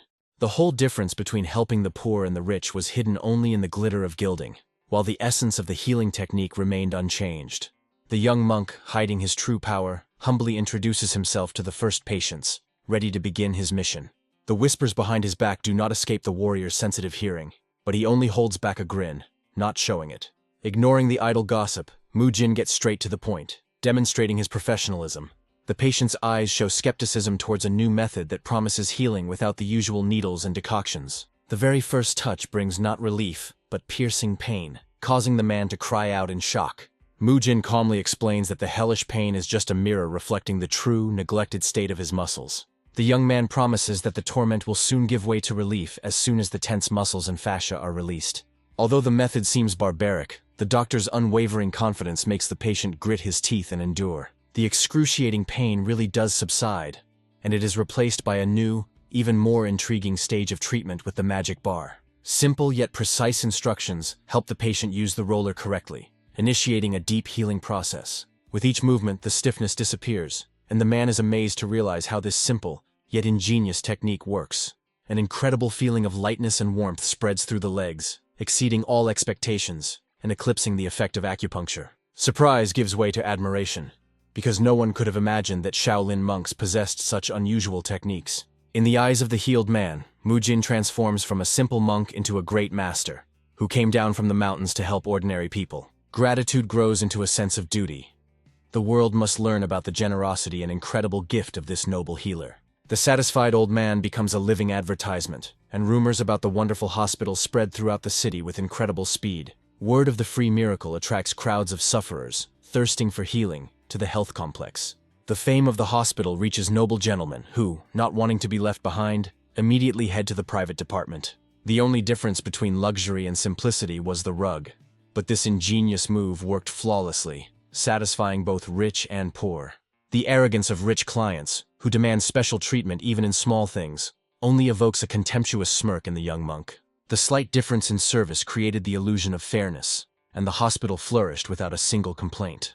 The monks devoted themselves entirely to their work, listening to every word of the patients and working to the limit of their strength. In the midst of work, Mujin demonstrates leadership qualities, quickly distributing tasks among his assistants. The young man's sincere zeal in helping everyone touched people's hearts, erasing the boundaries between rich and poor. His dedication and incredible gift earned him a new, almost divine nickname, Buddha's Healer. Thanks to the fame of the miraculous doctor, their modest beginning quickly turned into a thriving and respected establishment. Summing up the initial results, Mujin modestly acknowledges the difficulties, but his interlocutor sees only the merit of the young man himself in the success. The manager of Heavenly Stream Trading Company, Yang Jinfeng, expresses his deep appreciation for the work done. Behind Mujin's apparent modesty lies a cold calculation, for without the support of an influential ally, their mission would be doomed. Even the strategist himself is amazed by the scale of his success, finding it hard to believe the endless stream of people seeking help. The mention of Bogan's name arouses the manager's unexpected interest, hinting at some hidden connection. An exhausted Bogang greets his leader with reproach, not even suspecting the surprise that awaits him. The sudden meeting between Bogan and the manager leaves both of them frozen in silent surprise. The confusion on Bogang's face turns to curiosity when Mujin hints at their long-standing but important acquaintance. Memories take Bogan back to his time in solitude, when his small sin did not escape the watchful gaze of his comrade.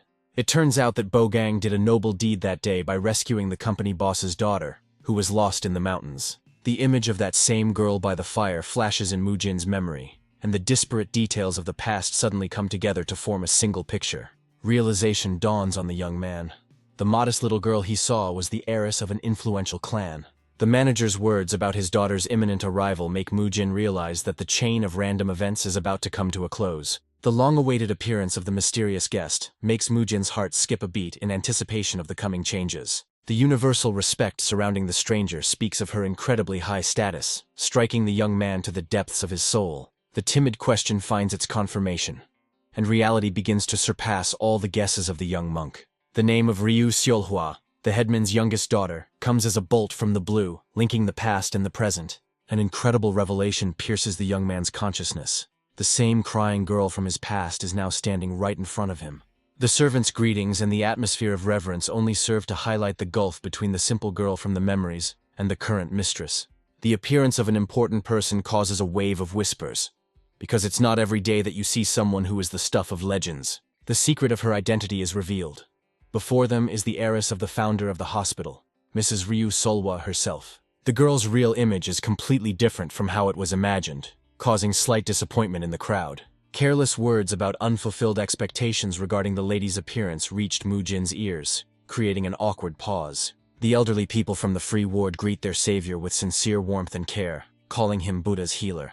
The young man's beaming smile and his kind words about their health being his best rest fill the hearts of the elderly with hope. Elderly patients cannot contain their admiration, seeing in the young doctor the ideal man and an enviable groom. An attempt by one of the old men to marry his granddaughter is met with the indignation of his comrade, since the monk's status is an insurmountable obstacle. A funny squabble between old men fighting for the healer's attention for their granddaughters diffuses the situation and makes the young man laugh. The young man's gaze warms at the sight of the elderly, because in his past world such care was an unaffordable luxury. A slight sadness about her own family gives way to a determination to give health to others, and Mujin enthusiastically invites everyone to take care of themselves while they are young. Behind the mask of benefactor lies a dark side, and the young man understands that his mission is not only a duty, but also the only way to survive. The young man's gaze turns steely. He vows to himself to become stronger, so that he can one day escape from this golden cage. A sudden call brings the young man back to reality, and his gaze is once again drawn to the one whose name now haunts him, Ryu Solhwa. Reality deals a crushing blow to Mujin's knowledge. The girl in front of him has nothing in common with the monster from the novel. A sinister book comes to mind, where Ryu Seolhwa was described as one of the most cruel antagonists. Behind the facade of the powerful Skystream company lay a slave trade that it ruthlessly ran. The canonical image of the villain is a huge, ugly creature that inspires horror with its very appearance. Her complexes gave rise to monstrous cruelty, forcing her to kidnap and torture beautiful people out of pure envy. Mujin's mind refuses to believe that the sweet girl from his memories and the ruthless monster from the book are the same person. Until this moment, the young man considered Mugyong to be absolute evil. But now another, no less terrible psychopath appeared in his world. Despite the outward differences, a shadow of doubt falls on Ryu Seolhwa, causing her to be suspected of being a hidden threat. In front of him stands an ordinary, slightly plump and shy girl, in whom there is not a drop of the madness that Mugyong had. A terrible guess is born in her head. Perhaps some tragic event is yet to break her and turn her into a monster. Observing the grateful patience, Mujin comes to the conclusion that the company is now clean, which means that evil will either come from outside or is already brewing within. He decides to use his current authority to figure out what's going on, while there's still time to change things. The first to come under suspicion is Ryu Seolhwa, whose shyness and awkwardness seem too suspicious. Hong So-hee's maid gently but firmly scolds her mistress for being inappropriately familiar in public. The mistress's address to the maid as a sister causes puzzled whispers, because such behavior is unthinkable for their circle. Hong So-hee reminds her protégé that as the future head of the heavenly stream, she must conduct herself with dignity. Ryu Seolhwa sheepishly apologizes, realizing that her simplicity could harm the entire family's reputation. Fear of public speaking and the fear of disappointing her father torment the girl, causing her to doubt her abilities. The faithful maid tries to cheer up her mistress, reminding her that helping her father in his new business is the best way to earn his approval. Hong So-hee's words hit home, and a spark of determination lights up in Ryu Seolhwa's eyes to prove to everyone what she's capable of. Ryu Seolhwa's childish attempt to please her father is dashed against the wall of his indifference. The parent's cold gaze and his distant words hurt the girl much more than any punishment. The demand to observe subordination even in personal conversation finally kills her hope for paternal love. The withered bouquet in her drooping hands becomes a symbol of her broken heart and futile attempts to be noticed. Despite the pain of the past, Ryu Seolhwa still believes that diligence in the company's affairs will finally help her earn her father's attention. Hong So-hee, like no one else, understands her mistress's fears and tries to instill confidence in her by reminding her of her high status. Warm hugs and a promise to be there no matter what become Ryu Seolhwa's only support in a cold world. Mujin watches this scene with bitterness, realizing how hard the maid is trying for the sake of her naive mistress's future. After making sure that Ryu Seolhwa has fallen asleep, Hong So-hee leaves her room, but her face is not clouded with concern. The girl goes out into the night garden, and her thoughts are far from naive attempts to help her father and win his attention. This whole idea of helping seems stupid and pointless to her, because she knows very well the true price of her father's affection. In the moonlight, Hong So-hee dances with a fan, her movements full of disdain for the one she calls mistress. Behind the mask of loyalty lies a sinister plan.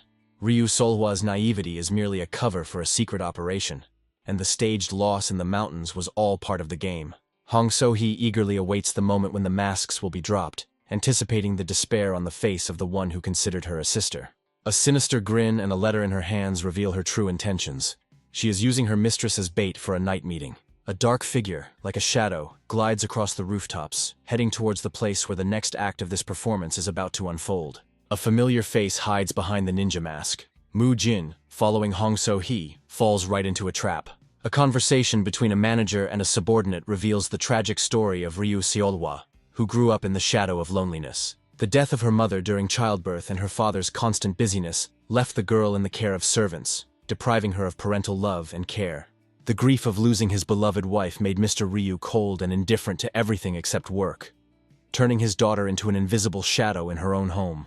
Due to the lack of paternal attention, Ryu Seolhwa desperately sought warmth from the servants, seeing the nanny as a replacement for her mother. This destructive attachment interfered with her upbringing, and her father was forced to constantly change maids in an attempt to break the vicious circle. Ultimately, the choice fell on Hong So-hee, whose long service and childhood acquaintance with the mistress made her the ideal candidate. The manager confirms that Hong So-hee only became an official maid a year ago, but Mujin is only concerned about how soon she will be replaced.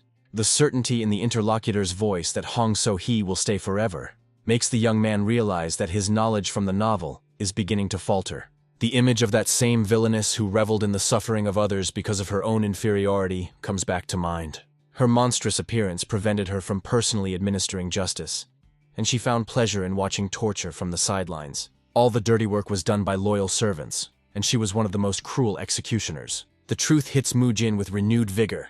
The sweet and caring Hong So-hee is the ruthless monster from the book. Now everything falls into place, and the sly grin on the young man's face suggests that he has finally figured out this sinister performance. The appearance of a mysterious figure in the night does not take Hong So-hee by surprise, but the reproach for being late reveals her impatience. Behind the mask of the night guest is the one pulling the strings, and his question about the new business sounds like a test. The slight irritation in the stranger's voice suggests that Hong So-hee has become too caught up in her role, risking ruining the entire operation. But she just brushes it off, obsessed with her goal, and her self-confidence begins to worry her mysterious patron. He warns her against being too careless, reminding her that the Shaolin monks are not as simple as they seem. Hong So-hee just snorts in disdain, not seeing any threat in those who spend their days doing nothing but praying. Her arrogance knows no bounds, for she is confident that she can easily win the trust of these naive monks, as well as the trust of her mistress. Hidden in the shadows, Mu-jin hears every word, and a predatory grin appears on his face.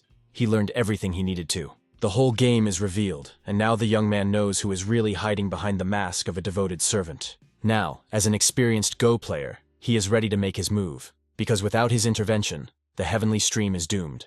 The next day, the usual bustle reigned in the health complex. Several boys call out to Hong So-hee to convey an important message. The boy hands the woman a bundle, which causes obvious surprise in the maid.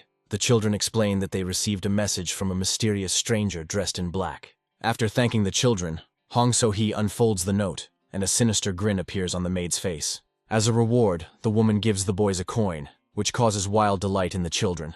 Ryu Seol-hwa curiously asks about the letter, and Hong So-hee jokingly calls it a love letter. In fact, the letter speaks of the maid's hard work and offers a new opportunity. A stranger invites Hong So-hee to a late-night meeting in an abandoned house to discuss important matters. Hong So-hee sees this invitation as her chance to get rid of the old man. Arriving at the place, the woman meets a mysterious masked man who is already waiting for the maid. The man inquires about Ryu Seol-hwa's condition, and Hong So-hee reports that the lady is resting.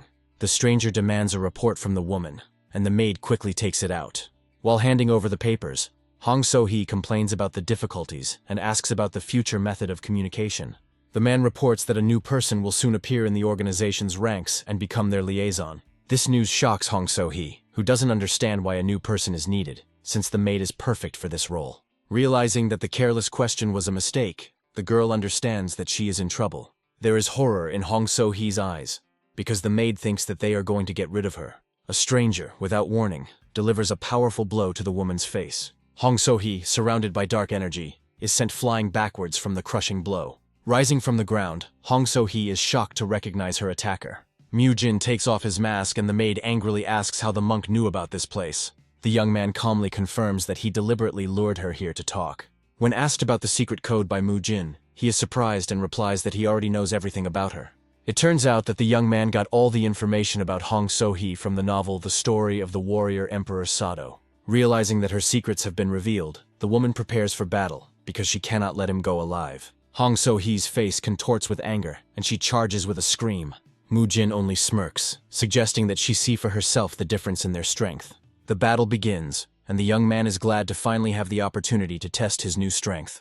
Mu-jin understands that if his opponent doesn't fight at full strength, he will easily defeat her. Realizing that this is her first real battle, Hong So-hee puts all her fury into her strike. The young man easily dodges and, using an aikido technique, throws the maid over his back. Hong So-hee cries out in pain from the powerful impact with the ground, unable to get up. Lying on the ground, the woman cannot understand where the Shaolin monk knows such unusual techniques from. Hong So-hee watches in horror as her opponent delivers a crushing blow to the ground near her head. The maid realizes that the young man is teaching her a lesson using the dirty trick with sand. Enraged by this humiliation, Hong So-hee takes out a knife and attacks again. Mu-jin easily blocks the sand thrown at him with his cape, which angers the woman even more. Without losing sight of his opponent, Hong So-hee concentrates all of his dark energy for a decisive blow. The young man uses the cloak again as a deceptive maneuver, and in response, the maid, having transformed into a demon, aims at his stomach. A blast of dark energy slams into Mu-jin's stomach. Hong So-hee is confident of her victory, but her smile is replaced by a grimace of horror. The woman staggers back with a scream, her hands bloodied from her collision with the iron wall. Mu-jin demonstrates his technique that makes his abs harder than steel. The young man throws his opponent to the ground, and she, in a rage, calls him a lying creature. Hong So-hee comes to in a room, surrounded by people, and does not understand what happened. The manager's subordinate tries to defend the maid, reminding her of her 10 years of faithful service. Another monk stands up for Mu-jin, unwilling to tolerate any doubts about the Shaolin disciple. All the participants in the events gather around the tied-up Hong So-hee, ready to listen to both sides. Mu-jin turns to the awakened woman with a grin, offering to talk to her. The young man begins his story by explaining how he noticed a maid wandering around the area late at night. Hong So-hee's behavior seemed strange to him, so he decided to follow her. The surveillance led him to an abandoned house, where the maid met with a man in black. When the woman was left alone, Mu-jin attacked her, but she proved to be a strong opponent. To prove his words, the young man shows everyone the wound on his back from Hong So-hee's blow. Mu-jin claims that if it weren't for his defensive technique, the woman would have pierced him through. As further proof, he hands the manager the notes he found on the maid. Hong So-hee is horrified to learn of the report she wrote for the mysterious stranger. Mu-jin ends his story, leaving it to those present to decide for themselves what to do with the traitor. The manager, having compared the handwriting in the notes and the wound on the monk's body, comes to the conclusion that Mu-jin is telling the truth. Despite the revelation, Hong So-hee continues to shout about her innocence. Irrefutable evidence forces everyone to believe Mu-jin and condemn the traitor. The head of the heavenly stream, Ryu Jiguan, addresses the young monk with respect. He asks to hand over the spy to him for further investigation, since this matter concerns them directly. Mu-jin agrees without hesitation, handing over the tied-up woman to the manager. Now that the spy has been captured, the young man hopes that the heavenly stream is finally safe. Hong So-hee's screams as she is led away by the guards echo throughout the estate. A sobbing Ryu Seolhwa cannot believe her closest friend's betrayal. The Shaolin monk's haven is plunged into the silence of the night. Mu-jin returns to his room with relief, glad that it's all over. Suddenly, he is called out by Sergeant Bo-gan, whose menacing appearance does not bode well. The monk demands a serious conversation and an explanation of why the young man acted alone. Mu-jin just laughs nervously, realizing that he can't tell the truth about his spy games. At this point, the case was officially closed, but this was only the calm before the storm.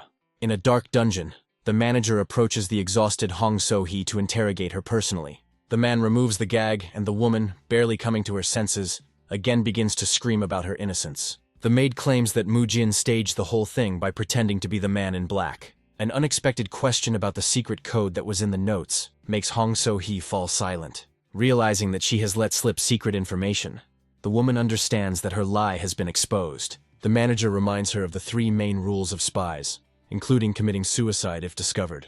The manager's menacing gaze makes Hong So-hee realize that her death is imminent. Meanwhile, Bo-gang continues to scold Mu-jin for his independent actions. The young man humbly apologizes, explaining his actions by the urgency and spontaneity of the situation.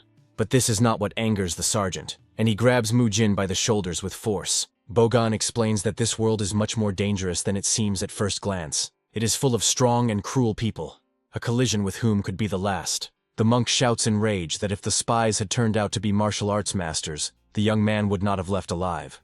Mu-jin is surprised that he is being scolded not for insubordination, but because of concern for his life. The foreman just wants the young man to learn to rely on his comrades. The young man holds back his emotions, seeing something more than just anger in the stern monk's eyes. The image of his helpless parents flashes through his mind, and Bo-gang realizes that there is genuine concern reflected in his eyes. The next day, shocking news of Hong So-hee's death spreads throughout the estate. The manager informs Mu-jin that the woman died during interrogation at the hands of her accomplice. He also notes that thanks to the report given by the young man, they were able to confirm the servant's betrayal. Mu-jin is surprised why the manager is sharing such confidential information with him.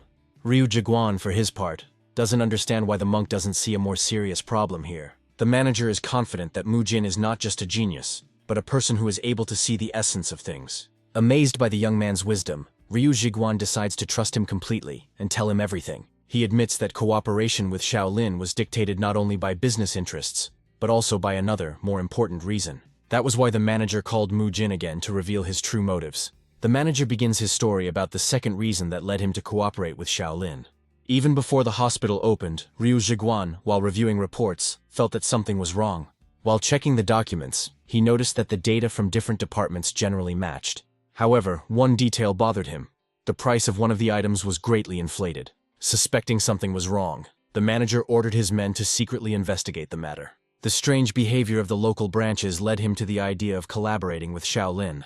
Until this point, Ryu Zhiguan had relied only on his intuition and vague guesses. But the exposure of the spy, orchestrated by Mu Jin, finally convinced him of the correctness of his suspicions. The manager thanks the young man because he saved him from great trouble and confirmed his fears. Mu Jin modestly replies that he simply did what he had to, but he is interested in the problems with the local branches. The young man understands that the danger is still not over, and he needs to come up with a new plan. If the root of evil is not destroyed, the fate of the heavenly stream may repeat the tragic ending from the novel. The first obstacle was Hong So-hee, but now there is another more difficult figure in the way. Mu Jin turns the conversation to young Mrs. Ryu Seolhwa, inquiring about her condition.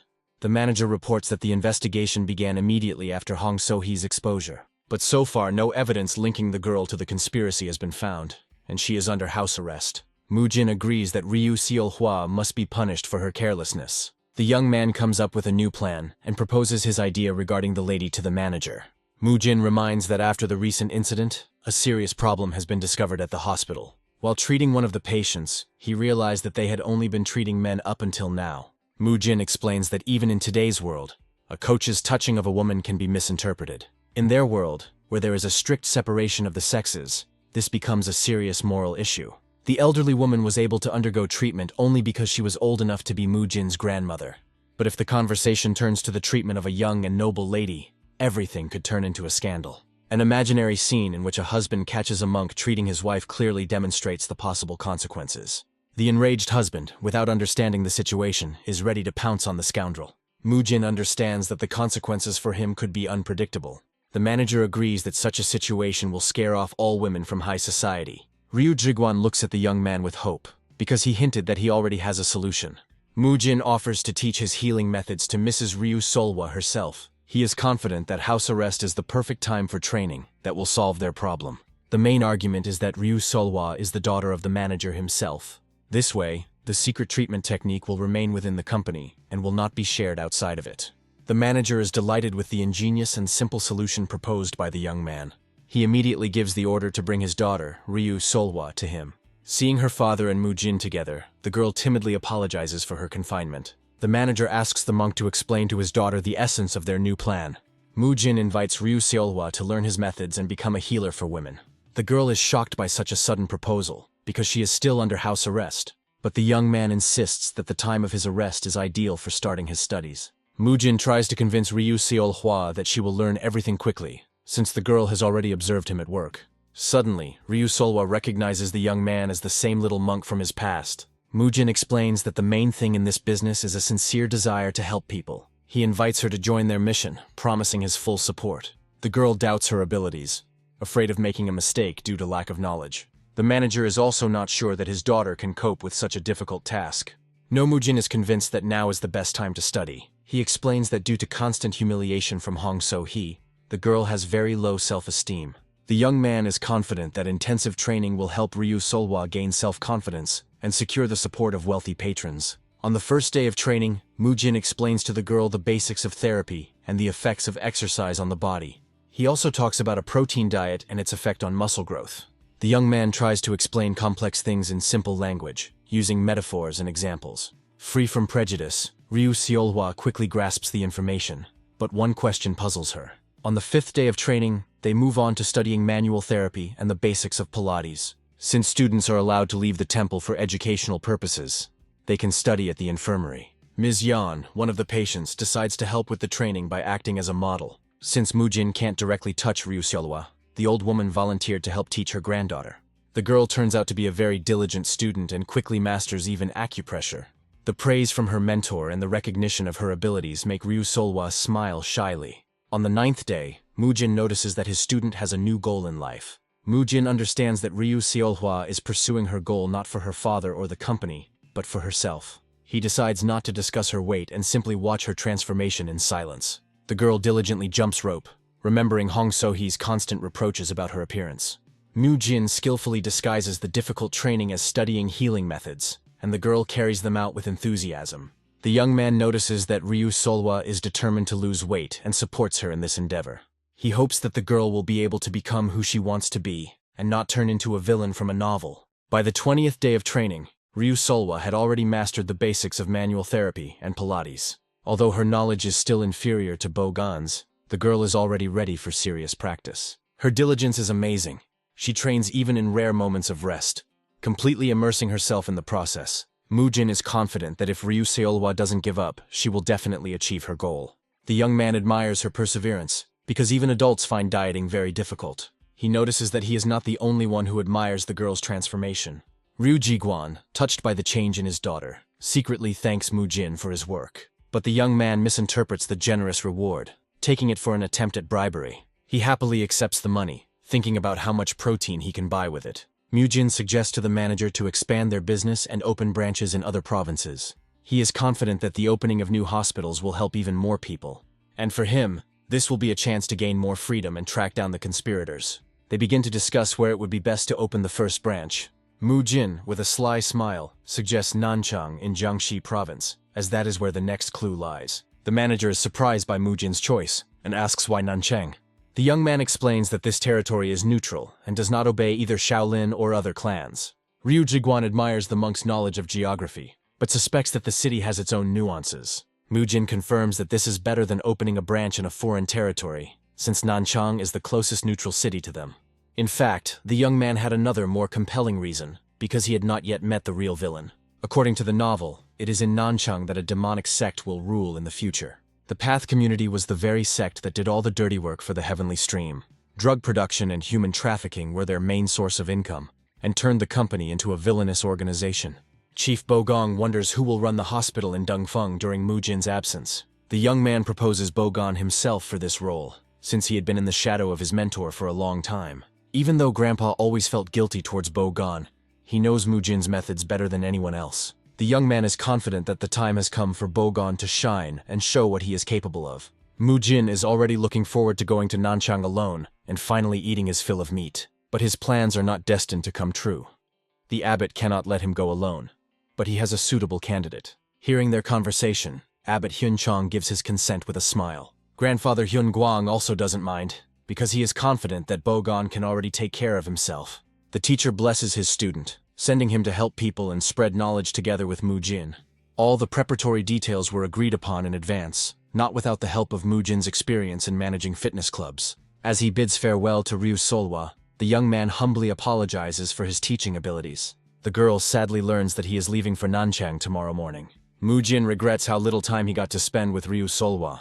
The girl remembers how the young man saved her as a child and protected their company now. The fear of becoming attached again to someone who might leave her makes the girl keep her distance. Mujin reassures her with a smile, promising to return from his business trip. He asks her not to be lazy and to be ready to test her knowledge upon his return. As a sign of their promise, they link their little fingers, and the young man is glad that he was able to motivate her. Now all his thoughts are occupied by the upcoming trip to Nanchang.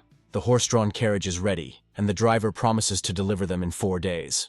Mujin realizes that after Hong So-hee's exposure, his enemies will not leave him alone. Meanwhile, an unexpected guest from the central branch appears in the manager's office. The visitor turns out to be a monk from Shaolin, who is most likely the one who initiated the fall of the heavenly stream. We are talking about Ryu Jiguang's second son, Ryu Solho. Mujin is eagerly awaiting his arrival, but his companion doesn't seem to share his enthusiasm. He is looking at a new location, which is supposed to be their second branch. The young man regretfully thinks that it would have been better to go alone, since his mentor had already managed to tire him out. The driver wakes up Bogong, but he only hits him with a stick in displeasure. The old man tries to justify himself by saying that the driver said we would be there soon, but we haven't arrived. But Bogong doesn't care about such trifles, and he, lounging in the carriage, declares that he will sleep. Mujin looks at his companion in anger, not understanding why he is forced to travel with this man. 2 days ago, an incident involving Haiguan occurred in the heavenly stream. The abbot is worried about rumors of bandits in Nanchang and is worried about Mujin. He suggests sending Haiguan with him, who is more knowledgeable in such matters. But Mujin understands that the main goal of the trip is to deal with the Path community, which means there will be fights. On the way, their cart is ambushed, but this only amuses the young man. Arriving in Nanchang, he looks at the heavenly stream branch with anticipation. The branch manager, Ryu Solho, is already aware of their arrival. His subordinate reports that he saw a carriage with monks and is surprised by their courage. A new visitor enters Ryu Solho's office and the branch manager allows him to enter. Upon entering the room, Mujin senses a strange, ominous aura emanating from its owner. He humbly introduces himself as a third-generation Shaolin disciple. Ryu Solo, smoking a pipe, lazily greets the guest, showing no particular interest. He reports that he is already aware of their visit and is ready to assist in the production of equipment for the hospital. Mu-jin is surprised by such a short and cold meeting, but his interlocutor does not intend to waste time on him. Ryu Solo explains her busy schedule by citing the branch manager's many tasks. The young man understands that in front of him is a real villain, hiding behind a mask of arrogance. Their eyes meet and cold hostility hangs in the air. Left alone, Ryu Solo realizes that he sensed the monk's aura, even though he hid it.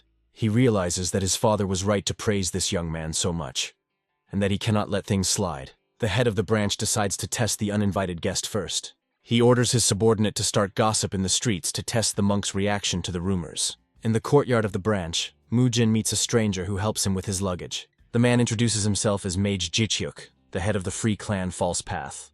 Mu-jin is surprised because he was warned about the danger, and this man seems quite friendly. Mage Jicheok looks at the healing instruments with interest and asks about their effectiveness. The young man explains that they could not keep this knowledge to themselves and came to share it with people. Suddenly, unexpected guests come to Mage Jicheok. The heads of local clans burst into the courtyard demanding an explanation. Mu-jin understands that these people are untrustworthy and hostile. Kang Daegu, the head of the Great Swordway clan, accuses the monks of opening a business under the guise of good intentions. Other clan heads also express their dissatisfaction, suspecting Shaolin of financial problems. They demand that the monks return to their mountains, calling them sellouts. Mu-jin can't stand the insults and, interrupting their tirade, asks why they even think there is a fee for the service. He understands that someone is deliberately spreading false rumors. The puzzle begins to form in his head. Ryu Solo is deliberately inciting people to start an information war. The young man decides not to remain silent and declares that he does not know where they got this information from, but is ready to explain everything.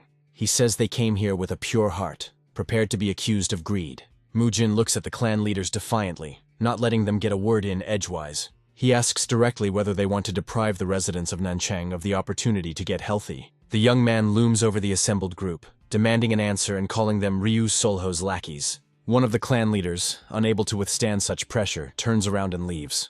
Suddenly, the eldest son of the head of the Great Sword Path, Kang Goang, appears. He challenges Mu-jin to a fair duel to show him the righteousness of Shaolin. The young man accepts the challenge, realizing that everyone here is against him. Kang Guowang, covered in a fighting aura, prepares to attack, but Mu-jin only waits calmly. Mage Jicheok can't believe that the person in front of him is only a third-generation disciple. The monk's fighting stance speaks of his strength and experience, instilling doubt in the enemy. Kang Guowang's face contorts with rage and he charges with a scream, but Mu-jin easily dodges. Using unfamiliar karate techniques, the young man performs a sweep, and his opponent falls. Lying on the ground, Kang Guowang can't believe he was defeated so easily. Mu-jin stands over his fallen enemy, reminding him that he is from a righteous sect. Bogon, watching the fight from the rooftop, realizes that his intervention was not necessary. He considers Mu-jin's actions stupid, because now the local clans will have a grudge against him. In the evening, while strolling through the city, the young man in his new look attracts the attention of local beauties. He understands that thanks to the wig, no one suspects that he is a novice at the monastery. The Pathways community hasn't yet captured the area, so he has time to scout out the situation. Suddenly, Mu-jin smells the smell of food coming from a nearby restaurant. He can hardly contain himself, remembering that he came here undercover. His main goal is to find the Path community's lair and teach Ryu Solo a lesson. The young man tries to collect his thoughts, but the sight of juicy meat makes him forget about everything. He reminds himself that he came here for information, not food. Unable to contain his hunger, Mu-jin hears his own stomach growling. He decides that things won't go well on an empty stomach and begins his meal with pleasure. The young man hasn't eaten such delicious meat for a long time and doesn't know when he'll be able to afford it again. He feels he deserves a small reward after all the work he has done. Suddenly, Mu-jin notices braised pork on the table, his grandfather's favorite dish. The fragrant dish is so tempting, and the young man greedily reaches for it with his chopsticks. Suddenly, Bogon appears in the window, looking reproachfully at his shameless student. The old man does not understand how one can feast so carefree when such an important mission is at stake. Mu-jin is angry that he was caught off guard and doesn't understand why Bogon was so desperate to go to Nanchang. Bogon offers the young man his help in the fight against the Path community, and he reluctantly agrees. He orders a ton of drinks and his companion begins his story. Bogong says that the leader of the Heavenly Stream believes that a gang has set up shop in Nanchang that kidnaps women and children. Mu-jin came here to gather information about them. Hearing the name, Path Community, Bogon realizes that this is serious business. He happily agrees to help, looking forward to a good workout. The young man finally realizes that the people who attacked them on the road were from the community of paths. They attacked even after seeing the impenetrable protection from demons, which speaks of their recklessness. Suddenly, their conversation is interrupted by a frightened waiter. Mujin is surprised to discover that the money he received from the manager is missing. Bogon, holding the silver in his hands, offers a deal. He will return the money in exchange for information about the cult. Mujin and Bogon arrive at the Grim Reaper Shadow's residence. Bogon has never heard of the Path community, but he knows of another notorious sect. They call themselves the Shadows of the Grim Reaper, and have long controlled the entire criminal underworld of Nanchang. The young man doubts that this is the sect he is looking for. He is sure that the community of paths cannot be so weak, because these people could not even resist him. Bogon is skeptical of Mujin's words, as he knows nothing about this mysterious group. Having received no answer, the old man, in a rage, grabs one of the defeated enemies by the collar, threatening him with violence. The frightened bandit says that a new gang has recently appeared in Nanchang and that they are constantly bringing people to it. Mujin demands that he tell him where their lair is. Bogon suggests calling for reinforcements, as it could be dangerous to go there alone. But Mujin is sure that this is not necessary. He points to the rooftops where his loyal comrades have already gathered. Bogon is surprised to recognize them as members of the Demon Slayer squad. It turns out that the elders sent them after Mujin to protect him. Bogon gives the order with a predatory smile, and the Demon Slayers prepare to attack. The Paths community was the name of a gang from the novel that was involved in drug and human trafficking. Kidnapping, enslavement, and slave trade were their main methods. To hide the traces of their crimes, they settled far from human eyes. In the lair of the community of Ways, one of the members reports to his leader about the failure. He says that they tried to set local clans against the monks, but a rebellious boy thwarted their plans. The leader of the Path community listens to the report with disdain, not believing that his people were defeated by some novice. The subordinate cautiously reminds him of the invincible protector from demons and his companion, but the leader only grins, not seeing this as a threat to himself. He listens with interest about the numerous murders committed by Hai Guang. The head of the Path community anticipates a serious battle between the invincible defender and himself. Suddenly, one of the guards notices something strange in the yard. Glowing handprints appear in the darkness, confusing him. The monks of the Demon Slayer squad use their signature technique, Buddha's palm. The bandits, caught off guard, do not have time to react to the sudden attack. They realize that they are surrounded, because the attackers are monks from Shaolin. Bogon easily deals with his enemies, demonstrating his incredible strength. He looks at his defeated opponents with disdain, calling their attack humiliating. Mujin, breaking down the gate, announces to the villains that their evil deeds have come to an end. Bogon gives the order and the Demon Slayers enter the battle. They easily deal with bandits, demonstrating their skill. Mujin watches his brothers in amazement, unaware that they are so strong. Their movements are light and graceful, and they convey the full power of the greatest school of martial arts. One of the monks informs Mujin that Hai Guang has gone ahead and asks him to catch up. The young man takes off, feeling a powerful aura ahead. He realizes that there are many more enemies than they thought, and he worries about his mentor. Mujin watches the incredible battle between the two masters with admiration. He had never seen anything like it, as the enemy was fighting on equal terms with Master Higuang himself. The young man understands that before him stands the head of the Path community sect. Hai Guang orders the Demon Slayers to search the building. He tells them to rescue all the captives and find evidence.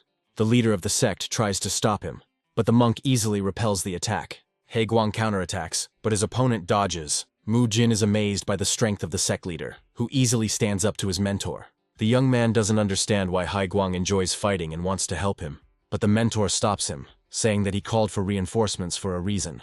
The leader of the sect is glad to receive recognition from the great drunken monk. He says that everyone he recognized is already waiting for him in hell. Higuan's staff breaks under the powerful blow, and the sect leader looks at him mockingly. But the monk only calmly replies that everyone he sent to hell was the same. He concentrates his energy, making it clear that he does not need weapons to win.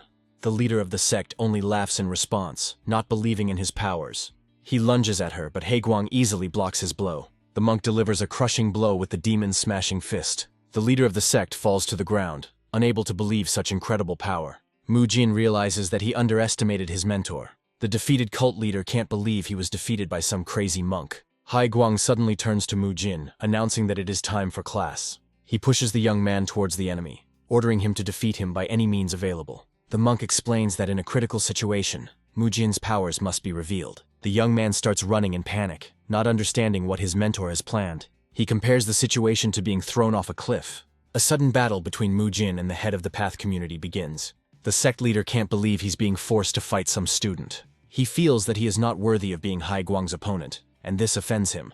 The absurd provocation, when the monk deliberately falls to the ground, infuriates him even more. The sect leader, in a rage, rushes at Mu Jin, intending to deal with him first. He promises that after this brat he will deal with the indestructible one himself. Hai Guang just smirks, saying that his opponent is very wrong. He easily dodges the attack and strikes back, but the cult leader blocks it. Mu Jin understands that this is a standard self-defense technique, and it should work perfectly. The defeated enemy offers to simply break his legs, but the young man does not intend to give up. He uses the chi breath release technique to attack the enemy. The leader of the sect is surprised by such strange technique and unusual movements. He finally realizes that in front of him is the very same invulnerable disciple Mu Jin. The leader of the Path community orders his men to deal with the indestructible while he deals with the boy. Hai Guang is unhappy that he is being prevented from watching the battle. The leader of the sect mockingly asks if a divine healer can heal himself. He rushes into the attack, confident that Mu Jin will quickly become a corpse before he has time to do anything. Meanwhile, the demon slayers easily deal with the rest of the gang members. Hai Guang watches his students with a smile, encouraging them. He orders them to continue in the same spirit and not give the enemies any slack. Mu Jin easily parries the blow, but his opponent is not about to give up. The leader of the sect is surprised by the strength of the young man, who easily blocks his attack. He tries to break free in a rage, but the monk holds him tightly. Mu Jin uses a forearm grab technique, further angering his enemy. The leader of the sect cannot believe that some brat can resist him. He easily breaks free from the grip, not understanding how the young man does it. Mu Jin is also perplexed, because his opponent easily breaks out of any hold. He understands that the issue may be in the difference between their spiritual levels. The young man decides to switch to serious martial arts, because the tit-for-tat tactic doesn't work. He uses several techniques at once to defeat his enemy. The cult leader easily blocks his fists, but receives a punch to the face. Mu Jin delivers another, more insidious blow to the groin, which finally infuriates the opponent. He doesn't intend to waste any more time on talking, and goes on the decisive attack. The young man uses the dancing wind style to deliver a devastating blow. Mu Jin blocks the blow, but his opponent doesn't give up. The cult leader rises into the air, preparing to deliver the finishing blow. The young man understands that his enemy has put all his remaining strength into this attack. He too concentrates all his energy, preparing for the final blow with the diamond fist. Two powerful blows collide, but Mu Jin is stronger. Exhausted, he falls to his knees, while his opponent gloats that he had a chance to win. Suddenly, Hai Guang appears behind the sect leader and asks with a grin if he has been waiting for him for too long. He delivers a crushing blow with the demon smasher fist, and the battle ends. Hai Guang praises his students for quickly dispatching their enemies, but notes that they were too weak. Mu Jin in turn reports that he also completed his task. In this battle, Mu Jin emerges victorious, but Hai Guang still manages to steal the silver bar from him. Seeing their leader defeated, the remaining fighters of the Path community surrender. In one of the buildings, the demon slayers find hostages, confirming Mu Jin's words. They immediately report this and begin to free the captives. Thanks to the lists of missing people they found, they were able to return all the rescued people to their homes. However, the seized documents contained no evidence of Ryu Solho's involvement. Mu Jin can't believe the villains were so careful. He finds a strange note that talks about the product and indicates the recipient, a certain Jaegul Hyun. The young man remembers that the Jaegul family is one of the villainous organizations from the original story. He understands that they are already collaborating with various kinds of bandits, and things are taking a serious turn. The Jaegul family is one of the largest sects in Nanchang, renowned for its intelligence. They are credited with many martial techniques and strategies. They became famous throughout the world for their tactics and intelligence. If Shaolin is famous for its physical techniques, then the Jaegul family is famous for its knowledge and combat techniques with weapons. However, despite all their skill, they always remained in the background because of Shaolin. Mu Jin understands that these two sects are long-standing rivals. In the original novel, the Jaegul family was mentioned only a couple of times, and the protagonist quickly dealt with them. The young man is surprised that such a seemingly small sect turned out to be so influential. He realizes that he has entered a world where human trafficking has begun, which means that the plot has changed. At the Jaegul family residence, one of the subordinates apologizes for the delay, explaining it as the need to treat the head of the family's son. Jaegul Hyun, one of the family elders, appears in the room, accompanied by guests. The head of the Great Sword Path clan thanks him for his help and the journey he has made. He complains that some boy from Shaolin dared to beat his son. Jaegul Hyun looks at his ally reproachfully, hinting that he shouldn't have lost. The clan leader takes the hint and asks for help, and the elder agrees. He says they only wanted to politely remind Shaolin of their principles, but they were yelled at and beaten. The clan leader complains that his son was beaten with strange techniques, and this is tantamount to a declaration of war. Jiggle Hyun looks at his useless allies with disdain. He doesn't understand why he should personally deal with the problems of someone else's son. The elder believes that the other sects are also useless and can't do anything. Jiggle Hyun sees his allies as weak and power-hungry. He sees this conflict as a chance to displace Shaolin and put another sect in their place. The elder plans to turn them into his puppets one by one. He is confident that after this, he will be able to capture all of Nanchang. Jiggle Hyun sees this as an opportunity to compare the strengths of his sect and Shaolin. He decides to help them in order to prevent the oppression of those who work for the benefit of his sect. The elder sends his elite Dark Blade squad to challenge the monk to combat. He believes that the opponent must be about the same age for the fight to be fair. Jiggle Hyun chooses one of his fighters and orders him to fight Mu Jin. Meanwhile, at the Shaolin residence, Bulgwonmun, a new conflict is brewing. Mu Jin can't believe he's being accused of one-sided beating and is being asked to fight again. The head of the Great Swordpath clan shouts in rage that they did not agree to a duel, and the monk simply attacked his son. Mu Jin tries to justify himself, but no one listens to him. The clan leader and his son demand an apology, but a mysterious hooded fighter comes out to meet them. He calmly tells them to calm down, which causes even more indignation. The stranger confirms that the fight was one-sided, and the Shaolin student did indeed cause serious injuries. He hints that if this incident becomes public, it will damage Shaolin's reputation. Mu Jin understands with a grin that he is being asked to beat up another person in order to hush up the matter. They offer to resolve the conflict with another duel, promising not to bother them anymore if they lose. Mu Jin doubts whether to agree, since they might demand a third fight if they lose. As proof of his intentions, the stranger throws Mu Jin a contract signed by the heads of all the local clans. The young man understands that he needs time to recover after the battle, but his opponents do not intend to wait. Suddenly he hears a voice in his head that mocks his fear. Mu Jin realizes that this is a voice transmission technique and sees his mentor on the roof. Hai Guang sits lazily on the roof, continuing to bully his student. His words hurt the young man, and he gnashed his teeth in anger. Mu Jin accepts the challenge, not wanting to show his weakness. But his mysterious opponent only grins, confident that refusal is not an option. Hai Guang adds that he senses something more serious in this man. He recognizes in it the aura of the Jaggle clan, long-standing rivals of Shaolin. Mu Jin is glad that they came themselves, because this is a great chance to evaluate their strength. He orders his opponent to remove his mask, refusing to listen to excuses. The stranger removes his hood, revealing a young girl underneath. She introduces herself as Jinhee Jaggle, the granddaughter of the family head and a member of the Dark Blade squad. The second match begins, and Mu Jin is surprised that his opponent is a girl. Jinhee turns out to be incredibly fast, and the young man barely has time to dodge. He understands that he must immediately use the iron garment to protect himself from her blow.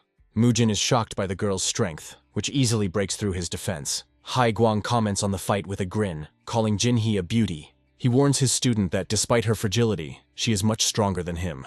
Hai Guang says he just wanted to tell his student to try his best. Mu Jin is surprised that the girl uses a fan as a sword, and Hai Guang promises to tell him how to defeat her. The mentor's advice turns out to be quite unexpected. He suggests pestering her like a libertine. The young man decides to use a combo attack to confuse his opponent. He starts with a spin attack, but Jinhee dodges it with ease. The downward kick also misses the target, and the girl blocks it. She parries his attack and strikes back, but the young man manages to dodge. Jinhee uses her signature technique, and the ground cracks with her impact. She uses the Heavenly Step fan technique, gracefully evading attacks. The girl leaps into the air and delivers a slashing blow with her fan, unleashing a barrage of attacks on Mu Jin. He dodges with difficulty, not understanding how one can create air cutters with a fan. The young man realizes that her fan is a 3-in-1 weapon, and that she is superior to him in skill. However, after his blow, the girl flew back, which means he is physically stronger than her. Compared to the head of the Path community, she is not that strong. Mu Jin decides to try the mentor's method and begins to act more persistently. He realizes that at the beginning of the fight he was confused by her unusual weapon. But now, knowing her tactics, he is ready for battle. The young man decides to use brute force tactics to prevent her from using the blades. Jinhee is surprised by such a direct attack. Mu Jin asks her with a grin if she likes floating in the sky, hinting that it will end soon. Mu Jin jumps into the air and grabs Jinhee's leg, preventing her from flying again. He slams her down hard, leaving no chance for a counterattack. The ground cracks from the powerful blow, but the girl manages to jump to the side. A young man with a sly smile blocks her path, not allowing her to leave. He continues to advance, and Jinhee has a hard time fending off his attacks. The girl doesn't understand why he clings to her so desperately. Mu Jin realizes that he had the advantage at first, but now he is losing the initiative. He can't believe that such a strong girl exists, and his persistence only grows. Jinhee doesn't understand who this monk is and why he is so obsessed with getting closer to her. Taking advantage of the moment, Mujin strikes with the fan he took from the girl. He grabs her hand, not letting her escape, and prepares for the decisive blow. Their foreheads collide and the powerful blow sends both of them reeling back. Mujin remains on his feet while his opponent falls to the ground, exhausted. He declares his victory and demands that he not be bothered anymore. The clan leaders can't believe they lost to this monk again.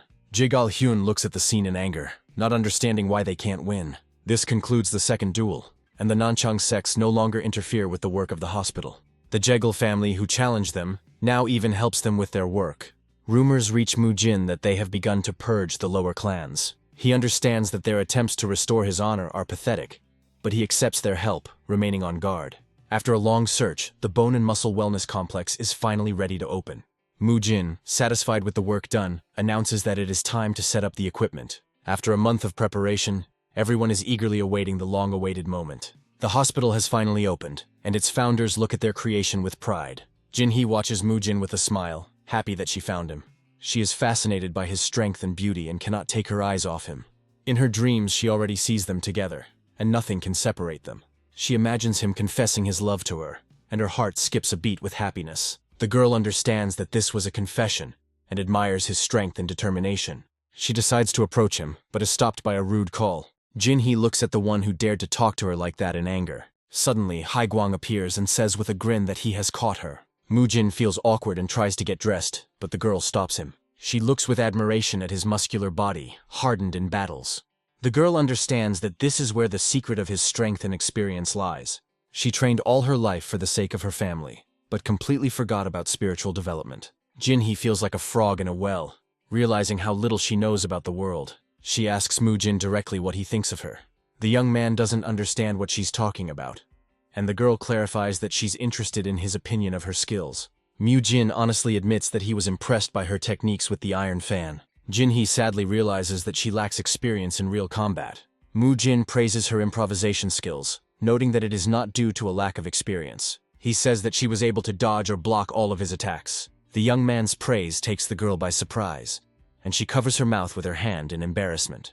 Mujin is surprised by such a sudden change in mood, because just recently she was so serious. He doesn't understand why such a strong warrior is not mentioned in the novel. The young man recalls that in the original story, the Jegal family joined the forces of evil. He begins to doubt whether she is an original character from the story of the divine Shaolin monk. The thought that she could have died in battle makes him think. Mujin warns the girl against seeking dangerous adventures, because the world of martial arts is cruel. His words touch Jinhee, and she thinks with affection that he is worried about her.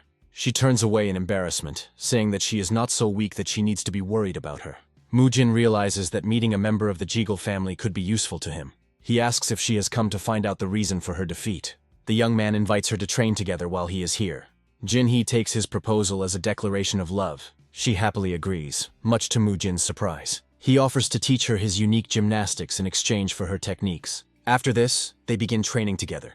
Mujin explains to her the correct technique for performing the exercises, emphasizing the work of the abdominal muscles. Jinhee enjoys training with the cute monk, but it makes it difficult for her to concentrate. The health complex for bones and muscles. Number 2 also started working like clockwork. It seems that their treatment is liked by both common people and nobles, which solves Shaolin's financial problems. Mujin understands that he cannot stay here forever, and that he needs to ensure that his treatment continues after he leaves. The leader of the False Path clan promises to devote more time to training, but he is worried about qi healing. Mujin reassures him, promising to teach them the techniques and methods they use. He distributes responsibilities. Monk Bo Gan will teach healing using qi, and Monk Bo Hui will teach healing using internal energy. The young man tried to maintain balance, but it was not enough. He came to Nanchang to find dirt on Ryu Solho, but so far nothing has worked. He has suspicions, but no proof, and he didn't expect his opponent to be so cautious. Mujin doesn't know what to do, because hanging around here forever isn't an option either. He wasn't the only one who had problems with the plan. Ryu Solho yells at his subordinate in rage, not understanding how he could fail to cope with one pathetic Shaolin. He reports that the other sects were unable to intervene, and the community of paths was destroyed. Ryu Solho realizes that Shaolin is acting preemptively, and orders them to be followed. Suddenly a dart flies at his subordinate and he falls dead. The branch manager can't believe that they knew about his plan, and came to Nanchang on purpose. He despairs and realizes that at this rate he will not be able to surpass his rival and take over the trading company. Suddenly he receives a letter from headquarters with a new plan. The letter says that even if you jump off a cliff, you can find a way to survive. A mysterious stranger orders Ryu Solho to gather all his people. He believes that the current head of the company has had his day, and it's time to have a celebration. Ryu Solho receives an invitation to the Heavenly Stream Leader's mother's 70th birthday party. In the letter, Ryu Jiguan expresses gratitude for invaluable assistance and hopes for further cooperation. He announces that he is throwing a small celebration in honor of the birthday of his mother, Elder Yan Gahi. Only the closest friends and partners are invited to the celebration. Mu Jin, having received the same invitation, understands that the celebration will take place. He realizes that Ryu Jiguan has trapped himself. Ryu Solo plans to take advantage of the holiday to kill all the guests and take over the company. Mu Jin didn't expect that he would choose a family celebration to carry out his plan. Fortunately, he has finished all his business in Nanchang and is ready to return to Dengfeng. Jin He, having finished his workout, asks how she likes his exercises. The girl believes that they are ideal for training the body and spirit. Mu Jin is glad that she liked it, and praises her for her incredible results. He says that he doesn't even have anything else to teach her. Jin He sadly asks if he's leaving soon. Mu Jin realizes that he ruined her career in Nanchang and feels guilty. The girl turns to him with a request, and he looks at her in surprise. She vows to become stronger and asks to fight her again when she returns. The young man happily agrees, because he is glad that she is asking for a duel not for revenge, but for self-improvement. Mu Jin also promises to train hard and look forward to their next meeting. He takes Jin He's hand, and the girl takes it as a marriage proposal. The Jiggle family leaves Nanchang, convinced that Mu Jin is in love with their heiress.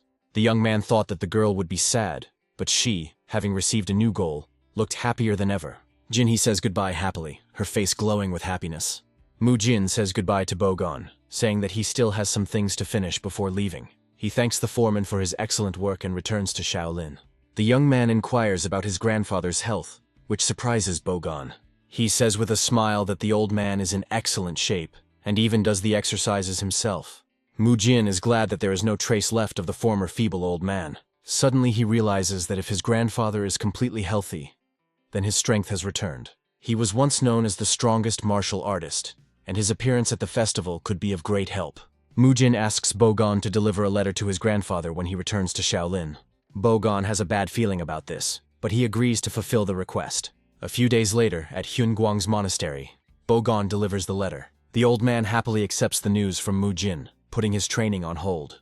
He learns that the young man went straight to the Heavenly Stream Trading Company. Hyunguang decides that she also wants to go to the party to see him. He is looking forward to meeting Mu Jin, and his strength seems to have fully recovered. Meanwhile, the young man hopes that his letter has already reached his grandfather. Mu Jin thanks Mag Ji-hyuk for everything and prepares to leave. He says goodbye to his new friends, promising to visit them again. The head of the false path thanks him for stopping the atrocities of the local sects. Bogon notes with a grin that they were a lot of fun. The new friends promise to continue their noble work and help people. Mu Jin says goodbye to them, his heart filling with warmth. He is glad that although he did not meet strong opponents, he spent his time usefully. The young man leaves Nanchang in a hurry to stop Ryu Solho. However, his thoughts are clouded by endless thoughts about the plan and possible victims. After 3 days of travel, they finally arrive in Dengfeng, where Yongahe's birthday is about to begin. The manager happily greets Mu Jin, noting that he has even grown a little. The young man modestly replies that he simply paid due attention to training. Ryu Jiguan hurries him, saying that Master Hyunguan is already tired of waiting. Mu Jin looks at the guests in surprise, realizing that Ryu Solho cleverly gathered them all in one place. Suddenly he notices his grandfather accompanied by Yongahi. The young man greets them joyfully, thanking them for coming. The old man notes with a smile that Mu Jin has had many adventures. He is happy to see how his student has grown and compares him to his dear Solva. One of the guests asks if any changes have occurred with Lady Solwa. Meanwhile, in her chambers, the girl sits with her eyes closed, and her appearance does not bode well. The maid notices that the young mistress is even happier than the hero of the occasion herself. Ryu Seolwa says with a smile that someone is returning today. Mu Jin's words, promising to test her knowledge upon his return, come to mind. She is looking forward to it so she can show him how hard she has been training. The girl kept her promise to him and lost 17 kilograms. Mu Jin has difficulty recognizing the slender beauty as the same girl he left behind. He can't believe his eyes, because it's as if she has become a different person. The young man praises her for her diligence, but the girl believes that this is due to her excellent teacher. He jokes that now she will knock out all the men of Dengfeng. Ryu Solwa is disappointed because that's all he noticed. The maid tries to defuse the situation by saying that her mistress dressed up like that for a special occasion. Mujin understands that she wants to hear those very words and turns away in embarrassment. He approaches her and says that during his absence she has become even more beautiful. Suddenly Yangahi calls out to him, asking for help. The holiday is in full swing and the guests are having a great time. Mujin looks closely at each guest, trying to remember all their faces. He understands that this will take a lot of time, because there are a lot of guests. The young man hopes that everything will be alright, but just in case he prepares for the worst. Meanwhile, Yangahi and Hyunguang notice his absence. The old woman wants to ask him about his trip to Nanchang, but decides to wait until he returns. Ryu Soryong, the eldest son of the company's head, tries to distract his brother from thoughts of work. He is interested in the old man who is sitting next to the elder. Ryu Solho reveals that this is Master Hyunguang, once known as the strongest martial artist. He also adds that he became a close friend of their grandmother, and in general he is a good person. Ryu Soryong says goodbye to his brother and leaves to greet the newly arrived guests. Suddenly he smells a strange smell of tobacco, which he doesn't like at all. Ryu Solho is confident that there will be no problems with his plan, since he is the future head of the Heavenly Stream. He meets with the head of internal affairs, Jin Pegu. Ryu Solo looks at him with disdain, realizing that he is in league with his enemies. It turns out that the manager who worked for them for 40 years turned out to be a traitor. Meanwhile, Jin Peogu, unsuspecting, reports that everything is going according to plan. He has already given his people the code signal, and they will soon begin the mission. Ryu Solho praises him for his good work and lets him go. He completely forgot about the danger regarding Mujin, as he broke into a smile. All his thoughts are occupied with the upcoming bloody massacre and the takeover of the company. Ryu Seolwa sits by the pond, dreaming of hearing from her idol that she has become more beautiful. But she is tormented by doubts, because it seems he has not even noticed how much she has changed. The girl decides to go back so as not to worry her sister. She is afraid that she will be punished if she continues to sit here alone. Suddenly, Ryu Solwa hears some noise and looks out from around the corner in surprise. Ryu Seolwa overhears the conversation and realizes that the whole problem lies with Mujin. She realizes that everything that happened in Nanchang is closely connected with this monk. The girl remembers Hong So-hee's words about how Mujin had her fooled. Ryu Solwa knows she needs to tell her father about this quickly, but she is noticed. She tries to run away in panic, but is stopped by a mysterious stranger. Ryu Solo blocks her path, and the girl realizes that she has fallen into a trap. He takes out a knife, saying that they were going to kill everyone anyway. The stranger swings his weapon, and Ryu Solhwa screams in horror, covering her eyes. Mujin suddenly appears and blocks the attack using his iron robe. He asks with a grin what their interesting plan is. The young man challenges Ryu Solho to a fight, asking him to try and kill him. Mujin can't believe that his opponent easily pierced the iron robe. He realizes that this bastard is stronger than Hong So-hee. Mujin notices that his opponent managed to attack him with his blade between attacks. He realizes that he is facing a real professional killer. The young man shouts at Ryu Solwa to run, promising to detain him. He knocks the knife out of his opponent's hands, offering to fight without weapons. Mujin throws a powerful kick, but Ryu Solho dodges it. The young man shouts at the girl to run, but she freezes in place in horror. Ryu Solo pushes her aside, ordering his men to protect her at all costs. Mujin senses a murderous aura emanating from his opponent. He understands that his enemy does not intend to let him even say goodbye. The young man says with a grin that the super plan to exterminate those present is a complete failure. Ryu Solo, in a rage, promises to send him to the next world with great pleasure. He lunges forward and his blow releases a powerful flash of light. Mujin dodges with ease, but his opponent is not far behind. Suddenly the young man feels a sharp pain and sees blood flowing from his shoulder. He can't believe his opponent is so fast. Mujin barely manages to dodge the barrage of attacks. He understands that his enemy is jumping back and forth like a flea. Ryu Solo mockingly asks if he is afraid to take his punch. He says that at this rate the young man will drive himself into the grave. Mujin realizes that his opponent has found out about his signature moves. He realizes that he is running out of steam and will soon become completely weak.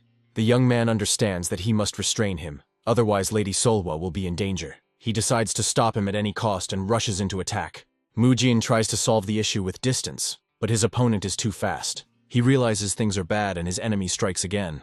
The youth uses an iron robe and a bunch of fists to repel the attack. Their blows collide, and the powerful impact sends both of them reeling back. Ryu Solo uses poisoned blades and Mujin receives multiple wounds. He tells the young man that the poison will soon paralyze his body, and he freezes in horror. The sect leader uses the blade technique Bottomless Abyss to deliver the decisive blow. He says goodbye to the monk, sending him to Buddha. Mujin falls to the ground, his body pierced by poisoned blades. Suddenly one of the blades ends up in Ryu Solho's own back. The young man says with a grin that his paralyzing poison is a complete bummer. It turns out he redirected the flow of qi to stop the poison's effects. Ryu Solho attacks in a rage, but Mujin manages to dodge. He blocks the blow with his bare hands, not allowing the blade to touch him.